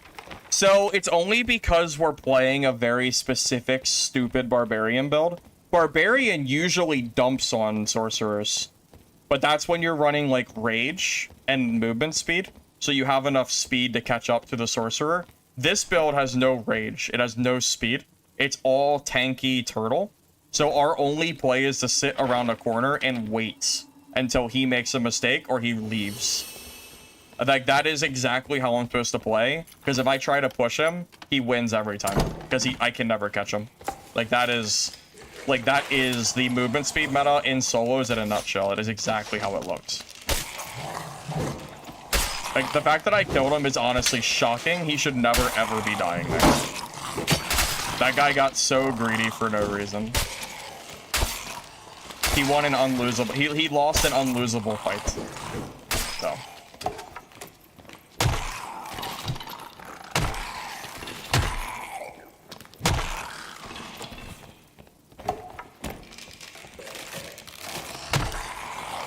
Now, if sorcerers were in every single game, I would throw on Rage and maybe Achilles, and I would just W key every sorcerer player, and they would just all die.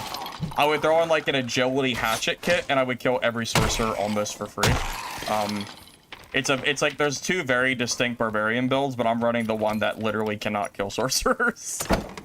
It just is what it is.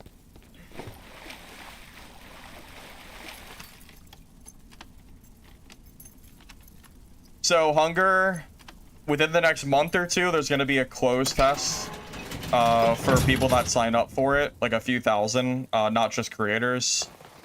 I think it's on like some kind of like Hunger Discord. 3 or 4 months from now, we're going to have an open beta for everyone to play for a few days, and then there's going to be early access release, I think in about 5 months, towards the end of the year, something like that. Well, right now I don't have an arena kit, so that's going to be kind of tough because I literally don't have the money to buy a competitive arena kit, so I don't really know if I'll like do that or not. The amount of money that people want for like good purples is kind of insane. Kind of stupid. I don't even have that kind of money.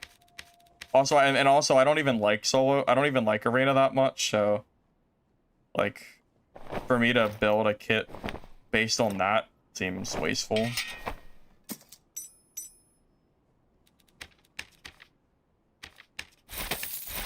Yeah, this kit, by the way, is paid for itself.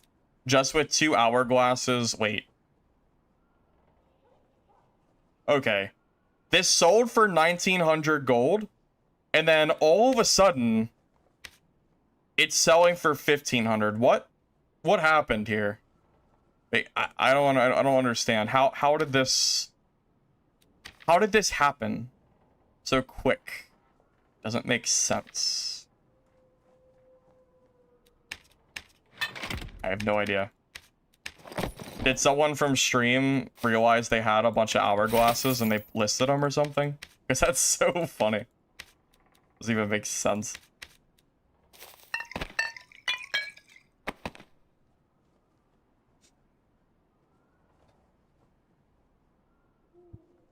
I got an hourglass from a random bookshelf in Crypts.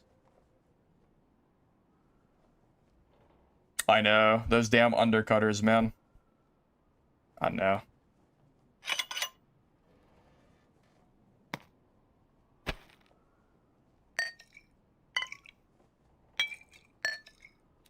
But yeah, this blue kit definitely paid for itself by now. You know, that's kind of part of the problem for a player like me. is I could sit here and play like Squire in normals and like sure I might like I'm sure I would kill geared players and all that fun stuff. But like why? You know, the question is why would I do that when I could just run geared and easily make the money back for the kit that I'm like building in almost no time. Like you know what I mean? Like there's no incentive for me to run like less geared than like really what I consider to be max, quote unquote, because I make money so easily that it's so easy to just build like whatever I need, you know? When I'm picking up random quest items that sell for 2k a piece and my kit costs like 5k, like that money adds up real quick, you know?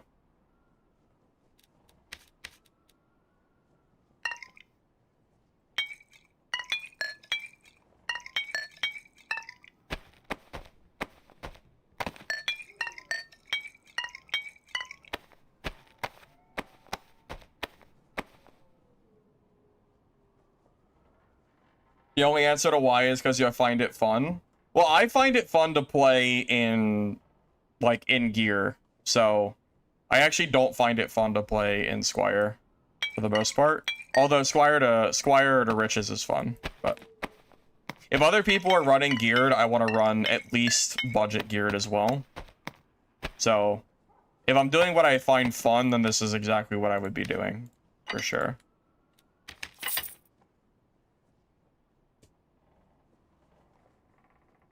My water's gone. I'm gonna fill it up real quick. Yeah, that and also gear is cheap right now because of Squire Royale. Yeah, cheap is cheap. Yeah, gear is pretty cheap right now. I actually saw a post. I think it was on the dad subreddit. You know, there's some always some hot takes over there. Some guy complaining about like normals being filled with blue geared players. But I don't really understand like where else are you supposed to play if you don't want to run, like, if you don't want to spend the time or run, like, full HR gear every single game, it's much, much easier to build blue gear than it is to build, like, you know, really high-end HR gear.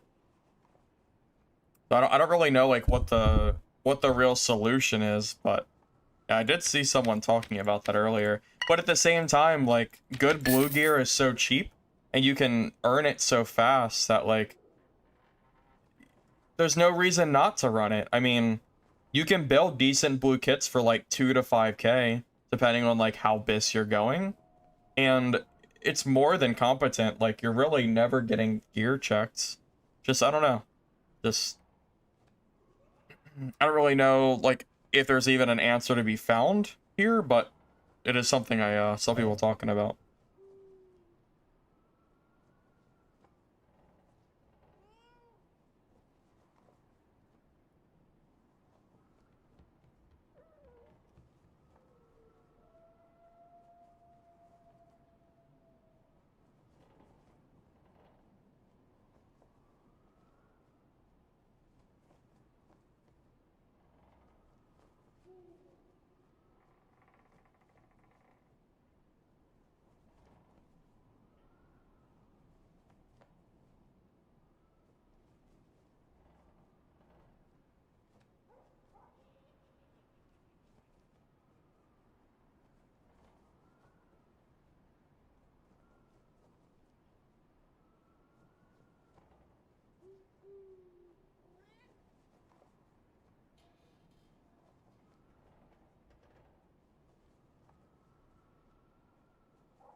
Well, you know, that's another thing too. Blue gems are so cheap and so abundant that building for, you know, building for like decent blue gear is really not hard, you know? Like a blue sapphire is a whopping 50 gold. So you just buy a piece of gear that has like maybe like 2 dex, 2 vigor, or whatever, like a 2 roll. Buy a sapphire, socket action speed, and that like piece is good to go. Like it's really just not hard or expensive to build the gear. So I don't really know. Like I don't know what other real solution there is. I feel like the gear is already as abundant and easy to get as it really ever will be. So I don't know. Kind of hard to. It's kind of hard to really say that people running in normals is bad. I mean, I guess I'm the one doing it as well. So I guess it's like, of course I'm not going to say anything bad about myself, but at the same time, like HR just has such big balance issues with like rogues just one-shotting people and plenty of other shit too. Like I feel like gear is just way more balanced around blues and lower. So in that sense, like I kind of just feel like it's more fun to play here, you know?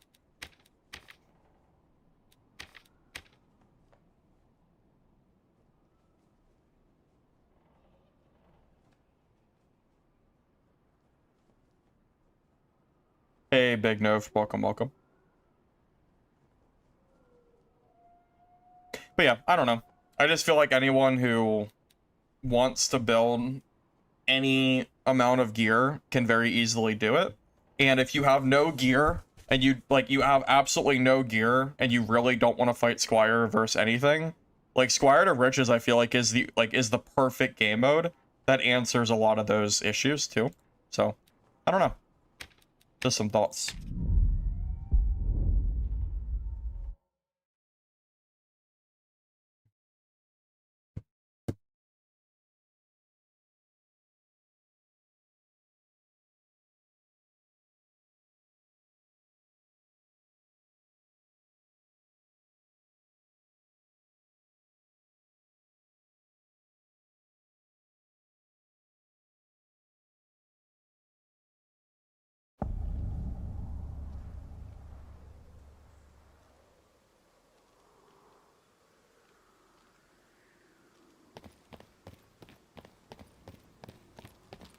No, there's definitely good players in Squire Royale.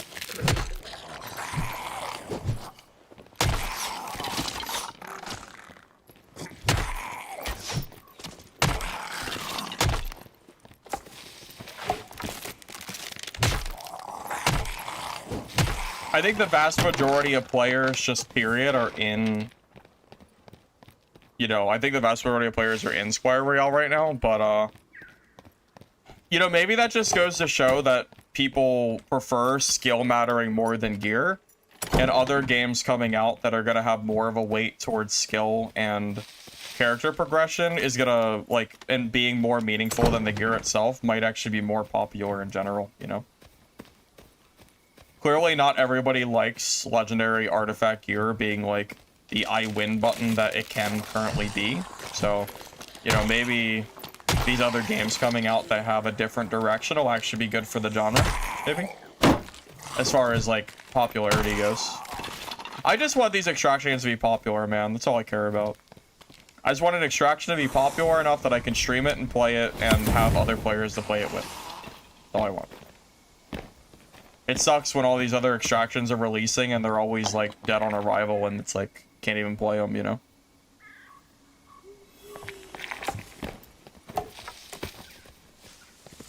Nope.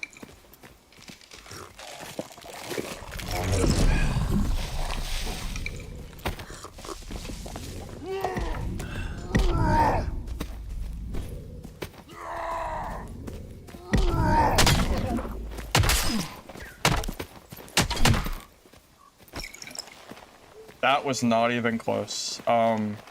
Okay. What was I saying?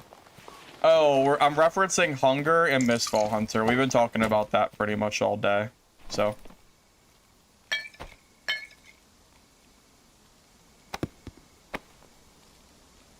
But yeah, I guarantee you if we did like a poll on people that preferred like skill versus like gear in terms of fight weight, I feel like a lot of people would actually prefer skill over like just the gear being like the all-be-all, which is ultimately what Hunger is supposed to be, which might be a good thing for the genre. I don't know. Maybe. We'll see. Yeah, Mistfall and Hunger both look like good games. I'm excited for both of them, for sure. Mistfall Hunter will be out first, though, so we'll look forward to that one, you know, for the time being.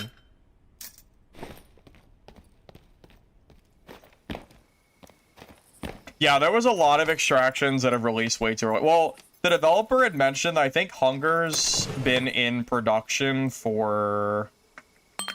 I think it's been worked on for a few years now, so they definitely did not rush Hunger, which is a good... it's noticeable in the game, too. I think a lot of games... I think you're right. I think a lot of other games have rushed out their title, and then it died. Like, that's part of why it died, for sure.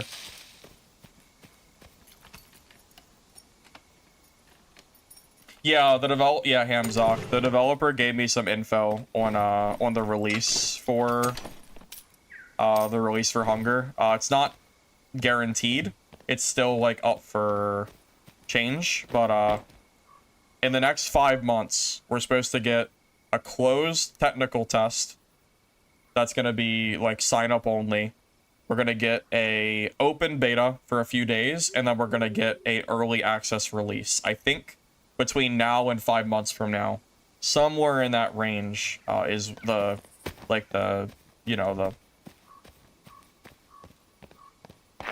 goal for that. Yeah, so like by the end of this year, we should have a early access of Hunger, I think.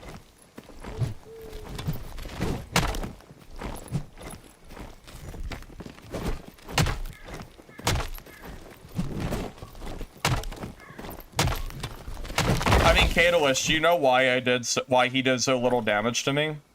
The gear wasn't even a big part of it. He attacked me when his Savage Roar was gone. Like, his Savage Roar ran out, and then I used mine. So he was doing 30% less damage. And I had Warcry up that gave me 20% more health at the same time. And I was jumping, making him hit limb shots. So between all those things, he did no damage. Like, that's ultimately the reason that fight went in my favor so significantly.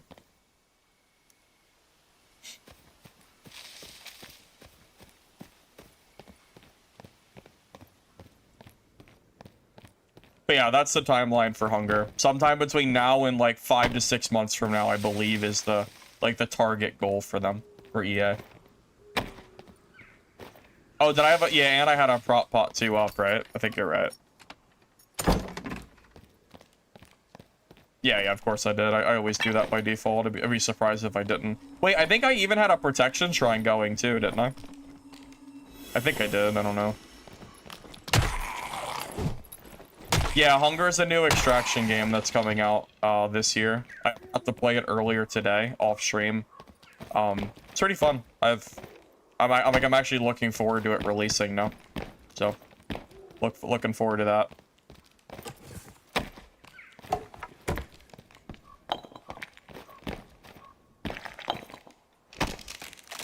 Did I get into his face on purpose? Yes, that's what the quarterstaff... That is the only good thing about quarterstaff. It has no sour spot. So if I jump into someone's face, I'm doing full damage and they're doing 70% damage. So yeah, that's exactly what I'm supposed to do there. I played that fight like pretty much textbook how you want to be playing against like someone playing aggressive like that.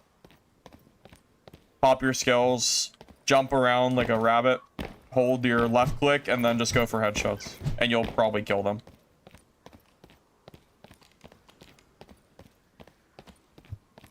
My system ran Hunger just fine. I had no issues. I have a 12700 with a 3080. I had no problems, personally.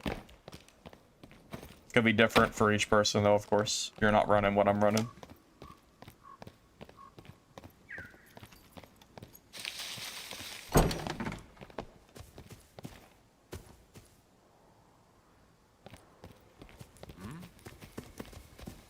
I don't think this guy's gonna fight me, fellas. I doubt it. I very much doubt it. I don't blame him, though. I really don't blame him. Okay. Yeah, that's fine. Oh, wait. He is gonna...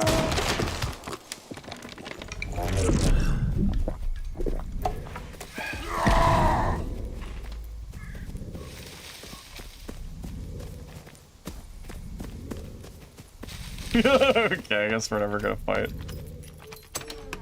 Oh my god, the door. The door, man.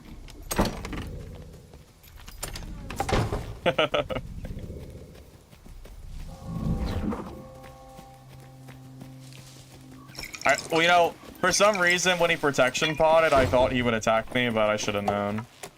Even with a protection pod, he still didn't really want to.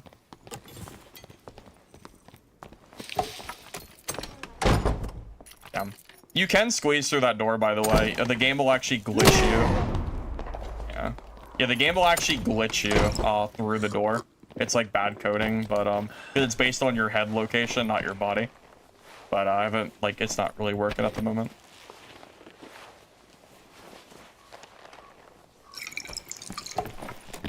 Yeah, but grapple hook doesn't win 1v1 barb fights, and I'm tech towards barbarian right now. My entire kit is based around fighting barbarians.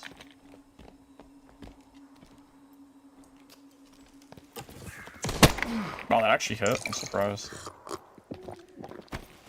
Yeah, like, Iron Will counters grapple, so you can't actually use it against other barbs, and normals is like, there's a lot of barbs that were running around, so. Yeah, so as like fun as grapple is, it's not like worth it.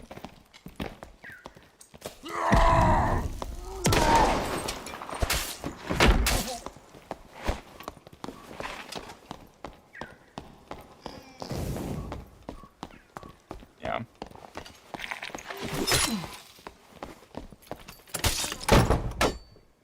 Yeah, unfortunately you can't really rely on the door cheese, but this is like the only thing you can do unless you want to waste a perk as Barb and run Crush. But then you have -1 perk for Barb PvP, which is bad. So this is kind of just what you have to deal with. Door and door. How it is.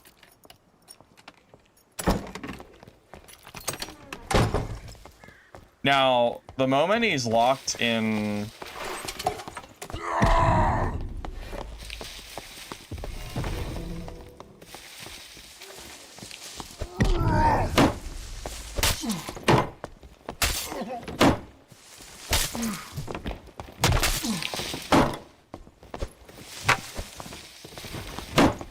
Why can I not hit this guy? I don't have Crush.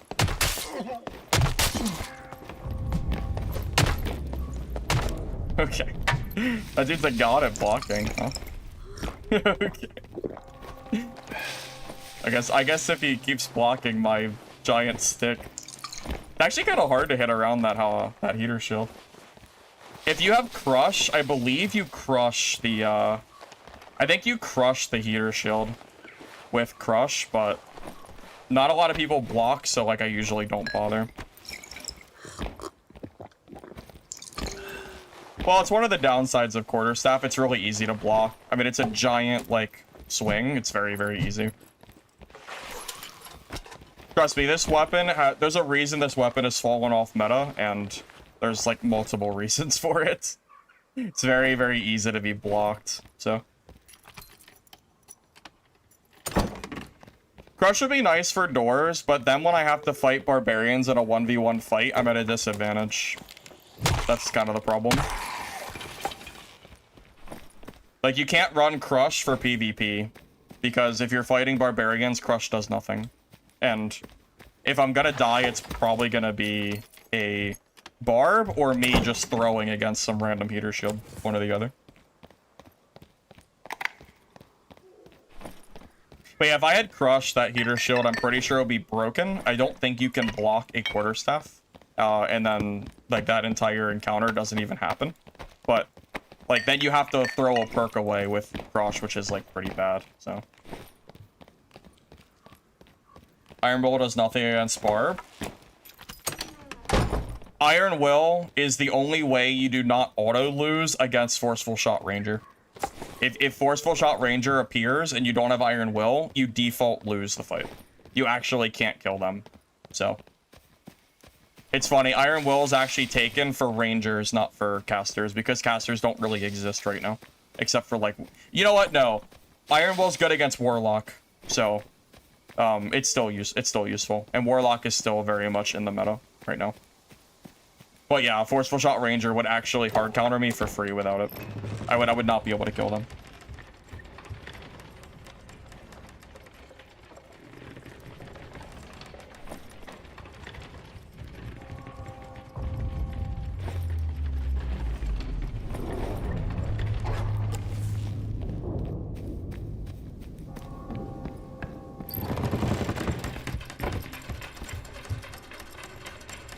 It's always been like this? No, it has. Barbarian is required to use Iron Will because Forceful Shot otherwise will hard counter you and you will not be able to play the game.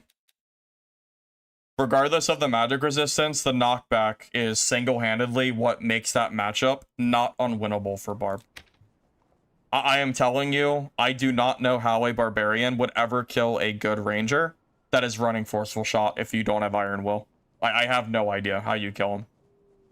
Forceful Shot is a very quick cooldown and a very long duration. You have very little downtime with it, so I genuinely have no idea how you'd ever kill it. I just don't know. I don't think you could.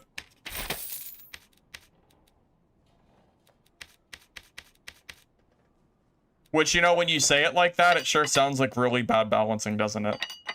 You need, like, you have to use one specific perk or you literally just lose a matchup and there's nothing you can do about it. That sounds pretty bad, doesn't it? But it's true, so.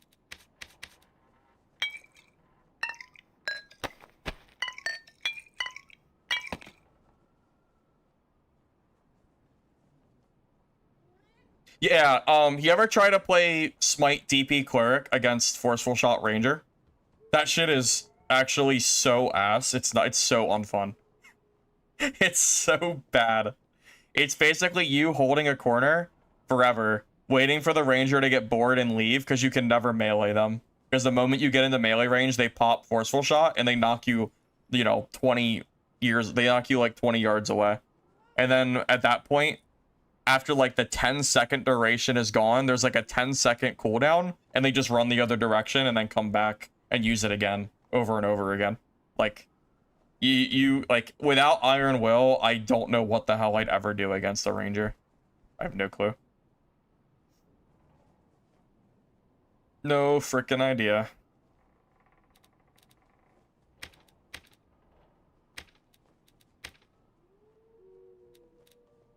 Yeah, I would love to run Crushel in this build. I just have no idea what I could drop for it. Like, I could drop Treacherous Lungs, but Lungs is really good. It gives me 5 extra seconds of 20% max health. Kind of hard to drop it, but if I was going to drop anything for Crush, it would be this. Viking Sword, for chase. I killed a Sorcerer with it earlier. The Quarterstaff does not have any chase. This weapon, I don't think Quarterstaff is super great right now. It's okay, but it has no chase. It's easy to block. It's easy to parry. Like, it has a lot of downsides. If I had a choice, I would use a Halberd. I would love to trade out this Quarterstaff for a Halberd like Fighters and Warlocks could use, and then I would probably just never die. But unfortunately, I don't have that option, so I use Quarterstaff.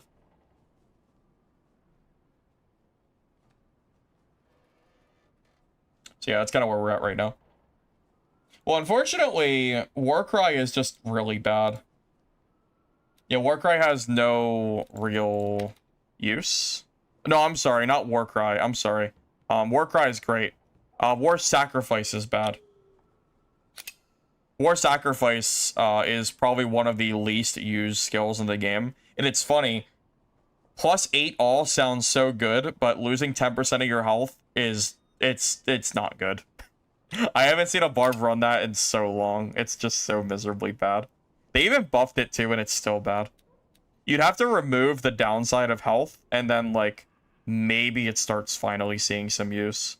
You know what? If it had no health loss, I would probably use it over Warcry. Also, I'm pretty sure War Sacrifice doesn't work with Treacherous Lungs. I think it's broken. Like, War Sacrifice sounds like a shout, but I don't think the duration works. So, it's also anti-synergy.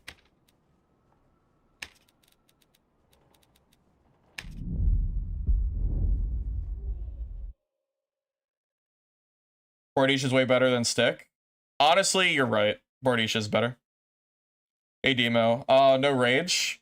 Because I've been fighting a lot of barbarians, like very beefy barbs, and I wanted to stat check them. That is the reason for that.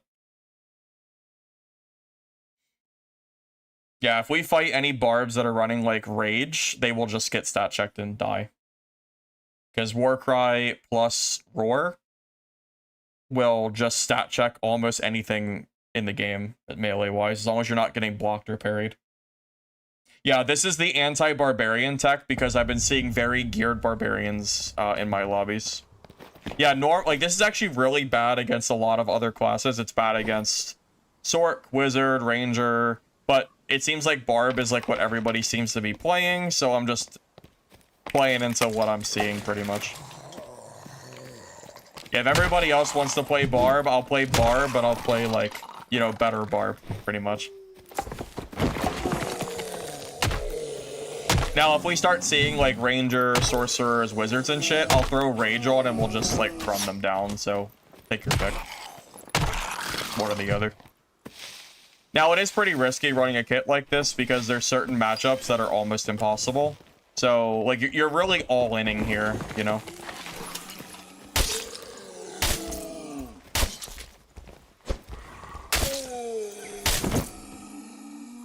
Yeah, if I find, like, a decent Sork or something, I just hold a corner and wait for him to, like, get greedy and push and die. Because I have no chase to actually kill any range class.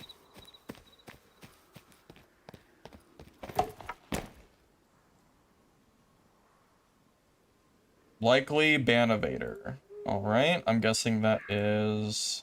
Account created 1 minute ago. That is actually unhinged. Holy shit. That is crazy. Bro really made he really made a new account just to join. That's actually so funny. That's crazy. My god.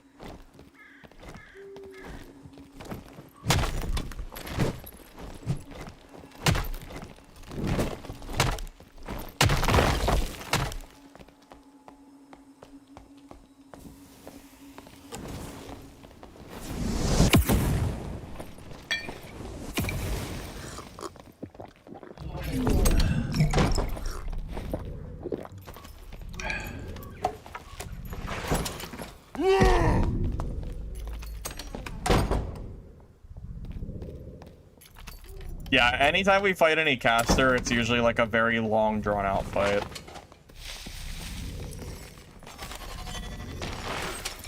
I can kill Wizard, it just takes me a long time to...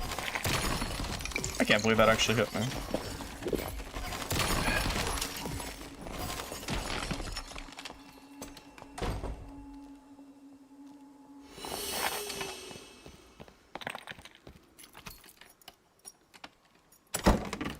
Something that would help is Crush.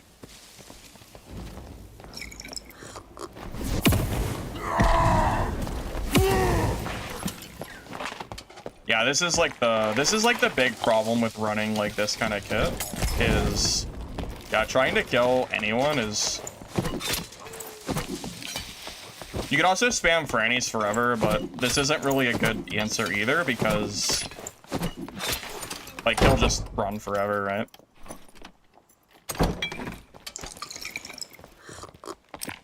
Yeah.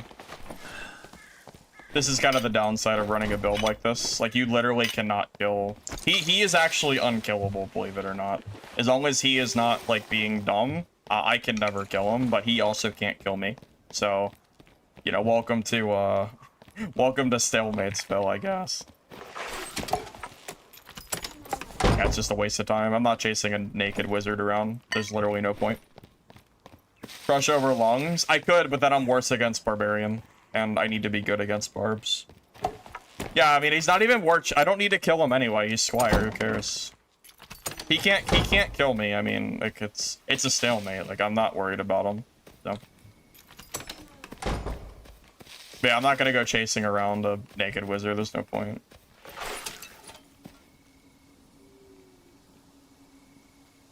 Honestly, I don't even know why he's in the lobby, to be honest. I have no idea. Yeah, usually I don't really see, like, wizards at all, even in the game, so. I'm really surprised he's even in here to begin with.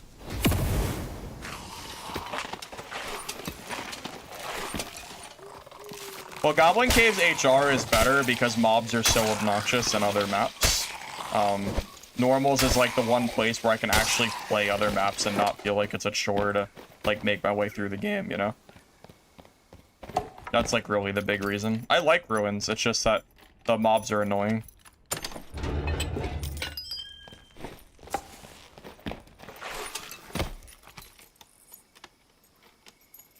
Now, if I was in caves, I might have to take Crush. Just because the door meta is so atrocious there. It's like even worse than this map for sure.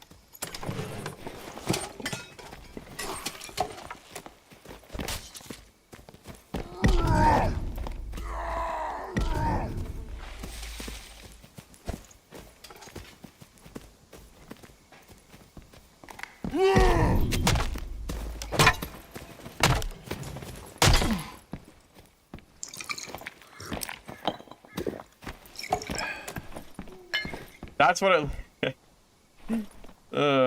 Barbarian. Okay. Yeah, if we ever see another Barb, like, I don't even know if we can die to them, to be honest with you. This is like the ultimate I win button against every Barbarian in the game, geared or not, it doesn't even matter. We just kind of stat check them, doesn't matter what they do. I mean, what did I lose? Like 5 HP.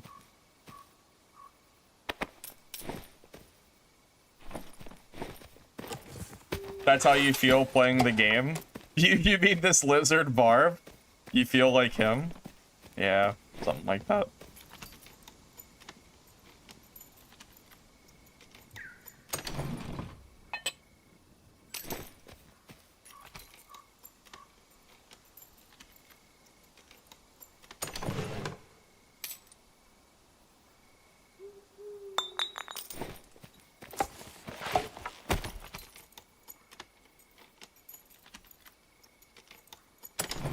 Raging in solo isn't fun because of rogues. Well, I would actually argue that the game isn't fun because of rogues, to be honest. I don't know if you've played HR recently, but it is full of nothing, but it is so many rogues, man. All running that stupid double hit skill.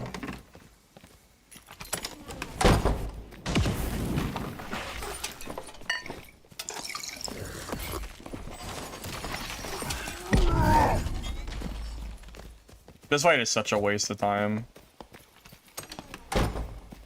You know what? I'm gonna just take the blue. Yeah, this is like a complete colossal waste of time. I bet you I can eat his spells and take the blue with no risk whatsoever. I mean, there is like literally no risk here. I just need to like use this and go.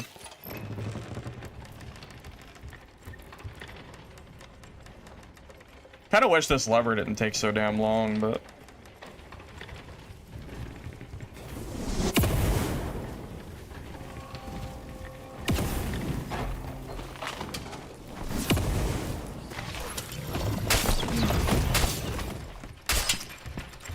Alright.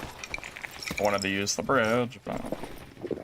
Yeah, I have no idea why wizards are in normals naked, just rushing PvP. This actually makes no sense. I have no idea what he's doing. He should at least run some gear, man. I don't know. I have no idea what the point of this is. No clue.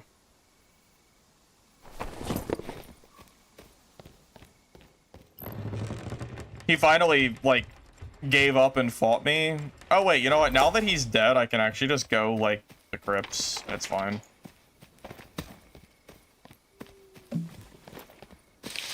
Yeah, the rogue double stab is, like, actually just... It's so dumb. Watching rogues just straight up one-shot people is insane.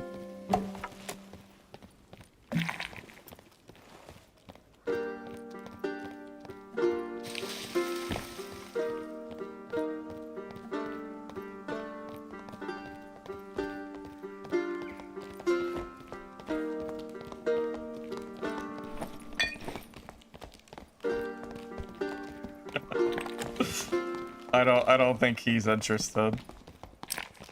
He's not interested in my serenade. Fun fact, you can attack during the serenade with no downsides. Oh, this guy is not interested.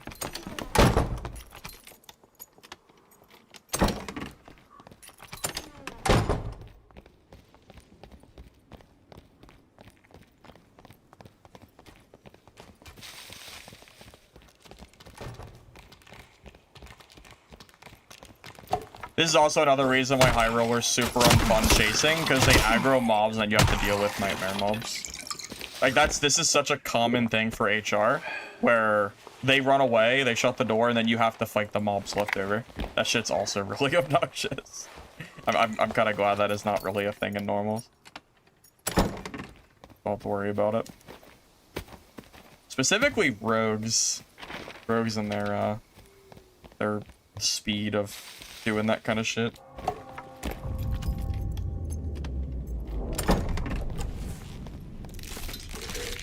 Yeah, normal, quite frankly, is just the more fun way to play this game. Nightmare mobs aren't fun. Gear checks aren't fun. Rogue is not fun. The list could go on, but yeah, very, like, it's not even close. Like, normals is just better than High Roller. Not even close.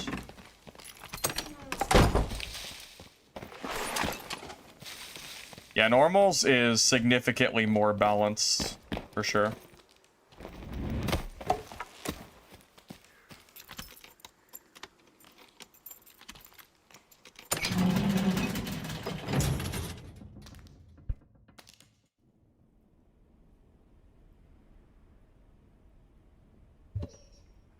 I don't think the game's fun rating is based on a quote-unquote come-up or anything. For me, the game is fun when you have, like, fair, balanced PvP. That is the best time to play the game for me. I don't really care about the gear too much at this point. I mean, it's fun, you know, but there's other fun to be had outside of HR, you know.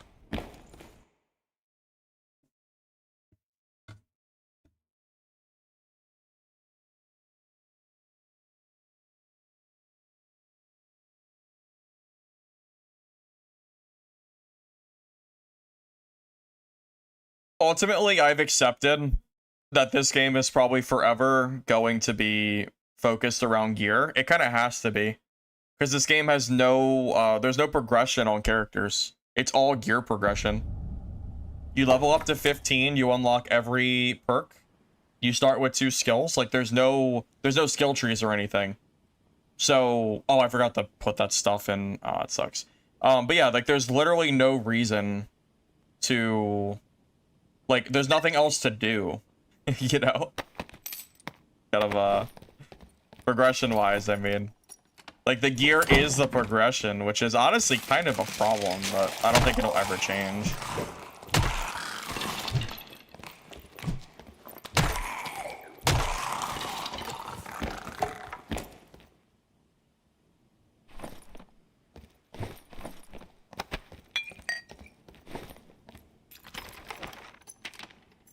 Well, I can't loot this game, so I guess I'll just go to an exit, I guess.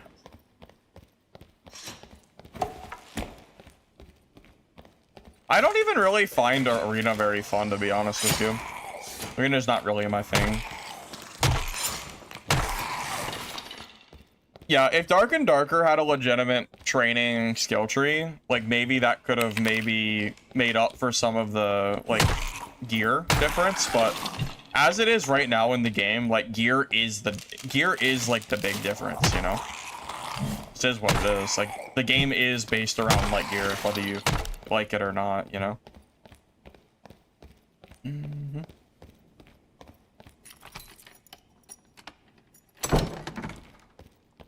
Don't get me wrong, I see why people like Arena. I get it.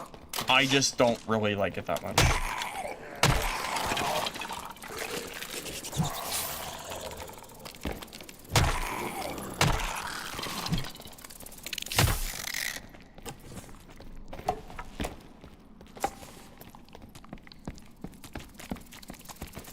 Well, you can come up in normals, but let's not, like, kid ourselves here. Like, you can't get, like, artifacts money in normal, so, like, it's definitely not quite the same.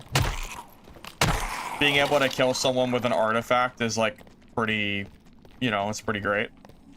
You definitely don't have that kind of gameplay here.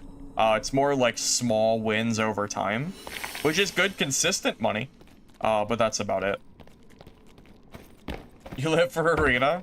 Hey man, to each their own. I'm glad you guys like it though, even if I don't.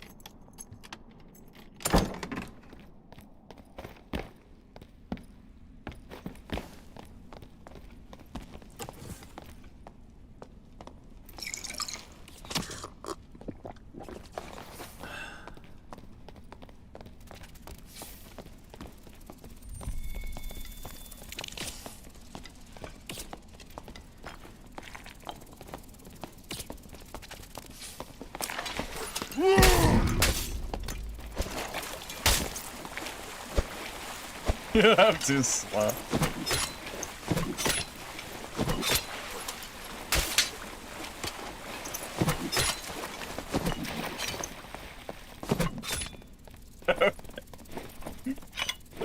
The movement speed is rough. Good thing he literally could not hit a shot to save his life. Alright. Anyway.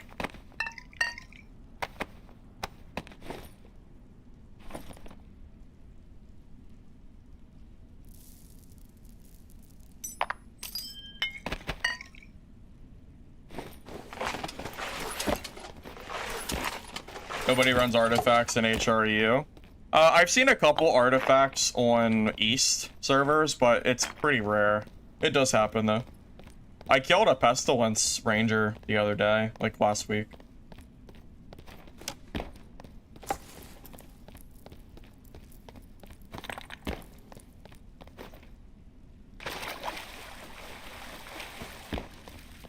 I don't know if this is a pessimistic way of looking at it. I think Dark and Darker, as it stands right now, is a fine game, and I personally do not expect any changes to happen to Dark and Darker that are significant enough to make big gameplay changes at this point. Like, I feel like Dark and Darker is kind of like the game that it is, and I don't really see that changing. So to me personally, like, for me to get things that I actually want to see in Dark and Darker, I really feel like my best chance is to play other games and hopefully see that kind of stuff thrive elsewhere, you know? I think it's unrealistic to expect Dark and Darker this late in the game cycle, especially after knowing that SCF is moving on to, like, a different game title completely. Just, it's hard to imagine this game having, like, any, like, really significant, huge game changes, you know? If that makes sense. Oh, Lance, hey man. Hunger is great. I got to play it earlier today. It was very fun. Yeah, I'm very much looking forward. That's like the new game I'm looking forward to now, outside of Mistfall.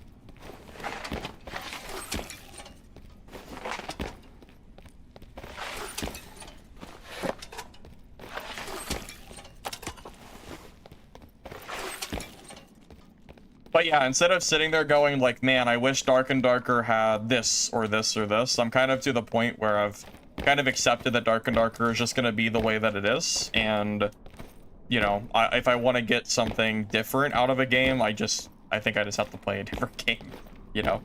Like, Auto Sort's a great example. Like, are we going to get Auto Sort in Dark and Darker? I don't really know. But I do know that the extractions that are coming out this year are going to launch with Auto Sort. So, like, it's like, just like small stuff like that is like, I don't know. I'm just tired of waiting, man. I'm tired of waiting for all this, like, quality of life and other stuff for Dad. I wonder, like, how long it's ever going to take for us to get this kind of stuff, I guess.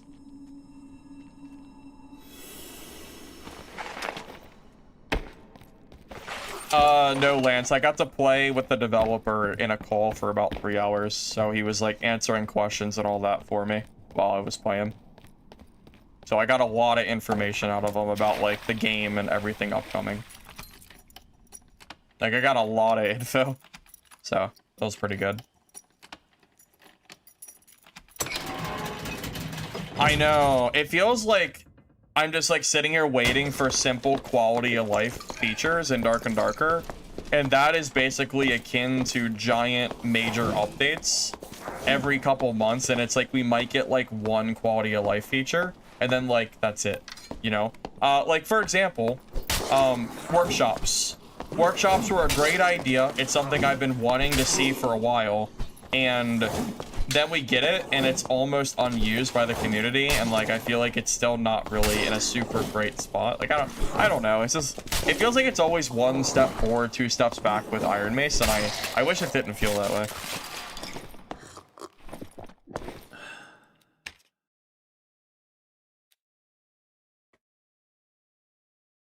You have no idea how they can make Dark and Darker more new player friendly. Dark and Darker is definitely a very hard game to get into from a new player perspective. I can't disagree with that.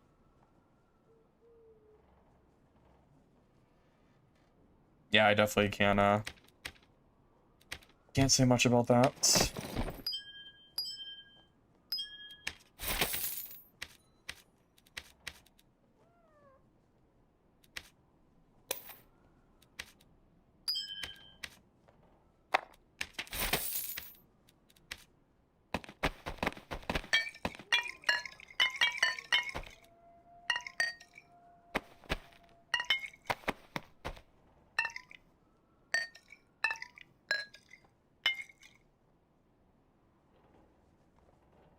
Yeah, item rotation is something that would be nice in Dark and Darker. But I will tell you, you don't even need item rotations if you had auto sort. I can't believe that Dark and Darker does not have an auto sort feature. I legitimately have a hard time believing that that is actually true. I mean, I just don't get it. Like I see other games and other developers adding auto sorts to the game, and it doesn't seem like it's a huge, crazy task. Like, I don't get it. I don't understand what the holdup is to add a simple auto sort to the stash tab. I legitimately just don't get it. You know, it's just, stuff like that just makes me so confused with this game, you know? I haven't died in, I don't know, whenever I made this kit is the last time I died. Which doesn't surprise me. When I built this kit, I had a feeling that this would probably go pretty far. This kit's like pretty busted, considering the like gear, whatever.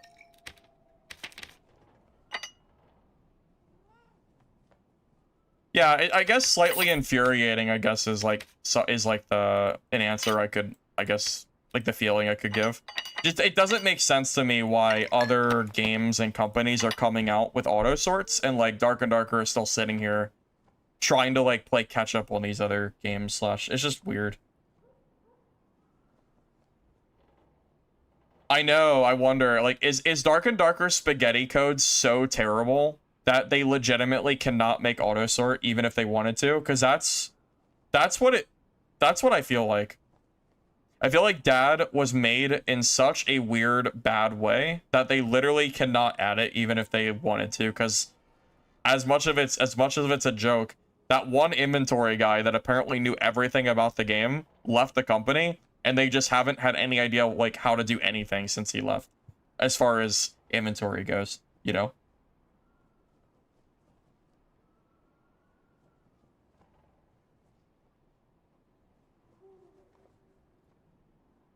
Well, I mean, think about the quiver. It took years to get a quiver, and all it is a gold coin bag disguised as a quiver. It's a gold coin bag that you put arrows in instead of gold, and that's it. That's the quiver. We waited like 3 years for that. Like what? What do you mean? What? That's crazy. Surely we could have got this version of quiver. We should have got years ago if they absolutely couldn't make one. You know, just funny.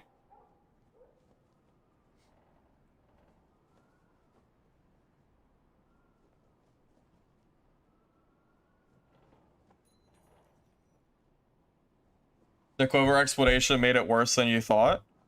I mean, that's what it is. I mean, it goes in your inventory, you throw arrows in it. I mean, it works the same way a gold coin bag would. So I don't know why it took so long to add it to the game. It was very weird, for sure.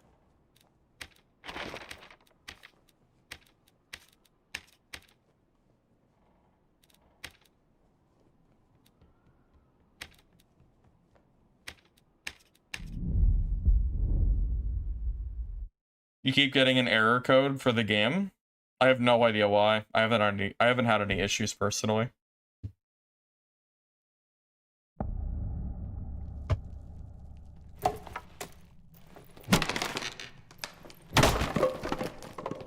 I don't know. I'm excited for Dark and Darker to get some legitimate competition very soon. Like, we're in the home stretch. You know, we've been here for years now, waiting and waiting and waiting for legitimate competition to come up, and we keep getting like half-assed slop games that are like trying to compete with Dab, but they don't compete with Dab because they're bad games. Like, I feel like we're at the home stretch where we're finally gonna get some real competition this year in like the next couple of months, and I am very curious how it works out in the long run with that in mind.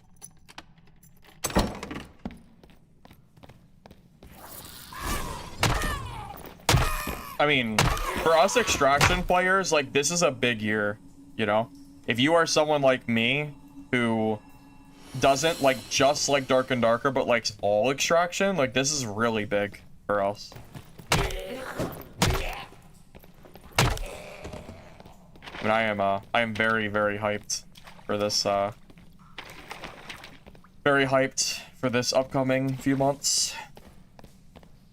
Well, Midnight Walkers was trash. Even the playtests were bad. Like, the recent playtest before the release was terrible. So, that didn't surprise me that it was, like, bad on launch. Didn't surprise me at all. There's a big difference between Mistfall Hunter, Hunger, and Mistfall, or in Midnight Walkers. It's not even, like, the same. Not even the same. I was hopeful for Midnight Walkers at first, but it went downhill very quickly. Very, very quickly. I'm also not a gun extraction type guy, but Hunger seems to be a decent mix of both, so I'm like kind of looking forward to it.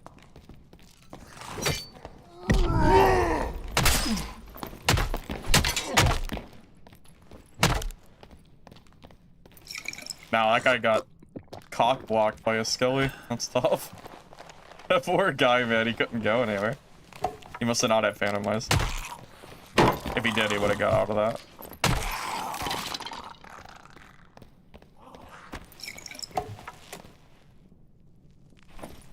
Oh, that's a geared lock, too. That's so funny. Imagine losing a geared set because of a white skeleton. That's gotta feel so terrible. He had no chance because of that Skelly. Feels bad.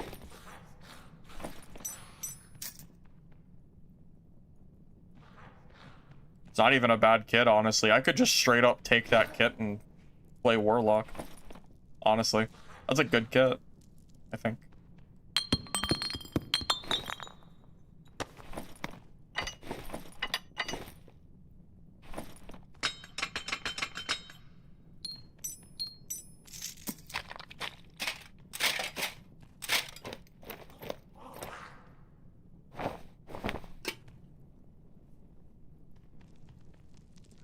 The damn halberd is such a big-ass weapon. It's so hard to grab them. But it's like, it's still so meta, like I'm supposed to grab it. It's just so annoying. Well, okay, I guess I'll go take an exit and take this with us. We get a better medieval extraction game, you'd be sold. You like the DAG concept, it's really the only one that fills the niche. I agree with you. Dark and Darker currently is a one-of-a-kind that no other game can fill. That's why I'm desperately hoping that one of these other games can fill that, like, that gap, hole, whatever you want to call it.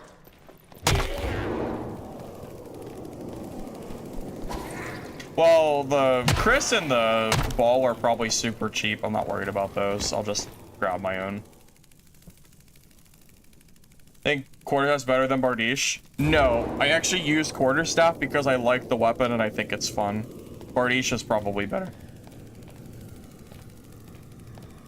So I think here's what I'm predicting. Mistfall Hunter is going to fill the void that that Dungeonborn left behind, because I get asked about Dungeonborn every stream or see the comments about it. I think that Dark and Darker players will probably try it, but being that it's third person and it's like very different combat, I don't think it's gonna really necessarily take players away from Dark and Darker. And then I think Hunger is going to kind of be more of a mix of Dark and Darker players and then like shooter players like Hunt Showdown that will give the game a try. I think it's going to be two different audiences playing those games. How much HP? 175. With Warcry, I have 200, which is pretty solid, pretty good, I'd say. When Hunger drops, you're all in. Is that true, Irvin? You know, honestly, we'll see. We'll see. Depends on how much Mistfall drags me in.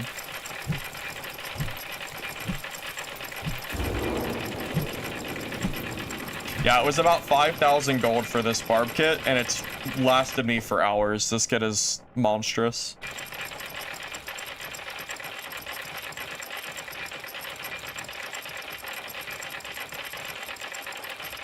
Mistfall was really, really fun. I like that game a lot. Yeah, very, very fun indeed.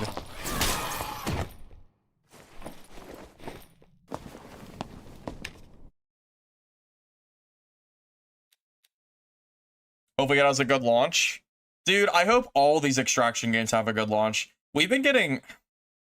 Dude, the extraction melee genre players have been getting boned by terrible early access, not ready to release launches of games that have just fizzled out and died in a matter of days or weeks. And it sucks. Being a fan of the melee extraction genre and getting just beat down and by just these miserable freaking games has sucked so bad. We need a win, man. We need a win for the extraction genre that isn't just a straight shooter.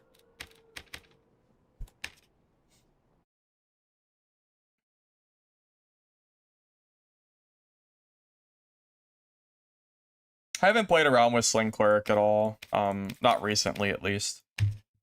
You want specs kill trees? Yo, that's my entire point.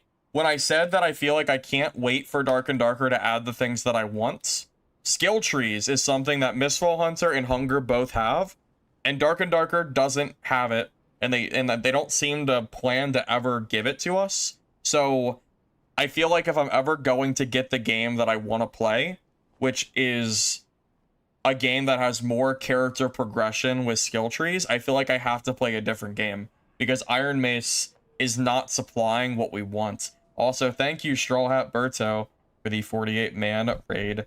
Shout out to you, sir. Here, let me do that real quick. Welcome, everybody. We're just talking about extraction games right now. You guys are welcome to chip in on the conversation. We're talking about Mistfall, Hunger, Naquan we've been talking about a little bit, but it's primarily those two we've been talking about. Yeah, games have been going good, man. Yeah, I built a very broken barbarian kit. So basically, I tried to play Slayer Fighter, and then I died to a super geared barbarian that was running basically this exact kit. As soon as it loads. Yeah, so I was trying to play Slayer Fighter for fun. He was running like a super crazy PDR focused, barbarian kit. So I built my own, and I haven't died in like 3 hours, so I can see why he was running it now. This shit is like super good.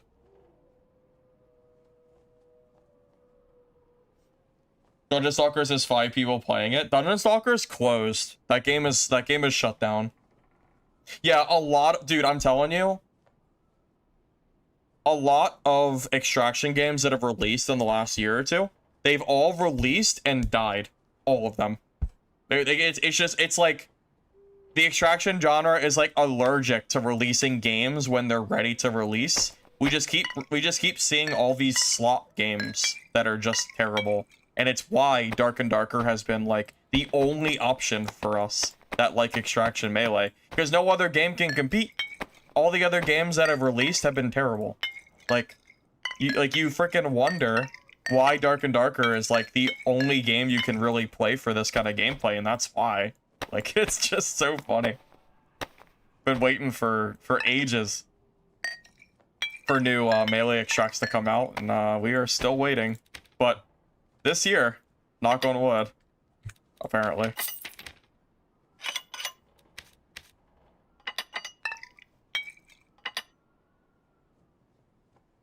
Dungeon Stalkers was honestly not the worst thing ever. If it wasn't free and ruined by cheaters, maybe there was something there. Yeah, Dungeon Stalkers wasn't great, but I got some play out of it. It's just that the cheaters ruined it, and then the game, like, didn't really progress, and then it actually got super pay to win, so it just dwindled out from there. It really wasn't a great game. It was just like an okay game because it was free.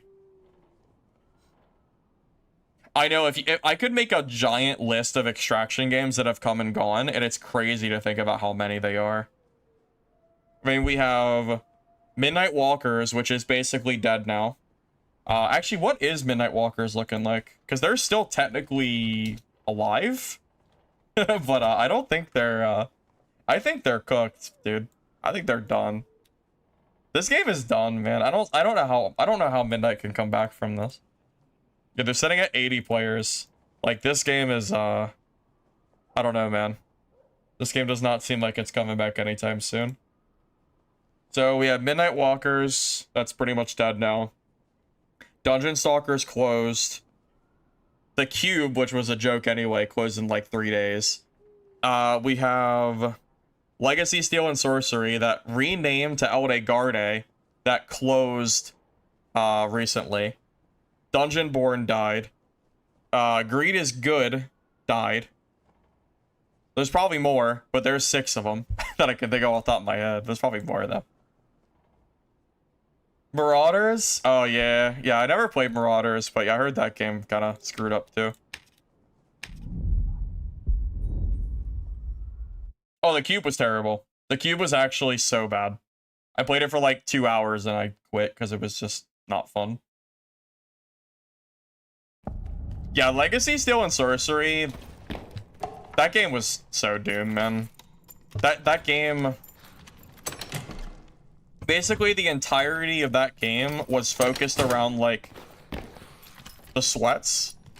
And it was so casual, unfriendly, and there were so many systems in place that were not even fun. Like, it was crazy. Legacy, I just feel like had no chance. Wait, Marauders is still played on weekends? Is that true? That's crazy. Wow, I had no idea.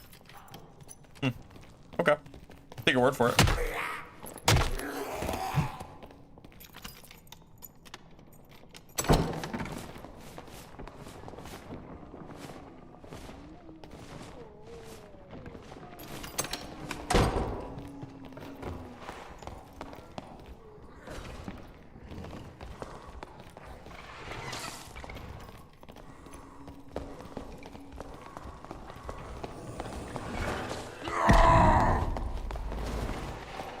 What is happening?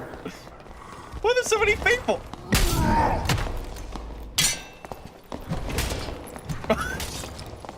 What is happening? Oh my god, the mobs. The mobs. Yes, get him. Get him. This is so funny. Oh my god, this is actually so funny. Oh my god.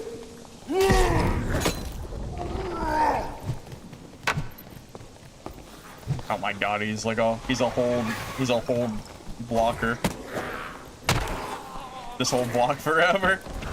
Yeah, it's kind of hard to stop that, isn't it?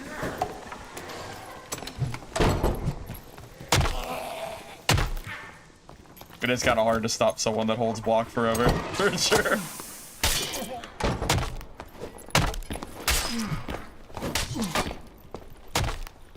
Oh, I thought he would run away.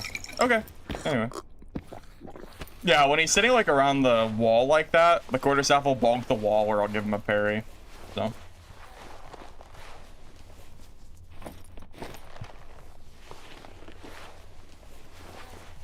Do I like to play more on norms while streaming because of snipers? No, I'm not playing normals because of snipers. I'm playing normals because rogues are ruining the game. And I'd rather have fun when I'm gonna stream and not, like, hate my life. If you want me to stream and complain about rogues for 8 hours while dying to rogues, then that's where I should play, but I'd really rather not. So, yeah, that is the reason for this.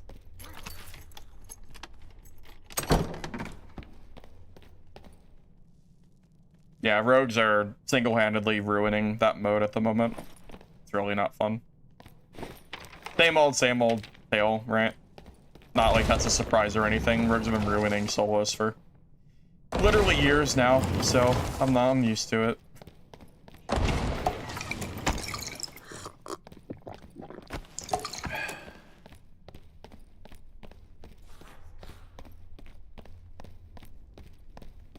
Hey, Lazar, I'm doing good, for sure. Yeah, I'm just chilling. We're just talking about the new upcoming extractions. Just chilling on some games. Not too much. Yeah, it looks like we have about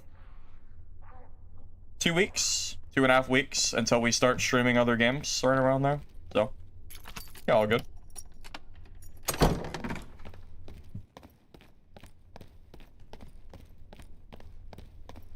Mistfall coming out. June 15th is the next playtest date, and then July is the release date, like the official, you know, forever release.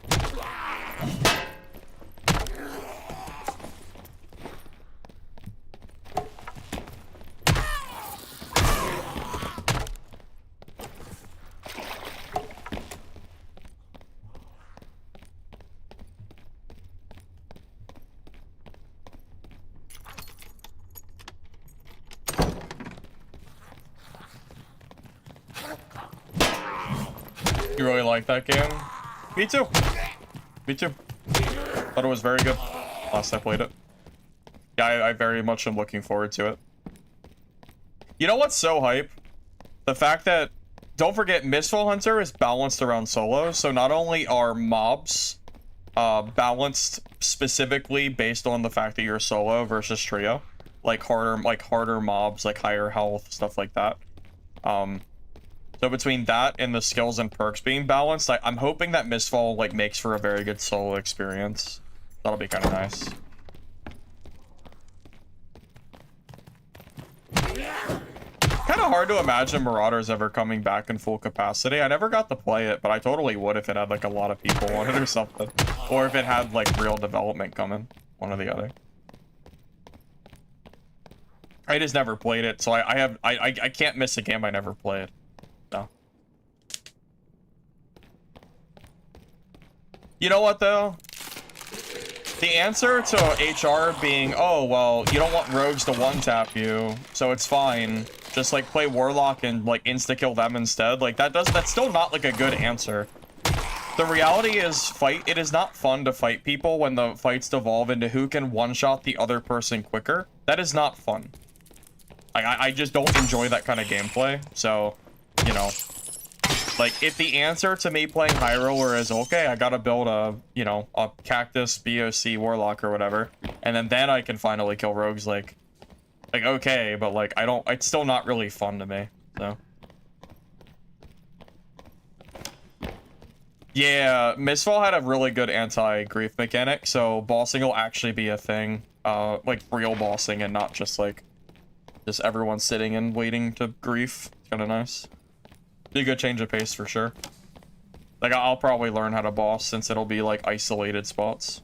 Or counter boss, whatever, but...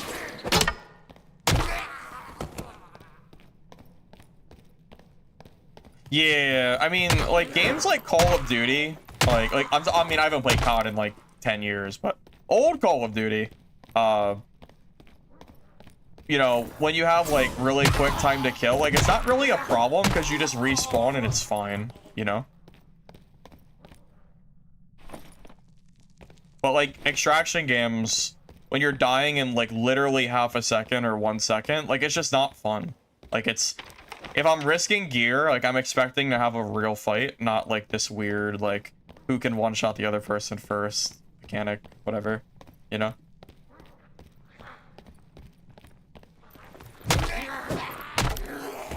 Mistfall can definitely be Dark and Darker. Dark and Darker is not on console, and Mistfall is gonna release day 1. I think Game Pass console. It absolutely can eclipse player count. With console players addition, it absolutely can.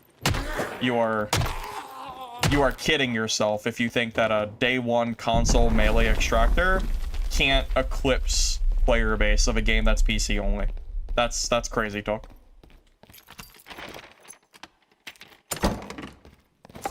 If Mistfall ends up being a good game, like, it absolutely can gain a really big player base with console involved. It's a huge difference when you're talking about only Steam versus, like, you know, whatever. I don't know if you knew it was coming to console, but now you do.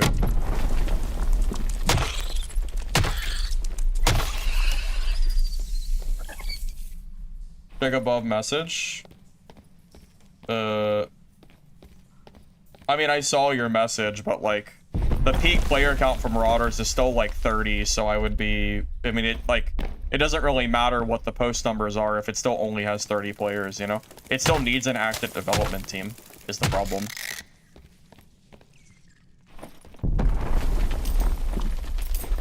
But I mean, yeah, how can you possibly say before a game is even released that it can't compete with Dark and Darker or ain't beating Dark and Darker when Dark and Darker is not even on console? Like, I mean, surely you understand how silly that sounds, right? Surely.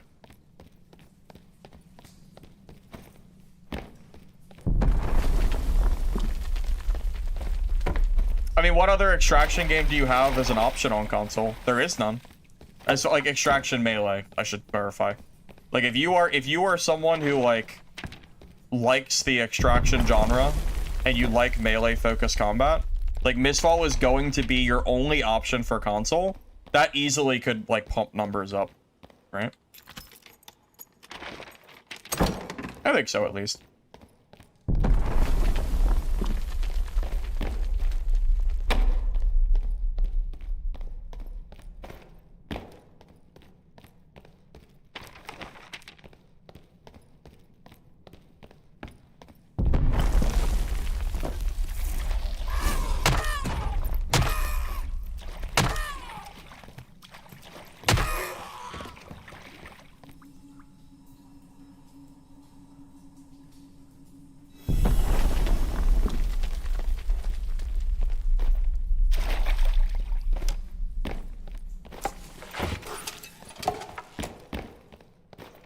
Mistfall is third person. Yeah, Mistfall is a third person game, yeah. But there's definitely an audience that want third. I actually like third person games. Like that, I don't see that as a downside. I see that as just kind of the gameplay choice. As far as melee games go, for shooter games, I prefer first person. But for melee, I actually don't mind third person games. Yeah, Hunger is first person. Mistfall was third.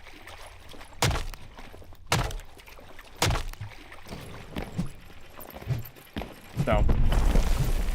We'll see.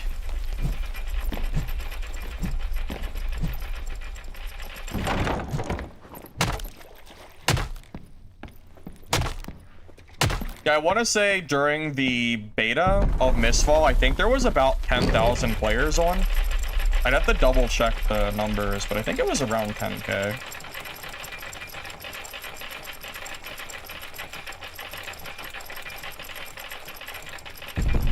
I'm actually gonna check real quick.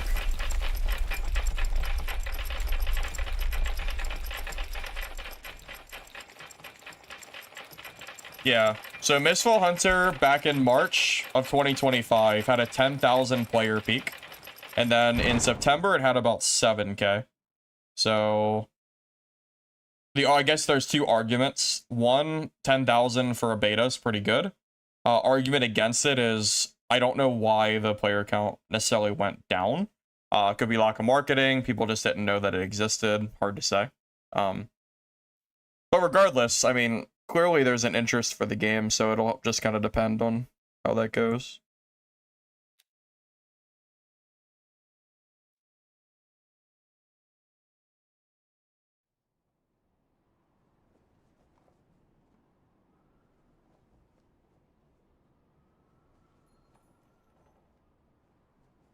You're more hopeful for Hunger? I mean, I'm hopeful for both games, personally. I think between Hunger and Mistfall, it is a very high probability that one of the two games succeeds. Like, significantly succeeds. Enough that, you know, I might end up changing my main game to those games. I think it is very likely that one of those two games ends up, like, doing that. Honestly, if Mistfall and Hunger both completely flop and there's no other games in sight extraction wise, like I don't really like that'll probably be like I mean that I don't really know what to say, but like I'm not gonna play Dark and Darker forever. You know, like at a certain point, like that's gonna be a pretty big blow because I do plan to, like, you know, move over to those, and if it doesn't work out, then, you know, what can you do? I might have to move to a completely different genre of game or something at that point. Hard to say.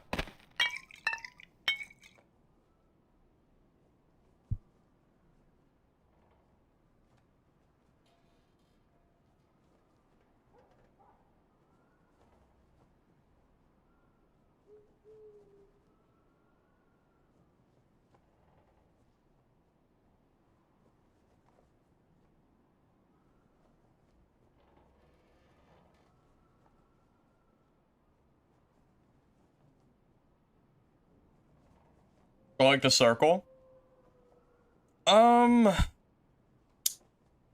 Circle's okay.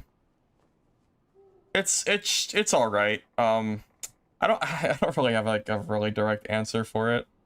I think it's fine in certain settings. I don't mind it. It depends on how it operates. I think Dark and Darker is probably better without a circle, if that means anything. Generally.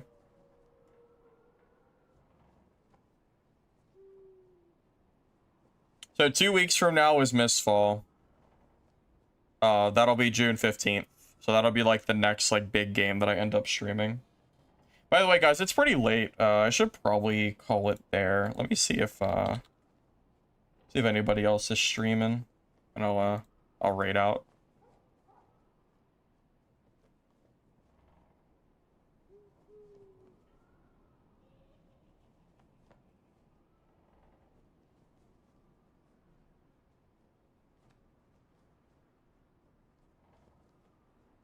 Hey, Darren the Wizard's going. He's a cool guy. I haven't talked to him in probably over a year, but he's a good guy to raid out, I would say. He dresses in a nice little wizard costume.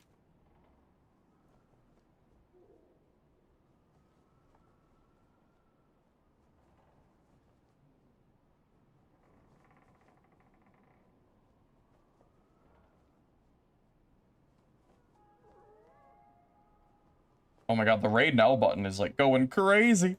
I can't even click it. What is happening? There we go. I think I got it. All right. Thank you all for watching the stream, fellas. Hopefully you enjoyed it. If you're on YouTube, if you don't mind liking the video before you go, I'd appreciate it. Helps the VOD, so thank you in advance. If you're on Twitch, drop a follow, and I'll see you guys next time, all right? Peace.